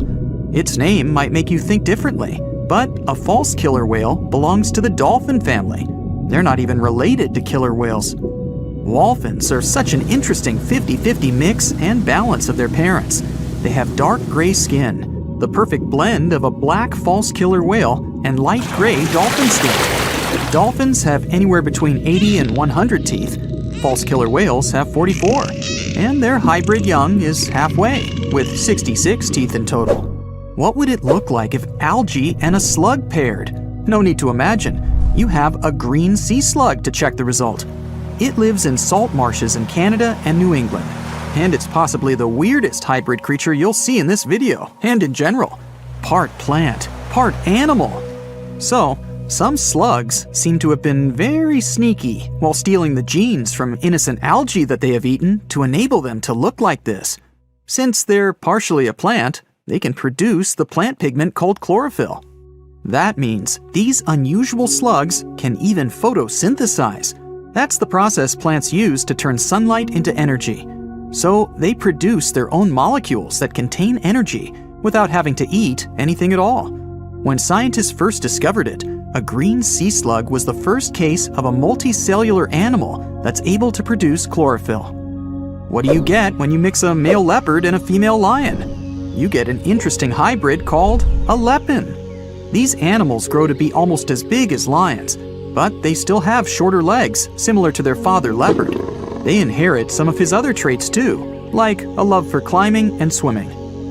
You can have a union with a male lion and a female leopard too, and the result is called a leopard. Male lions are usually around 10 feet long and weigh about 500 pounds. The female leopard is way smaller, only 5 feet long, with a weight of about 80 pounds. The difference in size here is too big, so this pairing really doesn't happen that often. Okay, how about a buffalo and a cow? When you were little, maybe you thought that they could be a good match, but in reality, the combination creates an unusual hybrid animal called a beefalo. Not many types of hybrid animals can reproduce on their own, but a beefalo can do it. When a grizzly and a polar bear get together, it results in a growler bear, or grizzly bear, or grizzlar, whichever you like the most. You can see them even in the wild. These two types of bears have a mutual contempt for one another. Yep, they're not good at living together in a mutual habitat. But even though it's rare, the love can still happen and result in these cute caramel-colored hybrid growler bears. In most cases, they'll be a bit smaller than polar bears, on average 60 inches tall at the shoulder, and approximate weight 1,000 pounds. But they're well equipped for surviving in warmer climates, thanks to the genes they got from their grizzly family side. Now let's get to one pretty tough fella, the jag lion. As its name implies, it's the hybrid of a jaguar and a lion. We don't know much about these intriguing big cats because only a few of them exist. But there was an unintentional mixing between a black jaguar and a lioness, which eventually resulted in 2 jag lion cubs. One had a dark gray coat with black spots because of the dominant melanin gene black jaguars usually have. The other one had a lion color and the rosette pattern spots that remind you of a jaguar. Yep, you already know it, there are also liguars, a hybrid of a female jaguar and a male lion. That's some colorful family. Speaking of wild cats, have you ever heard of a savanna cat? Savanna cats are in both categories of house pets and exotic hybrids, since they're a mix of a domestic cat and a wild African serval hybrid animal. We're talking about striking animals, almost as big as a domestic cat. But what gives them their exotic look are their tall bodies, slender forms, and spotted coats. These cats are extremely loyal, intelligent, and loving creatures. Here's one unexpected mixture, a zebroid. Technically, it's a name people use to describe a hybrid of a zebra and any equine species. But when you pair a zebra and a horse, their young is called a zorse. Zebra hybrids mostly look like whichever animals they've been crossbred with, but with the striped coat of a pure zebra. Most of these hybrid creatures don't even have fully striped coats. You can mostly see the stripes on non-white areas of their bodies and legs. Speaking of zebra hybrids, check out this adorable creature. It's called a zonkey, or zedonk, zebras, zenki. Take your pick. They're mostly either tan, gray, or brown in color. You'll distinguish them by unique stripes that are darkest on their legs and belly. Unlike some hybrids, such as the liger, zonkies can normally live in the wild. In fact, that's where you can find them, living life to the fullest across savannas and open woodland, mostly in Africa. Can you guess what a geep is? Yep, a combination of goat and sheep, and definitely one of the most adorable and cuddliest hybrid creatures in this video. Geeps are very rare. Some experts even believe it's possible that they're not true hybrids, but just sheep with certain genetic abnormalities. After all, sheep and goats do carry different numbers of chromosomes, which means cross-species mixes are almost impossible. When a camel and a llama get together, you get a cute little thing called a kama.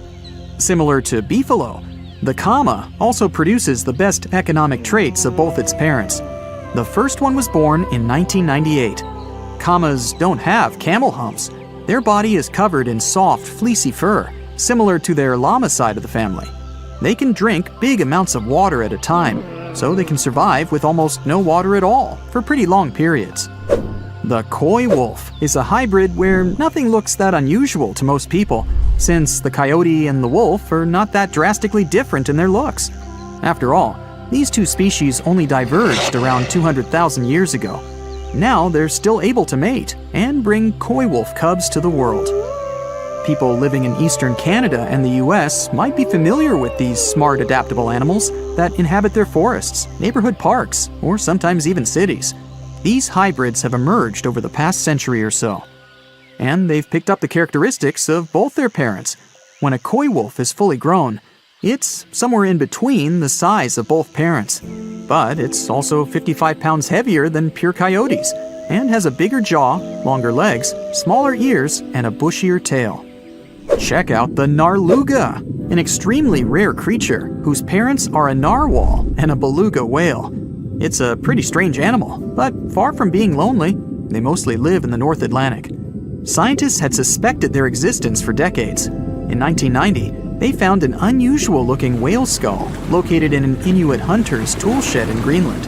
People from that area said that there were other similar-looking animals, and they fit the description of neither a beluga whale nor a narwhal.